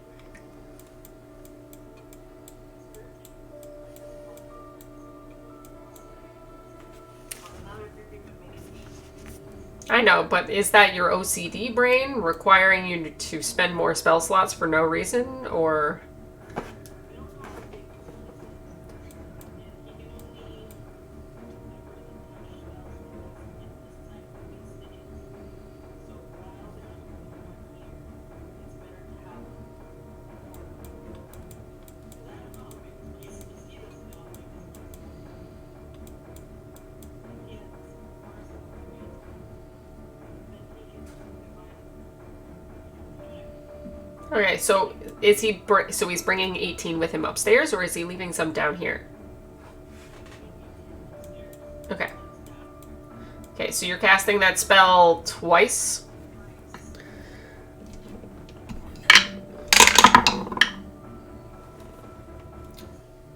Yep. Because you got the spell slots back, which was really handy.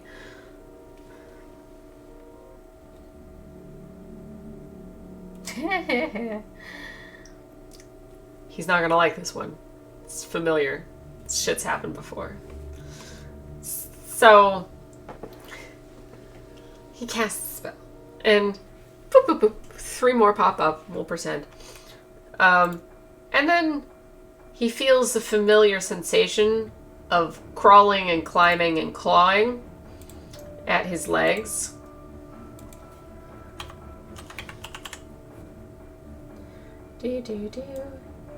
As a swarm of rats carries him off and then disappears into nowhere and just and you just get carried off, and but thankfully not into a wall this time. Just great. It's completely random and just like I hated when that happened. And like the cat's like and just chases after them, but like then they just disappear into a puff of magic, and it's just like I hate that.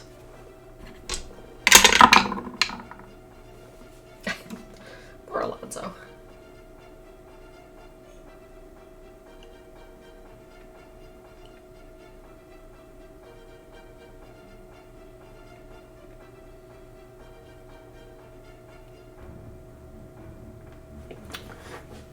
Well, for the next...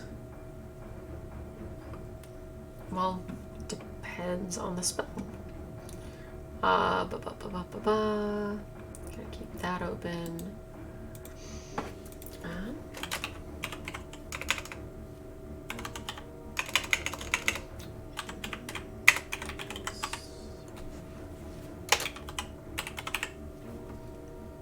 Why does he keep getting the positive ones? What the fuck? You gain Eagle's Splendor for the next hour, which the target has advantage on charisma checks. As if he fucking needs it. It's part of enhance ability, so it lasts for 1 hour.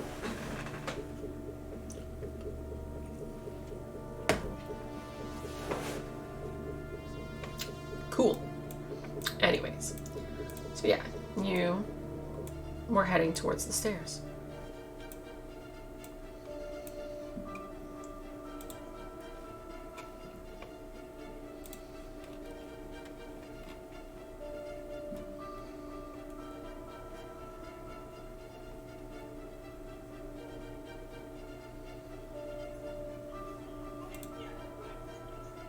Okay.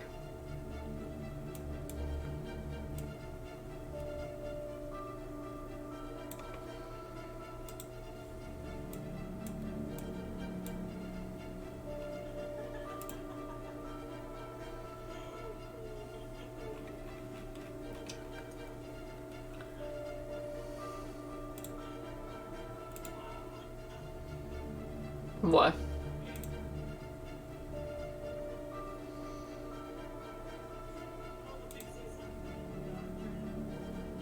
Okay.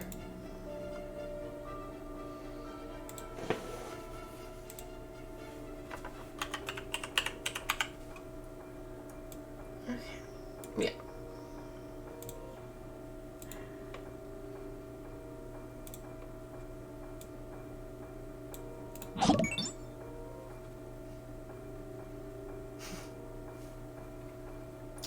Do. The army of pixies.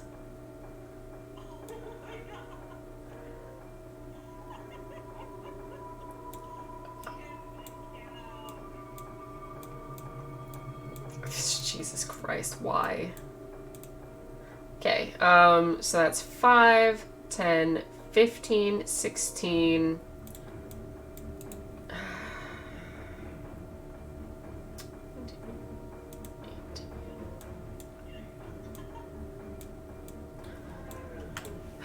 You and your freaking familiars.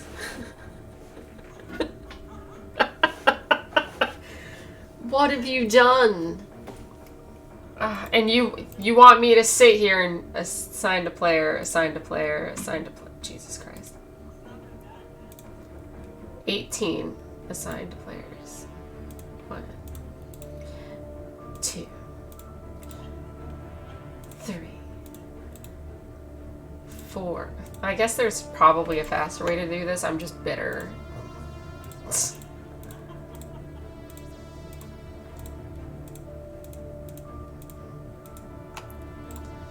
Assign to you. Oh god, that froze my computer for a hot sec.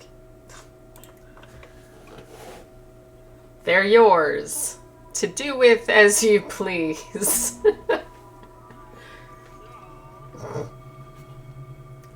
Frickin' rude.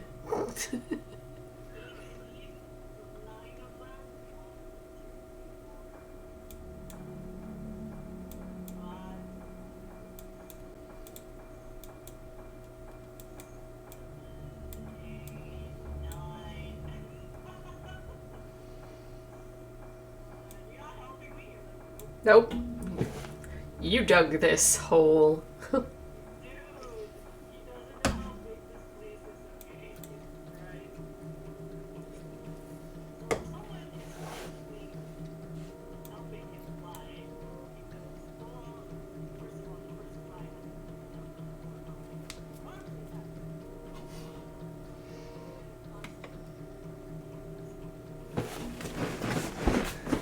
Oh, we have guests. Multiple guests. 5e, yes, 5e. This is, there's a lot of nonsense happening. I apologize, but we mostly play, and I don't answer too many questions as we're playing because it distracts from the playing. Right now you're looking at a man named Alonzo who is a bard warlock, and he's not having a good time.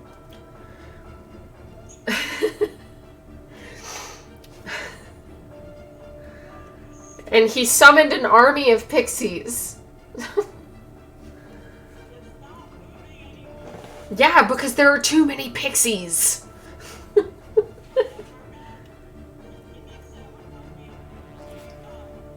Because he didn't wake up his friends. They're still in a prison cell. And you're just like, no, they're fine. Okay, so you come around this corner and you see a statue. This...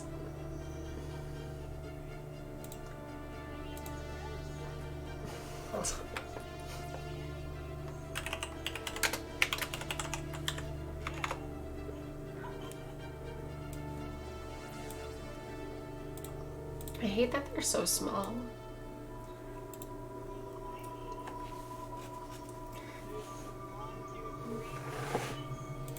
Yeah, there's also a golem who totally sees you. The cat isn't.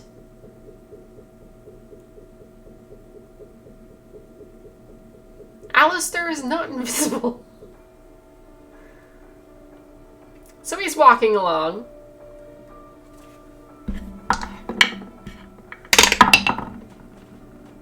And gets a natural 1 on stealth because he's probably like, I'll go check over here, I guess. And just...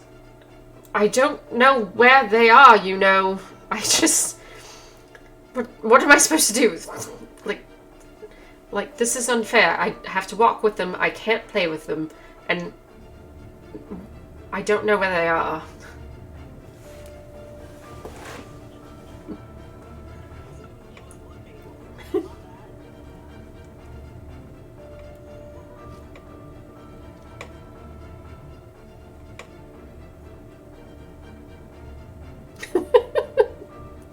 I gotta learn about that.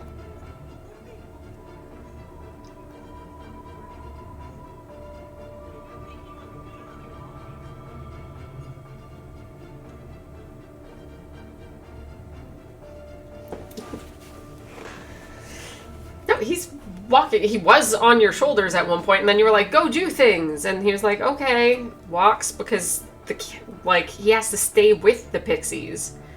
Like, he can't just disappear. As much as he is an asshole.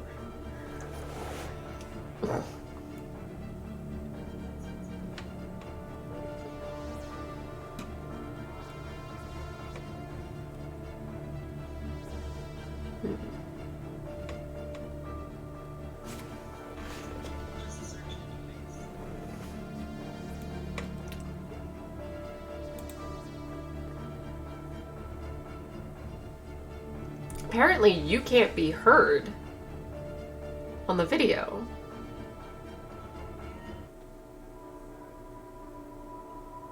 But we solved that problem last time we did this. Damn it!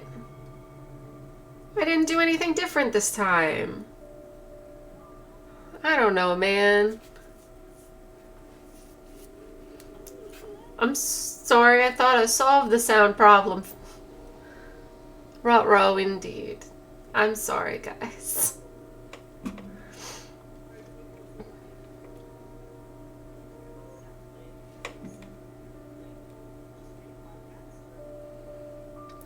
It'll turn into a different video entirely.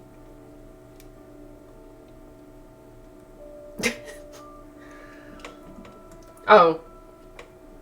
We have 3 viewers. 3 people are talking in our chat right now. And they're a little... Yeah. They're... I'm sad. No one can hear you at all. I don't know, because every recording we've done so far, you've had sound. Well, except that first one, but nobody talks about that.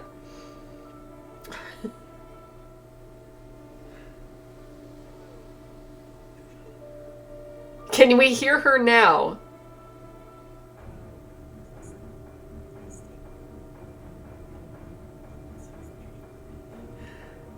Has it yet?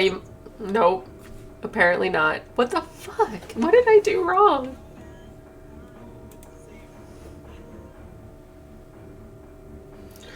No!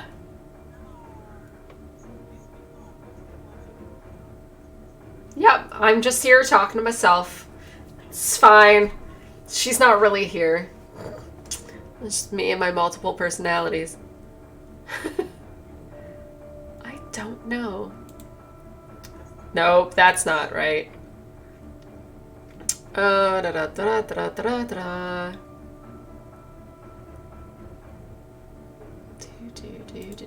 Do.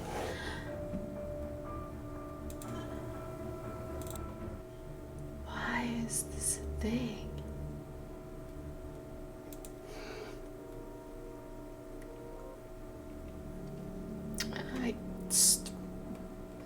this thing. Double checking. We'll be right back.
Okay.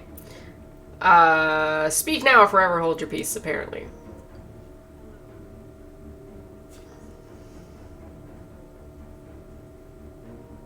Anything? You can hear red shirt. Uh, we can hear music in you, but sadly no friend. Damn it to hell. I don't know why. Yeah, forget you. We don't need you. God damn it. I hate this.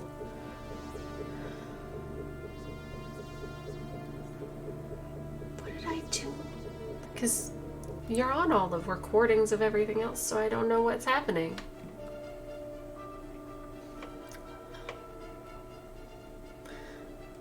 I'm so sorry, guys.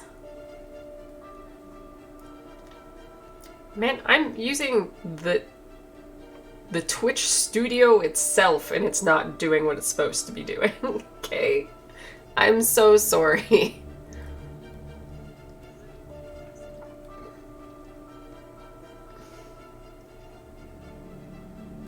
I'll try to learn more about, like, OBS Studios or something, and we'll be better. We'll get better, because I'm going to learn this.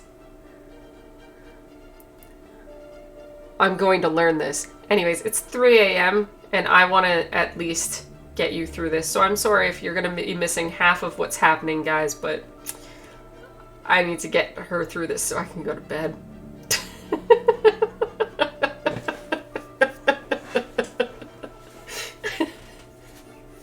We've only been at this since, 11?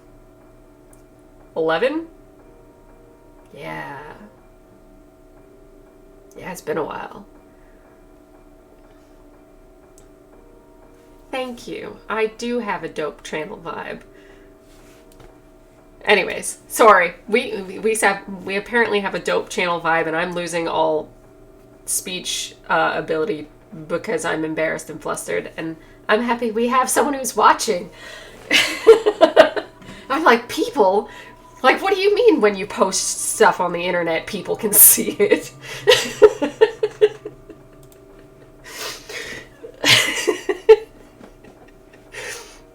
Yeah. Okay, so the cat is over here with you suddenly. Why is the cat... Oh, you have control of the cat, don't you? You whore.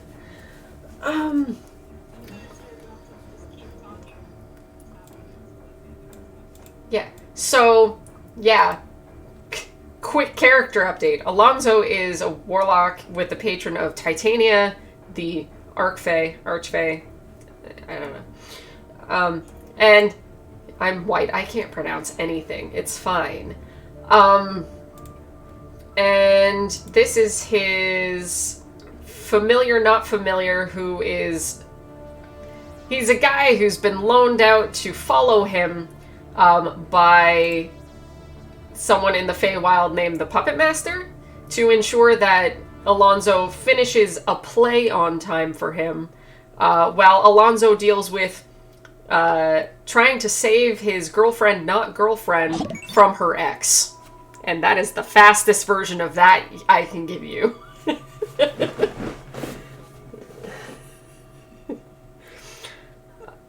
Yeah, so why are there a bunch of pixies, according to the friend you cannot hear? Because Alonzo's an asshole, and summoned familiars that summoned familiars. Yeah, Flock of Familiars did Flock of Familiars and did Flock of Familiars multiple times until he had an army of goddamn pixies. And now he's trying to sweep the frozen castle of the Prince of Frost to try to find his girlfriend. Not girlfriend. That's a different story. I'm not getting into it. I'm sorry. Anyways. They can't hear you. Stop it. Give up. What are we doing and why is the cat suddenly over there? Why is Alistair over there now? It's not that he can't do these things, it's you didn't tell him to do these things. You can't just suddenly retcon, oh, well, he's with me now because he failed a stealth save. No! He's over here being loud and obnoxious because he doesn't want to be doing this because he's a cat.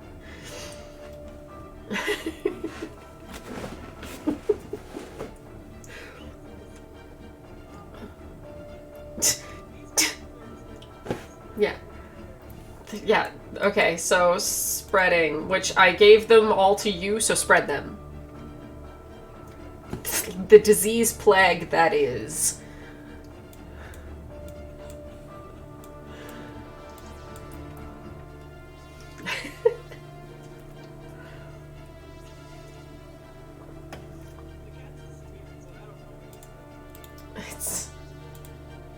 You're lucky he can turn invisible, and he had chosen not to. Basically, the golem, like, looked at him and he went, oh no, and just...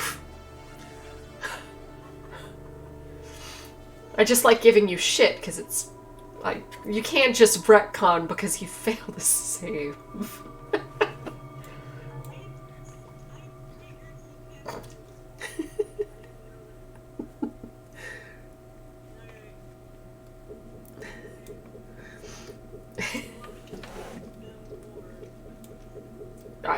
You do what you will with the pixies. They haven't found anything yet except pillars. Congratulations, they found ice in an ice castle. The real question is, where's the scotch? No, you chose to have 19 pixies. They're yours. You deal with that.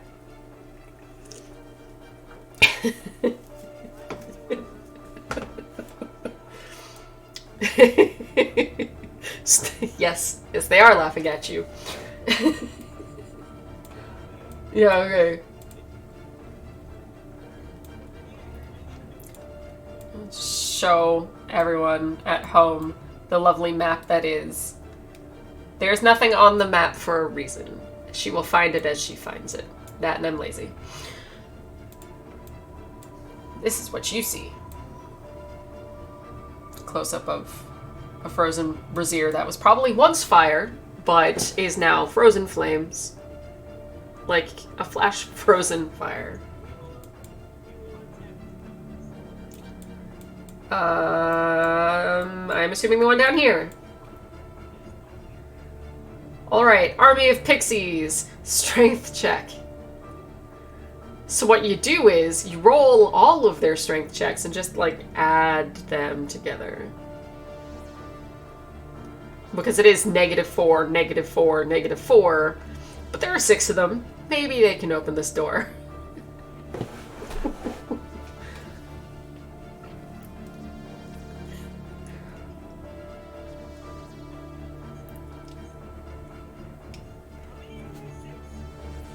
Yes. Oh, for the love of God.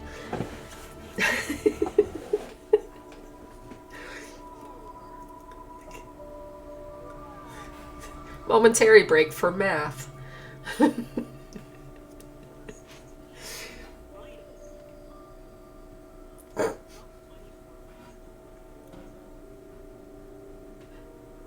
it's 51 divided by 6, I guess. No. 51 minus 24. No, I already did the minus 24. Oh, damn, they got 51. The door fucking broke. They got 51? Damn. Fucking.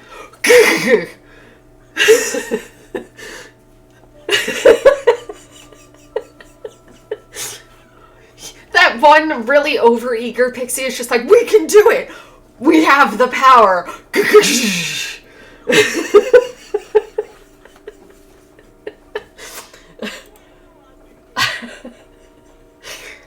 Oh, God. Okay, so the door is broken. And then we segue to somewhere else.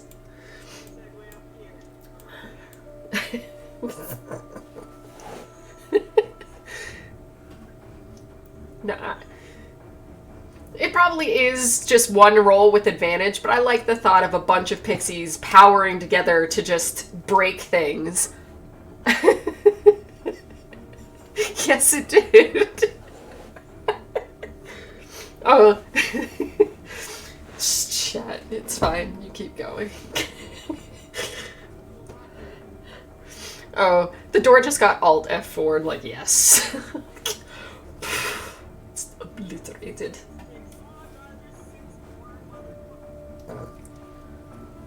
You did this to yourself. They are not being very stealthy. They're invisible, but they're also breaking things. I hope he has insurance. No.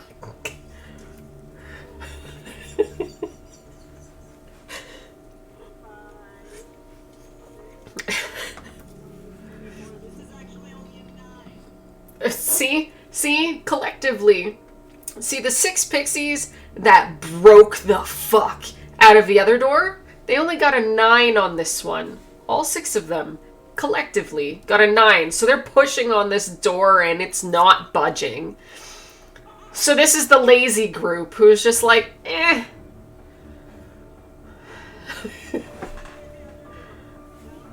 Okay.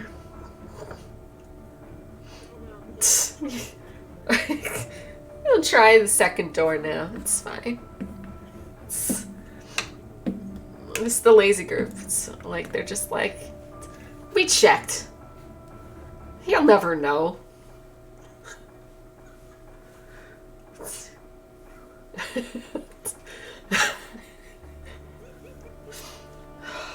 Ridiculous. Absolutely ridiculous.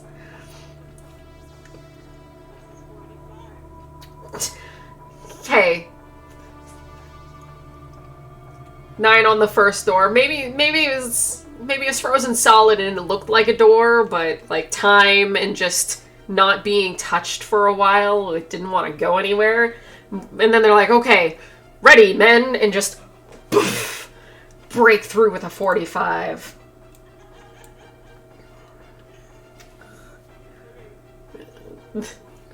Oh, apparently we're instantly transitioning to somewhere else. It's all happening at the exact same time. This is covert ops all at the same time. It's fine.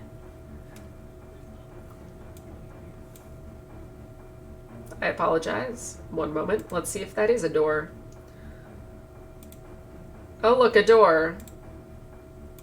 I know how to put maps together. Oops. I remember when I threw this together real quick the other day because I wasn't sure how far you were gonna get. Other day, like it was like yesterday.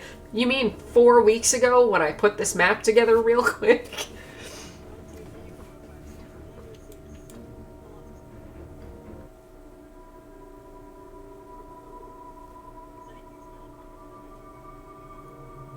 Yeah, okay, you got a natural 20 on the first roll? So, one of the pixies just kind of like goes, "Mwah, mwah," and walks up to the door and just...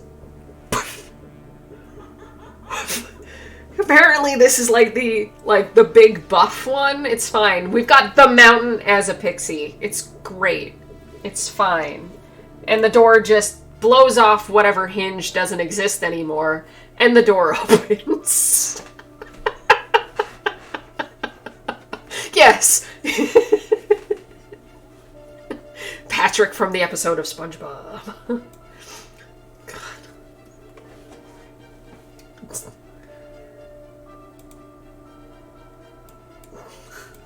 Okay, so he's like, I got this, and just opens the door by himself.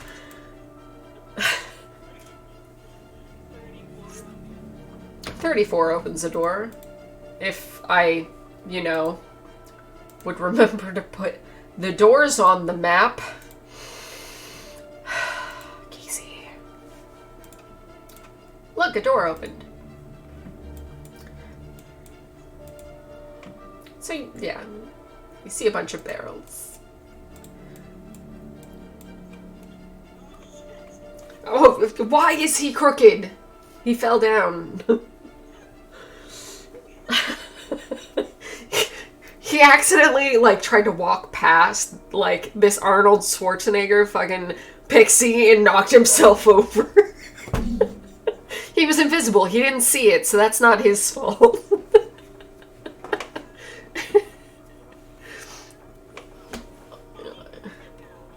He's forever gonna have that tiny blip of crooked on him now. And that's your fault. And yes, that is Lin-Manuel Miranda, if anyone noticed. It's a personal choice. No, I'm just saying that for the sake of it.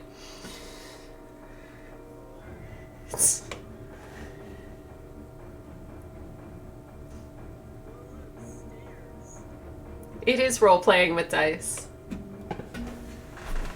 I'm answering their questions, I'm sorry.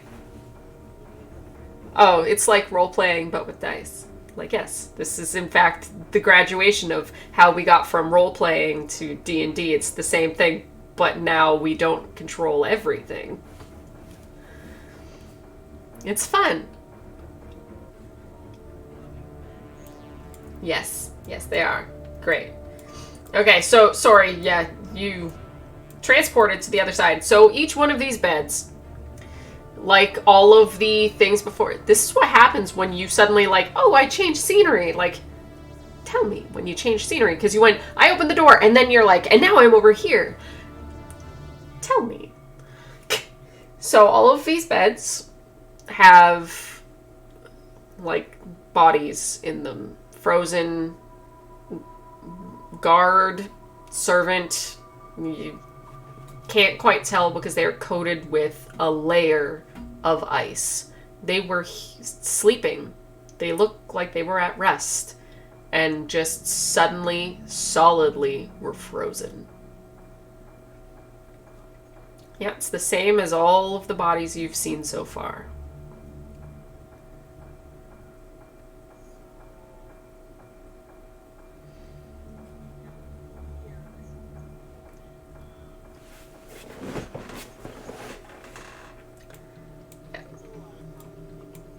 It's a lot. This is your fault. Don't blame the pixies.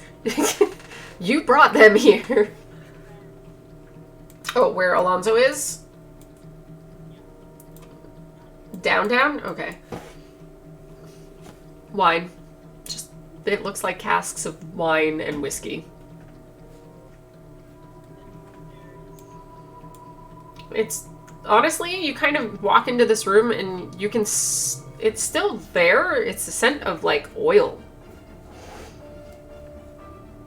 Which, if you give them a shake, it's still, it's not frozen.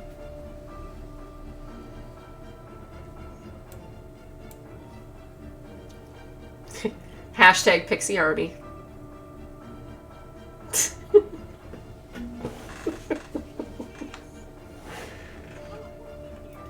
Oh, I'm sorry. Am I supposed to move all your pixies for you? Okay, so where are they going? Right where Alonzo is? Oh, God.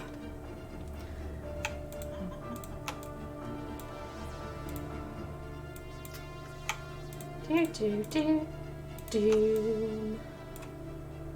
And then the cat.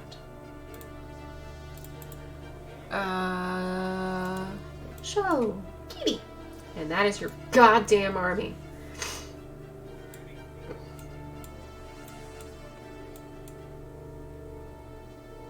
All of them?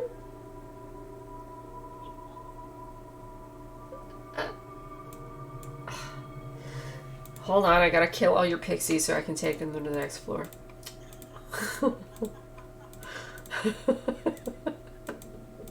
Because I'm not doing that shit one thing at a time. No. No. You can't make me. No, I'm not doing it. Death. Damn it! I missed one. Alright. Alright.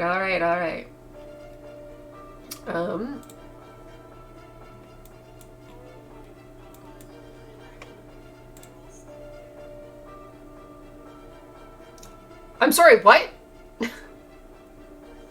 What do you mean they're still there?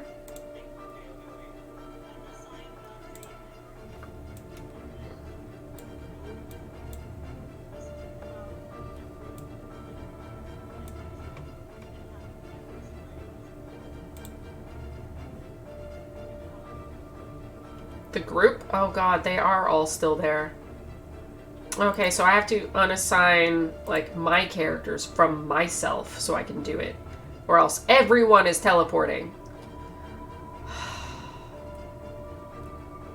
I remember how to do this. Damn it. I know how to do things. Hi, Wilbur. I miss you. Why are you asleep? Oh yeah, because she hasn't woken you yet. You don't know. You're not downstairs. Have you checked in on the Sprite? Because you can't just...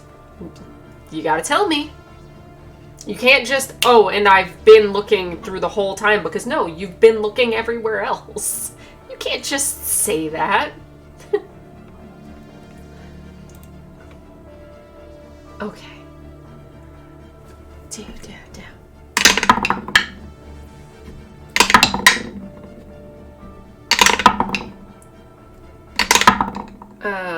That was good. Okay. By the looks of it, Wilbur has risen. Dante and Raquel need to make a wisdom saving throw.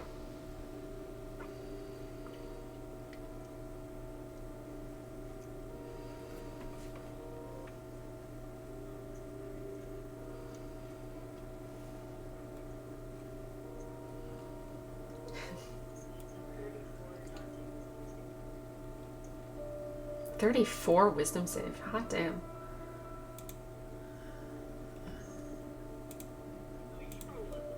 They don't even know who these characters are yet. Hold on.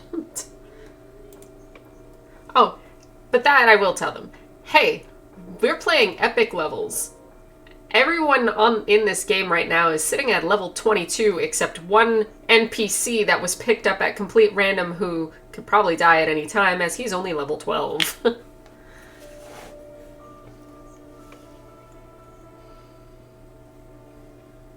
Go ahead, Dante.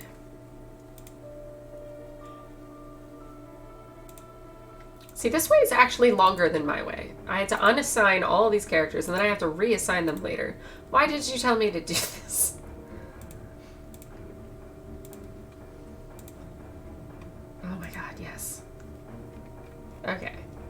There aren't even enough sprites because they weren't all assigned to you. Move party here. Enter army of goddamn sprites. Well, pixies.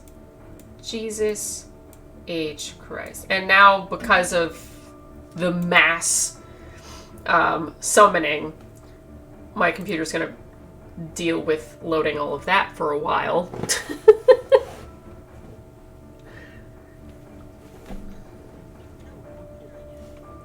Yes, the stairs that you ignored.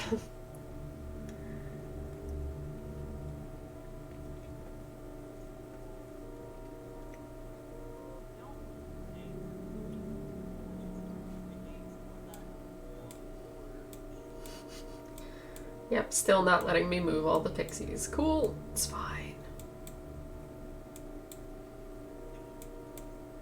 Fight for supremacy. There we go. Jesus Christ, that took long enough. Too many pixies.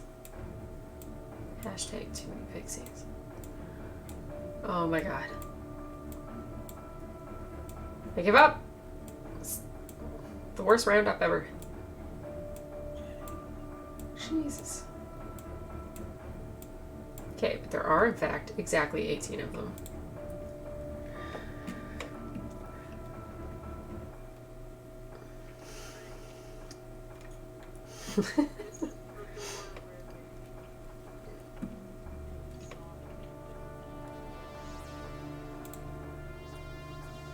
This is the entryway. So, yeah, when you first arrived, you came through this door here.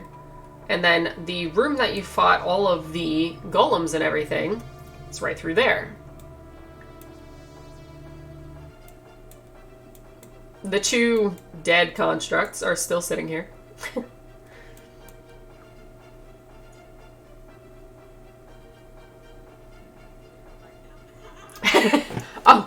Oh, are they? They're gonna go back down, huh?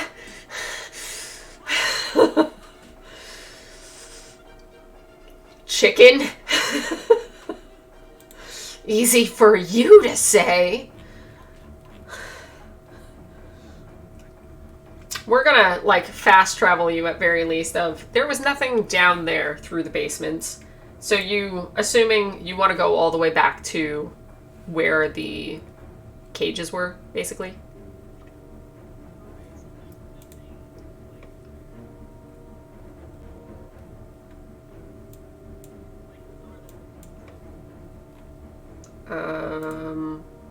What door?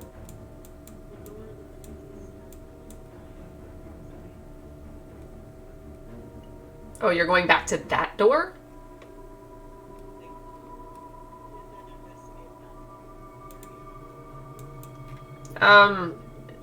Yeah, you find more beds. Like, you blip there, you find more beds, they've got more dead bodies. Fun.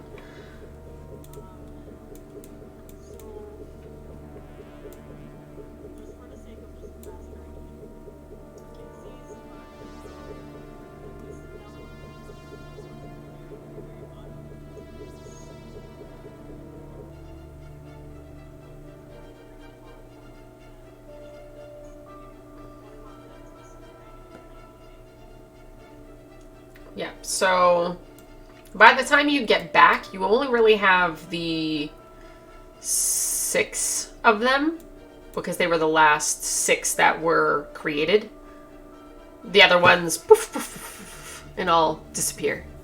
Because by the time you get back downstairs, the hour has gone out. So I can kill them now.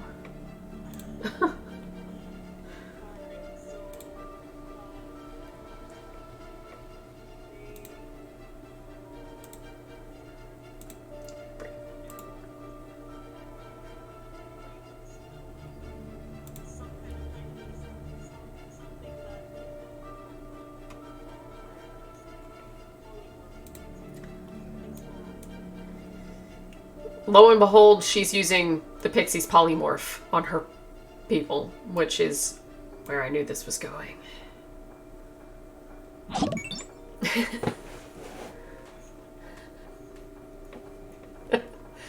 Fucking Pixies. I fucking hate them.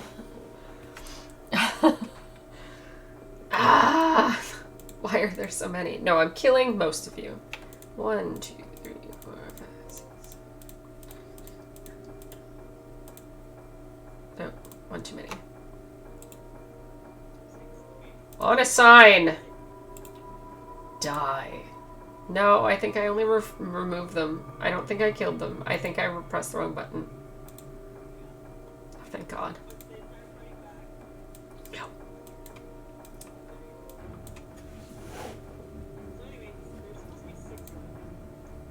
There are.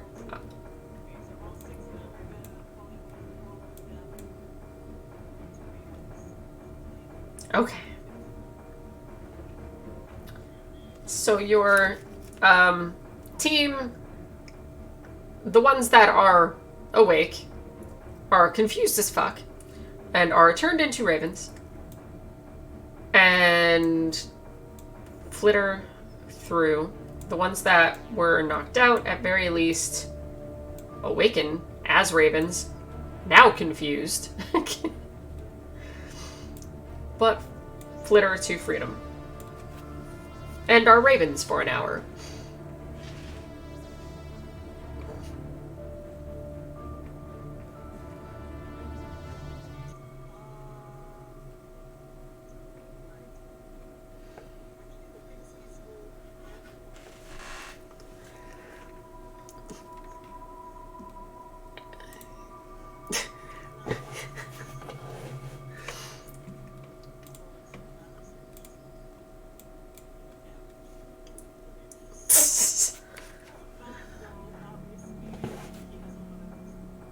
You're letting Alistair go ham on the ravens? He's so excited. So, cat eyes. Yes, sir. And just...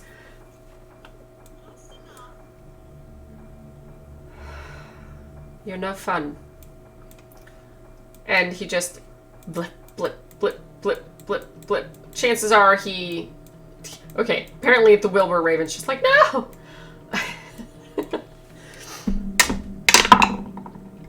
Yeah. I'm just gonna roll a bunch. 1, 2, 3, 4, 5. Okay. Yeah. Bam, bam, bam, bam. And then just everyone poof, pops back to themselves. But now that they've been awakened, all of the rest are no longer incapacitated. And they're all awake and just very...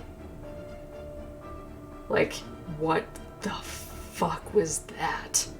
Especially Jarsali, who's like, she was a dead sleep. She was asleep, and now she was turned into a bird, and she's looking at you like, don't do that ever again. I will shoot you.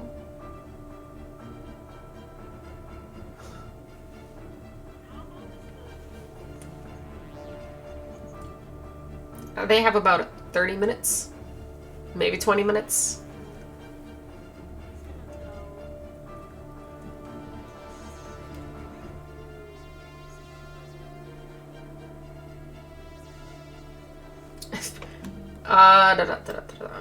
Prayer of healing. Second level spell. Ooh. So here's something we haven't truly explored yet for anyone who is watching. I am doing a weird version of Critical Role's Wild Mount. We are in Islecross, and we are being waylaid by some Fae shenanigans. But ultimately, our main character, who is Alonzo's goal, is to get to Aor to save his daughter. Because a lot of nonsense has happened. We've been playing this game for a while and just started streaming for our own, like, keep a record of it because we really enjoy this story. So that's why I don't really talk too much to the crowd at best, but there's a lot of you here today. So in Isocross, I have made it on my own personal thing, apart from Matt, is every time a spell is cast that uses a spell slot, I roll on a Wild Surge table, 3 of them for different levels of magic, and every time these level 22 people expend a spell slot, bad things or just weird things happen, just to make them conserve their magic more, or to give consequence where it's hard to keep people at such a high level who can do so much nonsense kind of in line.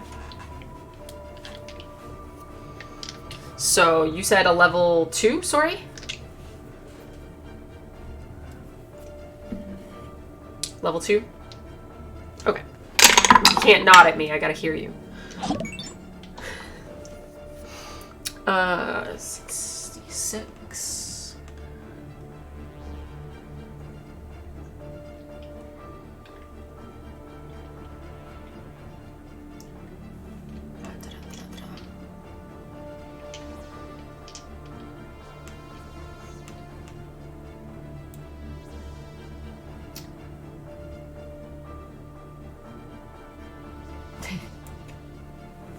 All right.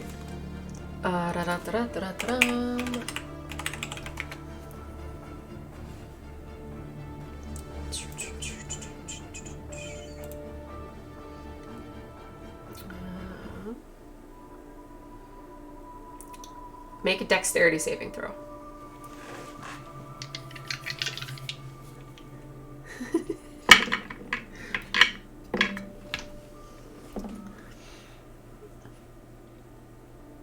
Okay, what is your,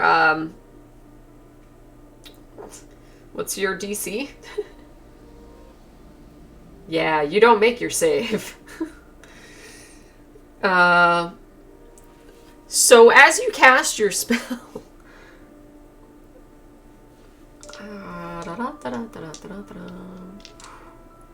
I apologize in advance.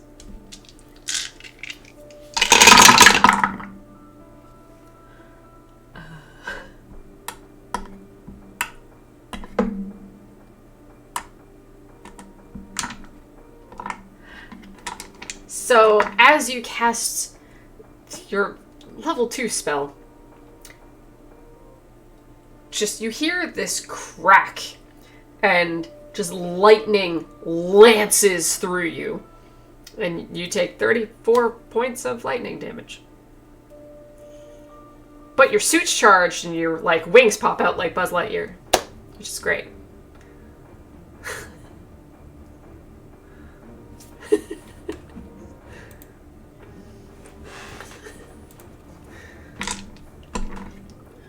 So, within here, you realize as you're casting that spell and you're trying to heal the group, it doesn't hit them for as much. They only take half the amount of healing as you cast this spell. Everyone heals for 5, not 10.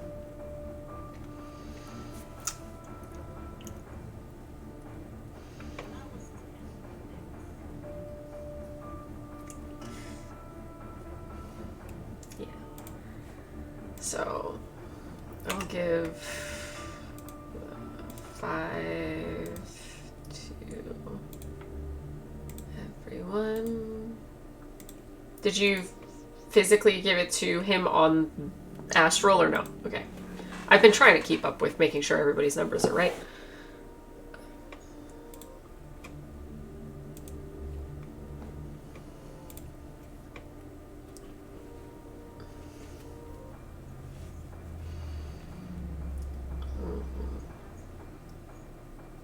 Oh no.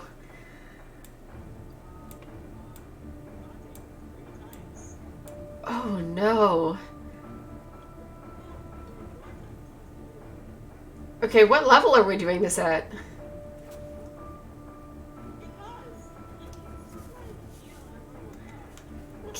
He's a doctor. Doesn't he? No, okay, if you want to cast Cure Wounds, by all means. It is only a first level. There you go.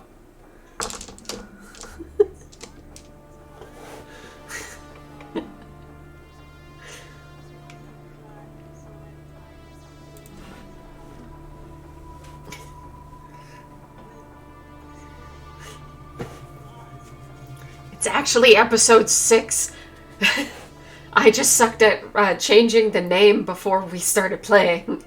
Don't watch the first one if you can avoid it. Some of them are on YouTube, but apparently I used copyright music on the one by accident, so you might not find it in your country, but they're available. It's just literally called Alonzo's Campaign. If you care to watch more, not being presumptuous at all. Because one of them's like 6 hours long. Careful. This one's going on 5 hours.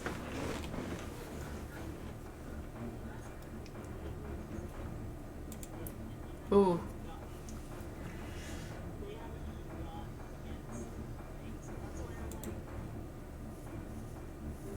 All right, do what you need to do, and maybe the wild surges will be in your favor. It is only a level 1, so...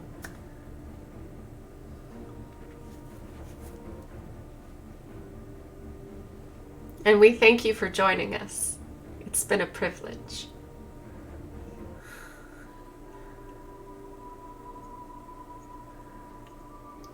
I miss in real, like, time games. I was just starting to get started in this, and then all of this happened. I'm talking to them while you figure math out.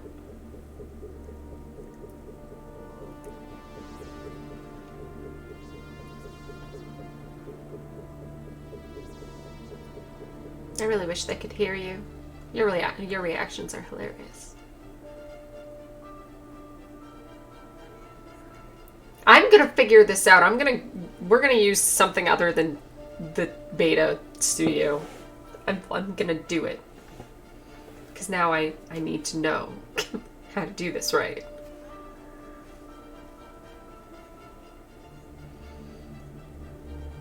Yeah, because you have the gloves, you have the this, that, and the other, but I don't know what else you truly have.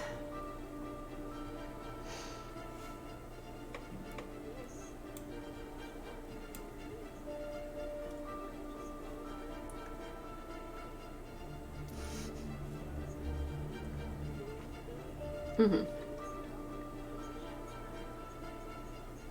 Oh yeah, you have something like that. Wasn't it a necklace?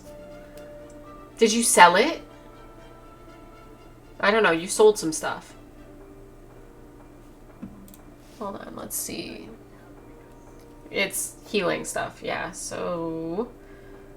D&D... See if I still have it. D&D items... Let's see if I saved it in my nonsense. Because for a while I saved every single item that I had given you just so that we would have a backup, because half of it was made up on the spot or found on a randomizer.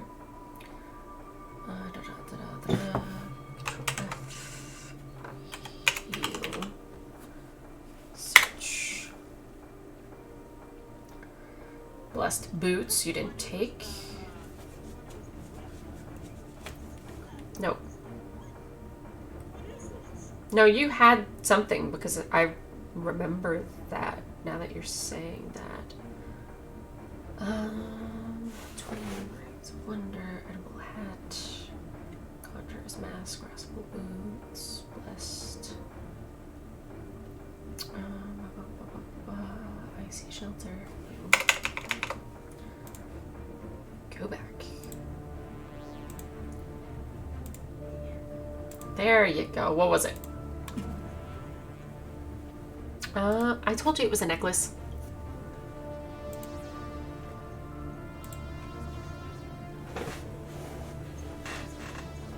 Nice.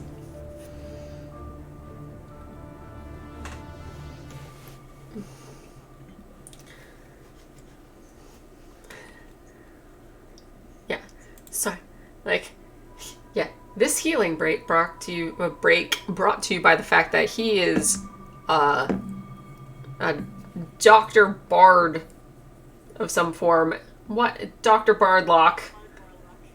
He's a Dr. Bardlock who has a lot of healing items that trying to do all the math on in a way that makes it so they don't expend any more spell slots because of all of the magical nonsense that can backfire on you.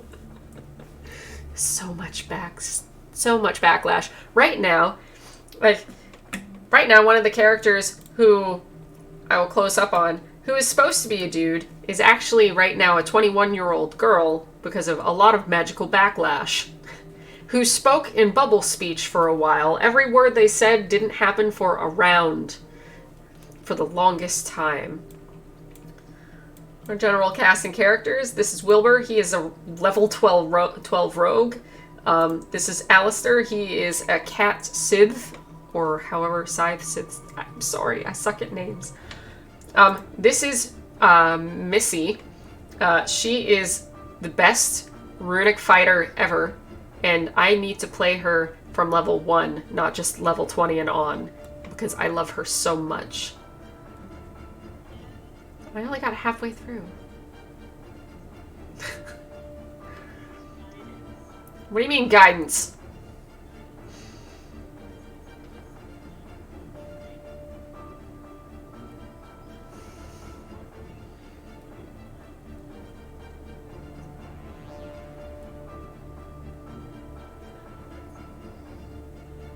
Go ahead.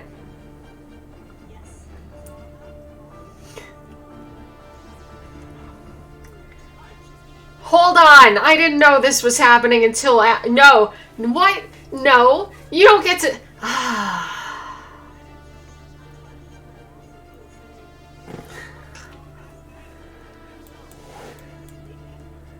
She's having the pixies cast guidance so that she can get multiple uses of guidance because it's a touch spell. I boobied my way into that one. Just boobied right into it.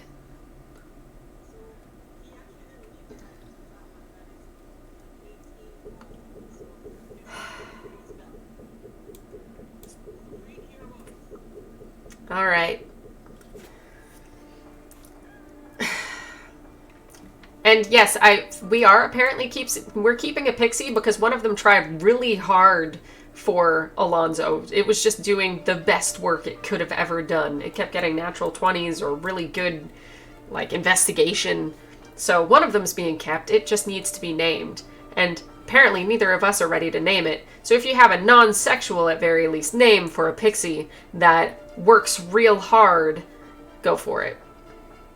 My boyfriend's name is Steve, so that's gonna be real awkward.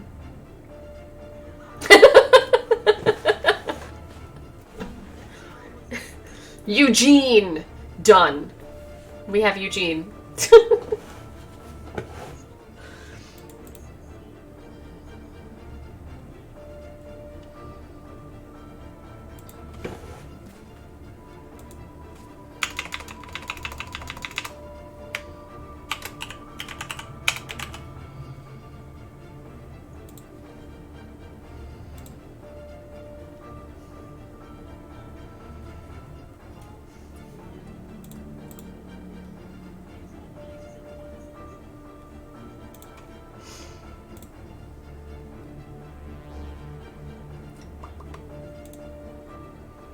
Okay, so level 1 spell slot being used.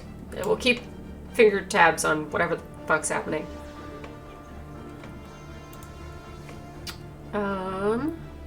Okay, good. Because I don't want to hold my finger up forever. Where is my stuff? Those? Okay, where is my stuff?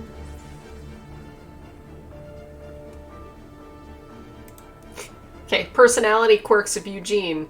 Is he a happy pixie? Is he an upset pixie? Is he a sassy pixie? Who is this? What is this?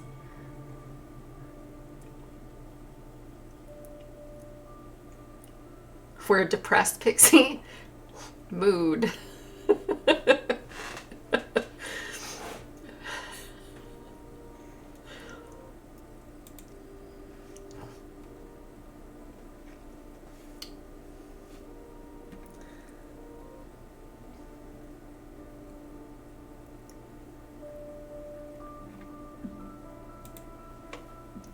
I actually have a face for that. Hold on.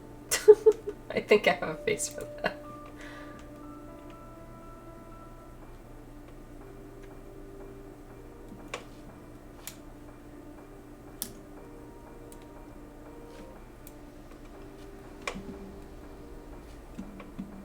Of course not.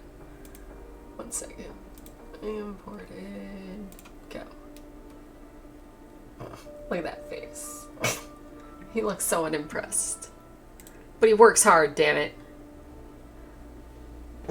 Does not fit the mood entirely? It does. I feel that... I feel like that's an okay face for just an angry pixie.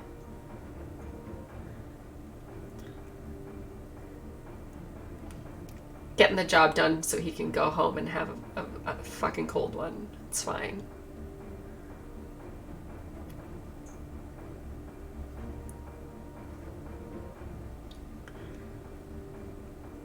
He's grumpy because it's fucking cold. Like, he's in the worst place ever. It's fine. Everyone with black in their ledger.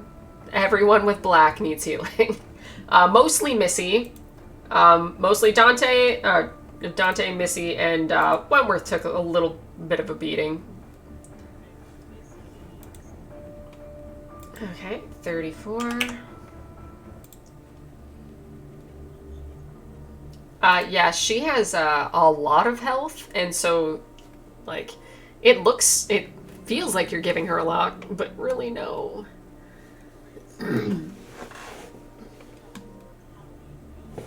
Yep. How much healing did he take? Yeah, just tell me how much he has, and I'll just put it in. Okay, that's not bad.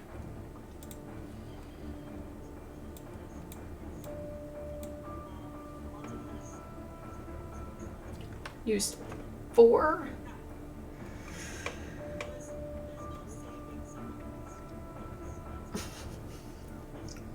Mm. Yeah. And so let's see where that gets us first, because 4 spells, that's a lot without knowing what happened first. So at least they were just first level spells, so it's gonna be hopefully not too bad. Oh god, the nonsense is just gonna start now. Oh no. Oh boy. Okay, that's relatively mundane. Yeah, so you're... So you're right up and you're dealing with Dante and you're like, so for the people at home, these two don't like each other. Because Alonzo was traveling with his girlfriend. And for whatever reason, things happened. And apparently she found Dante incredibly attractive, and vice versa. And as if compelled, she did things that most prefer not to happen in a relationship. But we're still trying to save her life, so good on them for working together for that. So, as if compelled, there may be reasons for that. Who knows? Moving on. So Alonzo's healing Dante, and grudgingly. And so he casts Cure Wounds, first level, and the most mundane effect that is in this whole list. He suddenly about faces. Just completely at random. He just turns 180 degrees, faces away from him like, that's it? And, like, Dante's just like, okay, I guess. But Alonzo himself, like, wait, I didn't want to do that. Turns around, turns back, and tries, like, to move on like nothing happened. And another Cure Wounds at first level. So he casts Cure Wounds on Dante again, and suddenly they switch places. Just suddenly, just most. This is the mild magic surge table. It's fine. Does it again. And Alonzo gets that X-ray vision again and just sees right through Dante.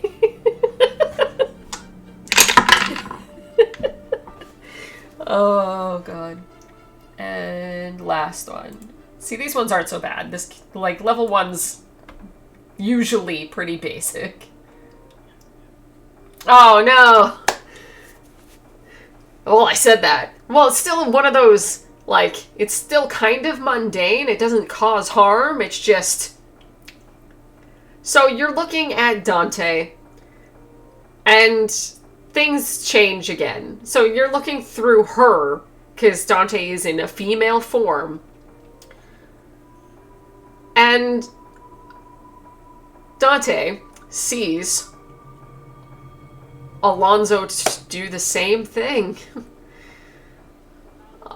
So now they're both girls. Just Alonzo, suddenly his clothes don't fit, and just like something sits weird. His shirt's too tight right around the chest area for some reason. And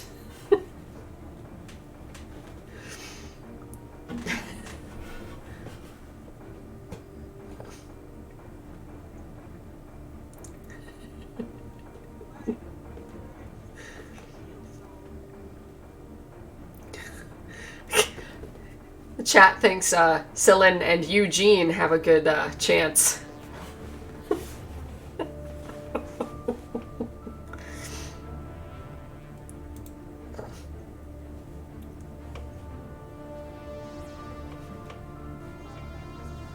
Third level spell.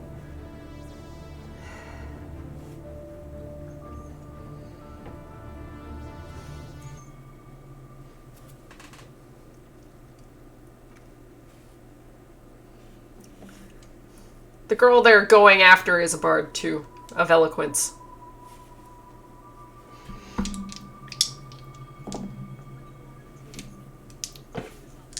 Okay.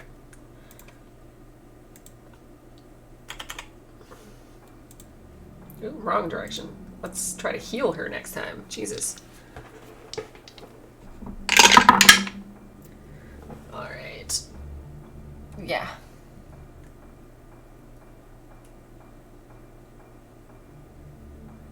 Okay, well, here's something cool. The 21 you gave Missy, it became an area of effect spell. So, Jarsali gets it, Alonzo gets it, Wentworth gets it, and Dante does too. Yeah. I know, right?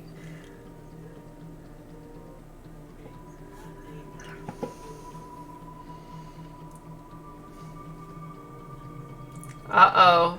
Zach's home, and it's 1:30 in the morning.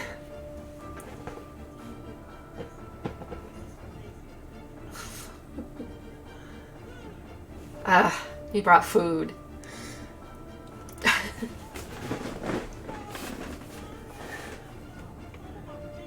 What'd you do?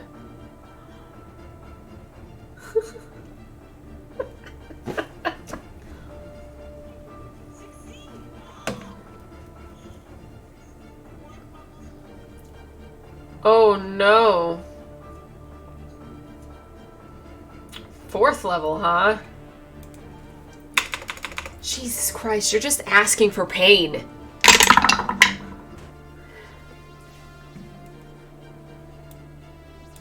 This guy's gonna die. Like, he's just spell. The dude's gonna be exhausted. My God. 34. 34 healing. The poor doctor is just, like, doing his damnedest to get everybody together. But 4th level spell, so magic surge table's gonna a little more dangerous.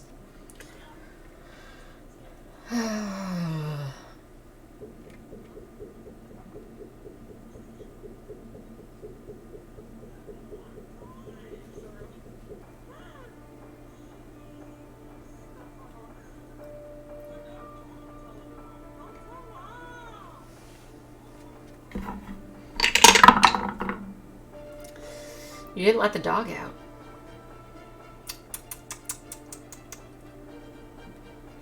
Poor dog's doing the happy dance. Okay, what do we have in store?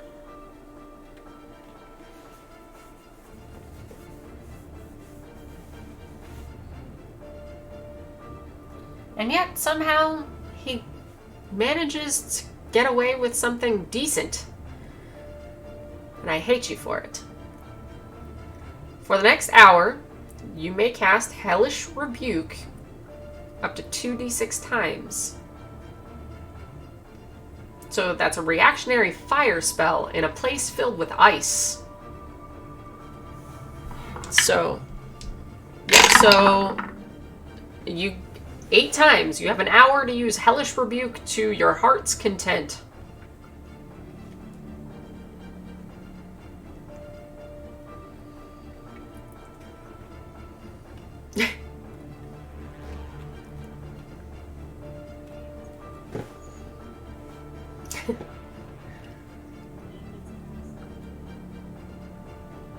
Yeah, just basic.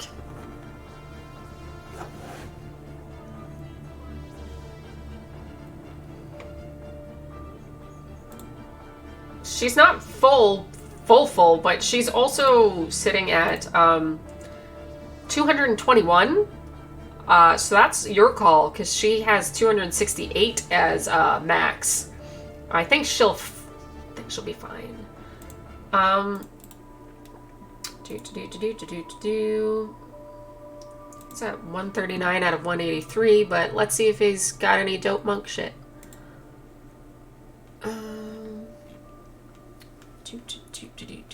While you've been doing this, I assume that you're, yeah, doing other things. He's kind of just sitting there and knocking back a few drinks.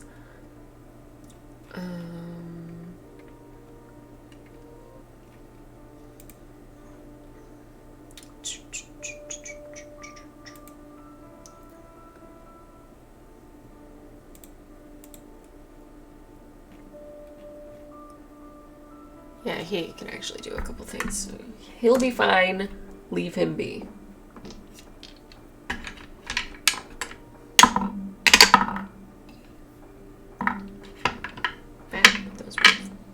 Put them in the right spot, goddammit. All of the dice have a home.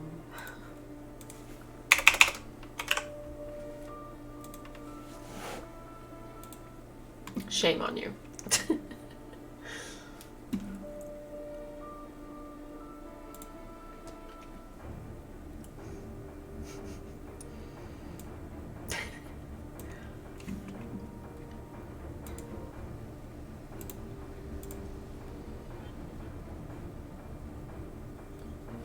Let's see. Yes, he used a lot of spell slots. Hey, good news. Eugene actually has 4 HP because I rolled the dice. So he's actually at full. So there, you guys can have that. They really like Eugene.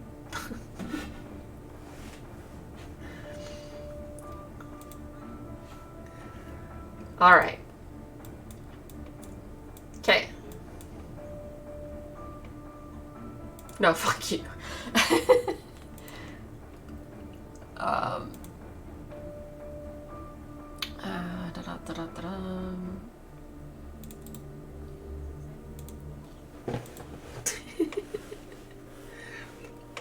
He's a powerhouse.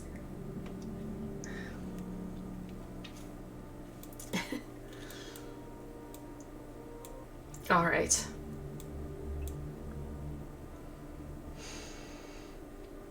Okay, so basically send you right back to where you're supposed to be? All right. going to assign all of my people back to me, so I can just whoop whoop you up to the top.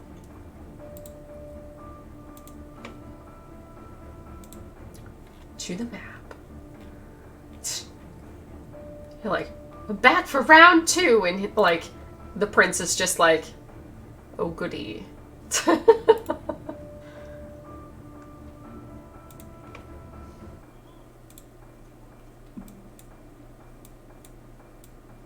Yeah, how you gonna, like,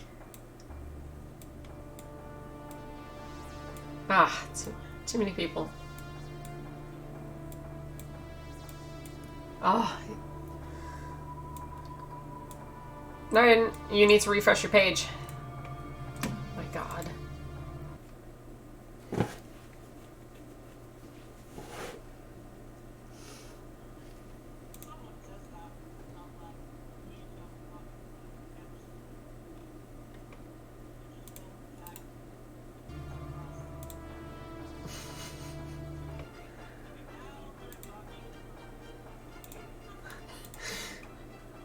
Yeah, Dante's just like, we need to have a plan. Like, we can't just go barging in there.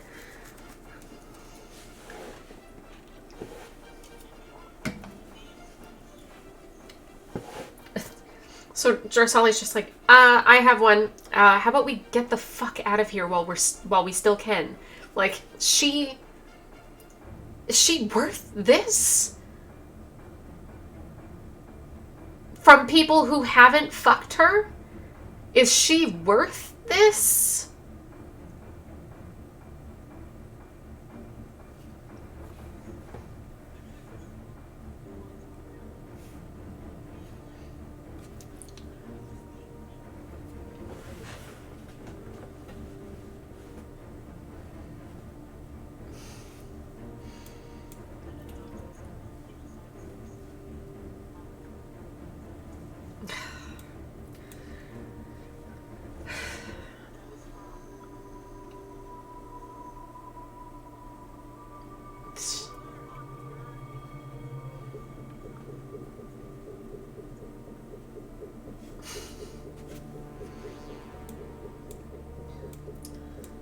She shakes her head at you, and why? Oh, there we go. She just clicks her tongue and doesn't know what else to say because your celestial sugar mama has declared that this is a necessity. And she isn't about to go walking out there alone, so she doesn't have much of a choice for survival. But you can see in her face she is not happy with this choice.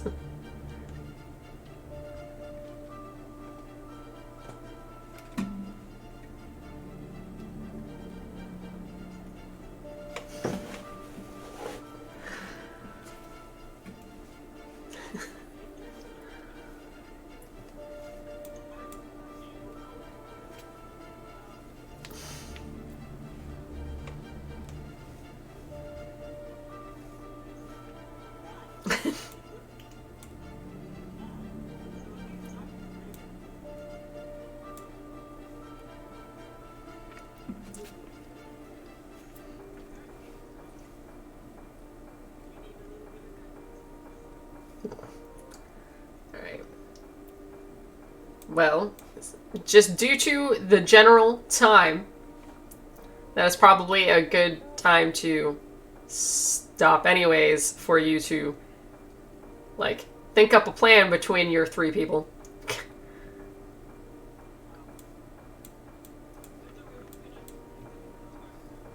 First of all, the Raven Queen is literally just a single bird who can't truly respond on your shoulder.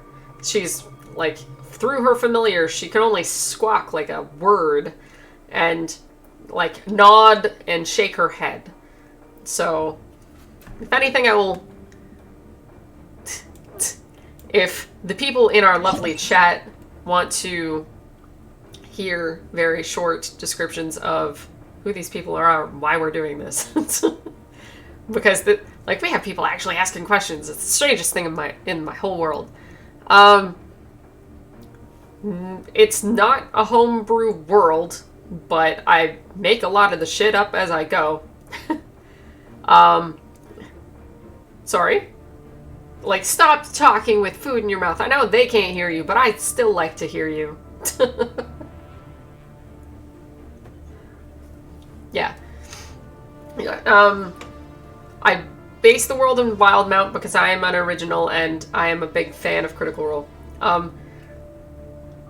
But a lot of it is off the cuff, random stuff that goes with the character.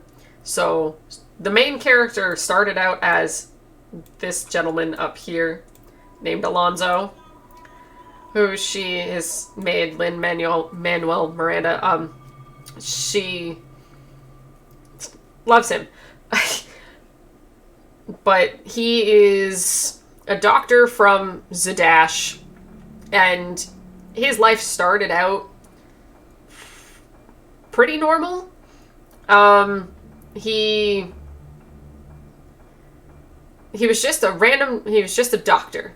And then one day the princess of Rexentrum, so King Dwendal's daughter-in-law, came to him with the issue that, if you've read the Wildmount book, is that she can't conceive children. So she basically paid him to knock her up. And his problems only got worse from there. It has been a long adventure of him finding out she did conceive a child and going to be her personal doctor without anyone aware as that he was the father, joining the court of King Dwendal as he is a relatively intelligent person with good ideas, and the king took to his charisma because he is also a bard. The king took him up to go deal with some issues they had in Besez Till, which is one of the elven courts up in the north, which he had personal stake on as someone he loved and from his past lives there. On this adventure, they lost a lot of guard and had to pick up mercenaries for help on the way, one of them being a woman named Sillin, who he ended up falling in love with. But something happened at the court, and the king and the prince and the princess who was with them, Alonzo and his new girlfriend and a couple friendly companions, had to race off and became wanted people for the attempted murder of the Ring of Three, which are the Elven court. Stop interrupting me.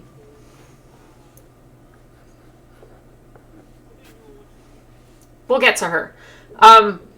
They boarded a ship. The ship was captained by a succubus queen, and they rescued the crew that was on that, this was the first mate of that succubus queen. She has come back into the story now to help Alonzo because of the debt to be repaid. She picked up these people as crew currently that are to help Alonzo. And that's... Yeah, Wentworth can deal with it. He's somewhere. There's a turtle involved too. I'm sorry. Wentworth is just our slapstick character who is a monk who moves super fast but chooses to move super slow all the rest of the time. Just this big chase from being wanted. They ended up in Icehaven, tried to work their way down and back around to get to Rexentrum, by a road, and the king and the princess were absconded away with into the Feywild, and they had to chase after them. And I have this whole thing where when you're in the Feywild, it's like an hour in the Feywild is a whole day here in the material plane. So what they thought they were gone for just a couple of hours, they were gone for days. And just so much happens in this story, and I wish we'd started recording sooner. Just, it's all so exciting. I love this story so much. Yeah. So, when they went to the Feywild to go rescue the king and the princess, they were taken by the puppet master, who is the operator of the theater in the Feywild, which is a theater you can enter but generally don't get to escape. But being a bard, being Lin-Manuel Miranda, apparently, he had enough charm and the truth of the story that he told was enough to sway, like, you got like a natural 20 or something stupid, right? Like, I was so pissed. He was swayed to tears by this story of this character's life so far and the backstory that she had carved for him, that he was willing to let them all go, but with caveat that he write a story or a play for him. So that's when this cat comes in. His name is Alistair, and he is watching Alonzo to ensure that the story gets written and in a timely fashion so that the puppet master will be appeased. And just so much. There's so much. Yeah. After months of work, to him anyways, he just finished 46 songs. There's like an intelligence check, kind of like a skill check that I have her do, and he takes up so much time of his day to write music. And he wants to write it within like a certain level of like, well, how well it's done. Like points for like 25 is like a good pop single, but he prefers his songs being a 30 or over and a skill check. Yeah, well, it's Lin-Manuel Miranda. Hamilton, the musical, is actually 46 songs long. So that was the benchmark for us, was 46 songs. So he's basically writing a Hamilton-esque play, but about the Julius Dominion, which is the people who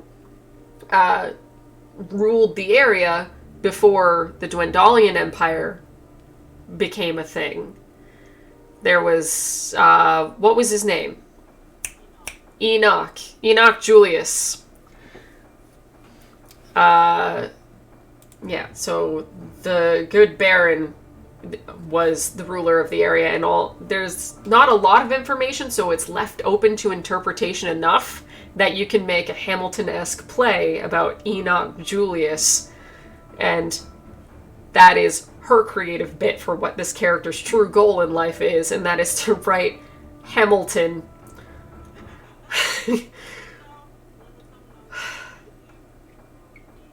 And she has a song name for all 46 of them.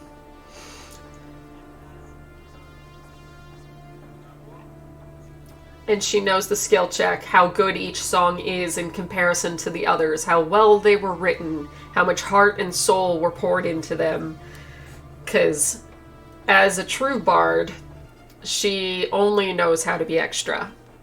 Yes, we shall add the Ballad of Eugene. It is in there. It now exists somewhere. They love Eugene. This little guy will now survive with you. He is the one who was like, on it, sir, and he did it. Like, he did the thing. Okay. Pippa is babysitting.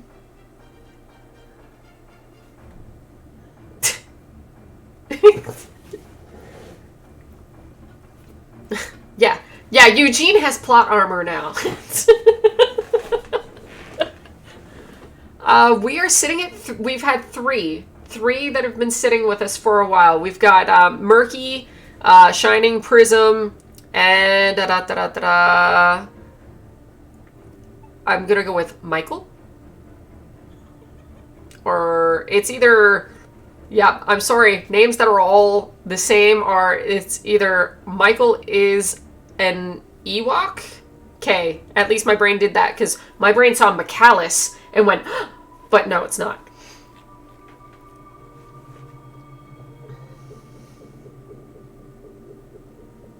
Yeah, sure.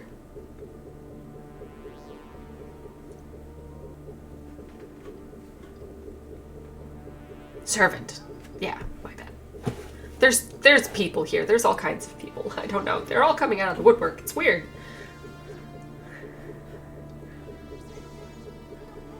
They are the pixies. Yeah, that's what they're doing. We make up the mind of Eugene. All of them. Well, now yep, it's fine. Well, now I need to find pictures for them all, but these are going to be saved now. Oh, well, that sucked. I know how to do things. They're only watching me fail. Yep, just these are the first few viewers who matter, so they're all getting named. We'll just keep them around. Just random pixies. It's fine.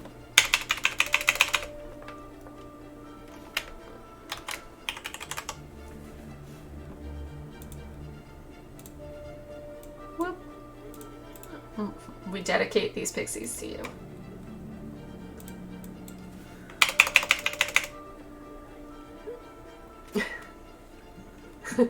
Jesus.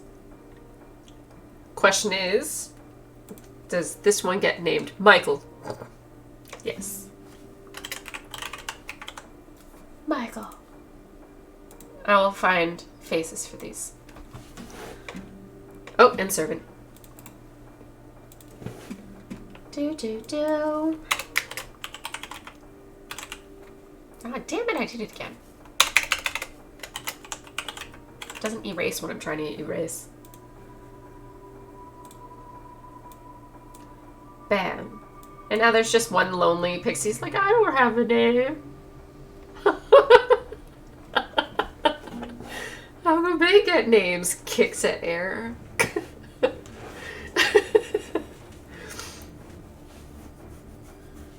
Yeet. Yeah, so points up as if they can see where my finger is going. It's 4:47 in the morning. What is life? Servant, shine, murky, Michael.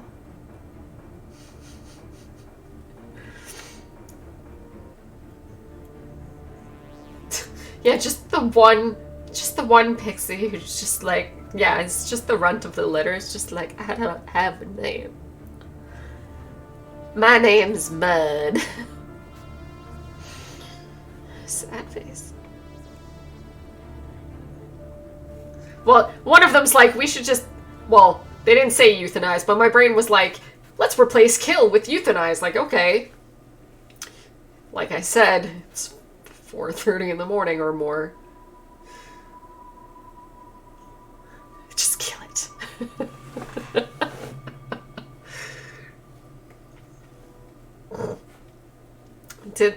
Was that the full summation? Like, that was the, like, what's our story in 60 seconds or less? Wow. I'm gonna drink more sugar now. Oh, yeah. Oh, no, I forgot about that part. So, yeah, the knocked up princess. So they traveled for months trying to escape and everything and do all their stuff, and then when they got lost in the Feywild for a little bit, not forever, just a couple days, but then they'd sent the prince ahead, Prince Adis, with the rest of whatever money the king had in tow, and ahead to Rexentrum, and they...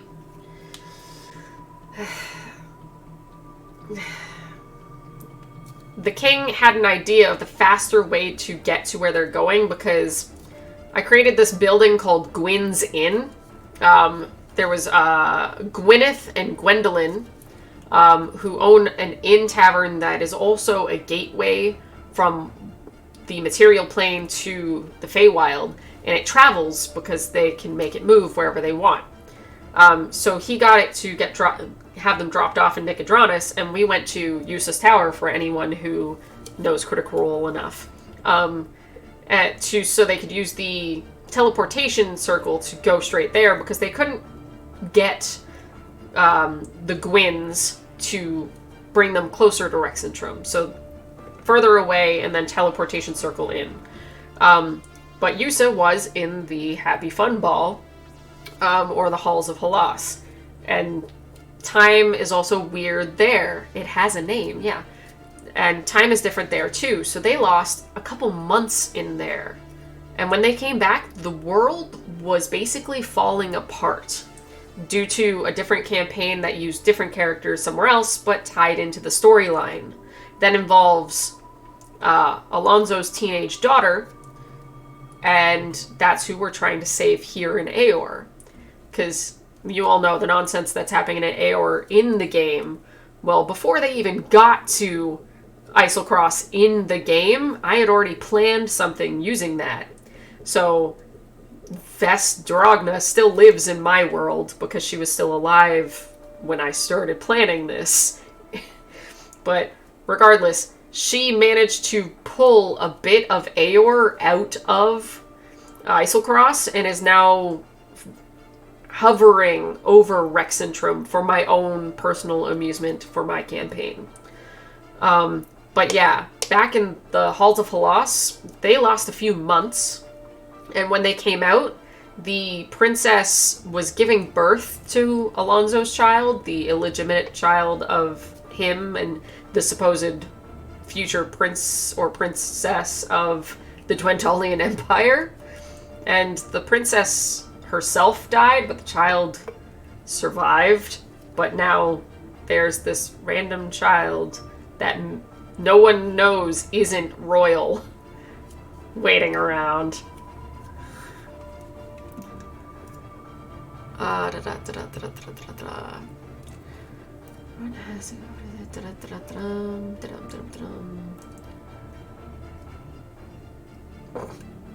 They're coming up with a backstory for Eugene.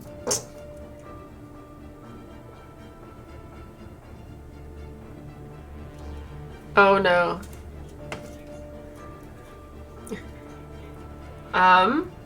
When are we scheduling the next one? Who's free Monday night?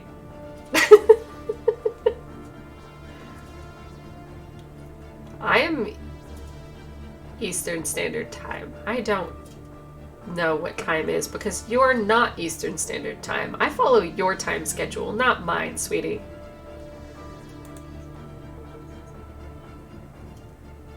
We schedule around us. We also record and put it on Twitch, and I know it sucks that they might not make it, but they can still find us. You don't have anything on Monday. Yay!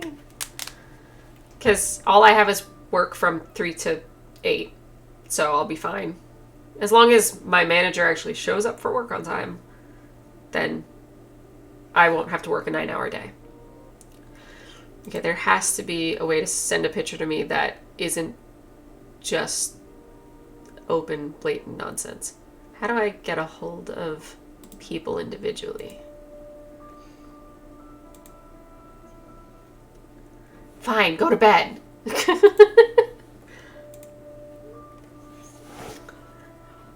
Someone wants to send a picture for Eugene. I'm probably going to switch it out. Just because I sent a friend request. Alright. But yeah, I will get a hold of Shining Prism and Picture Exchange. But yes, Monday night, we will be here. I get off of work at 8. I will find a way to fix the goddamn audio. Fervent. I get off at 8, so let's say 10 o'clock my time, 7 o'clock your time. Sounds good. Have a good night. Bye. and stream. Bye, people.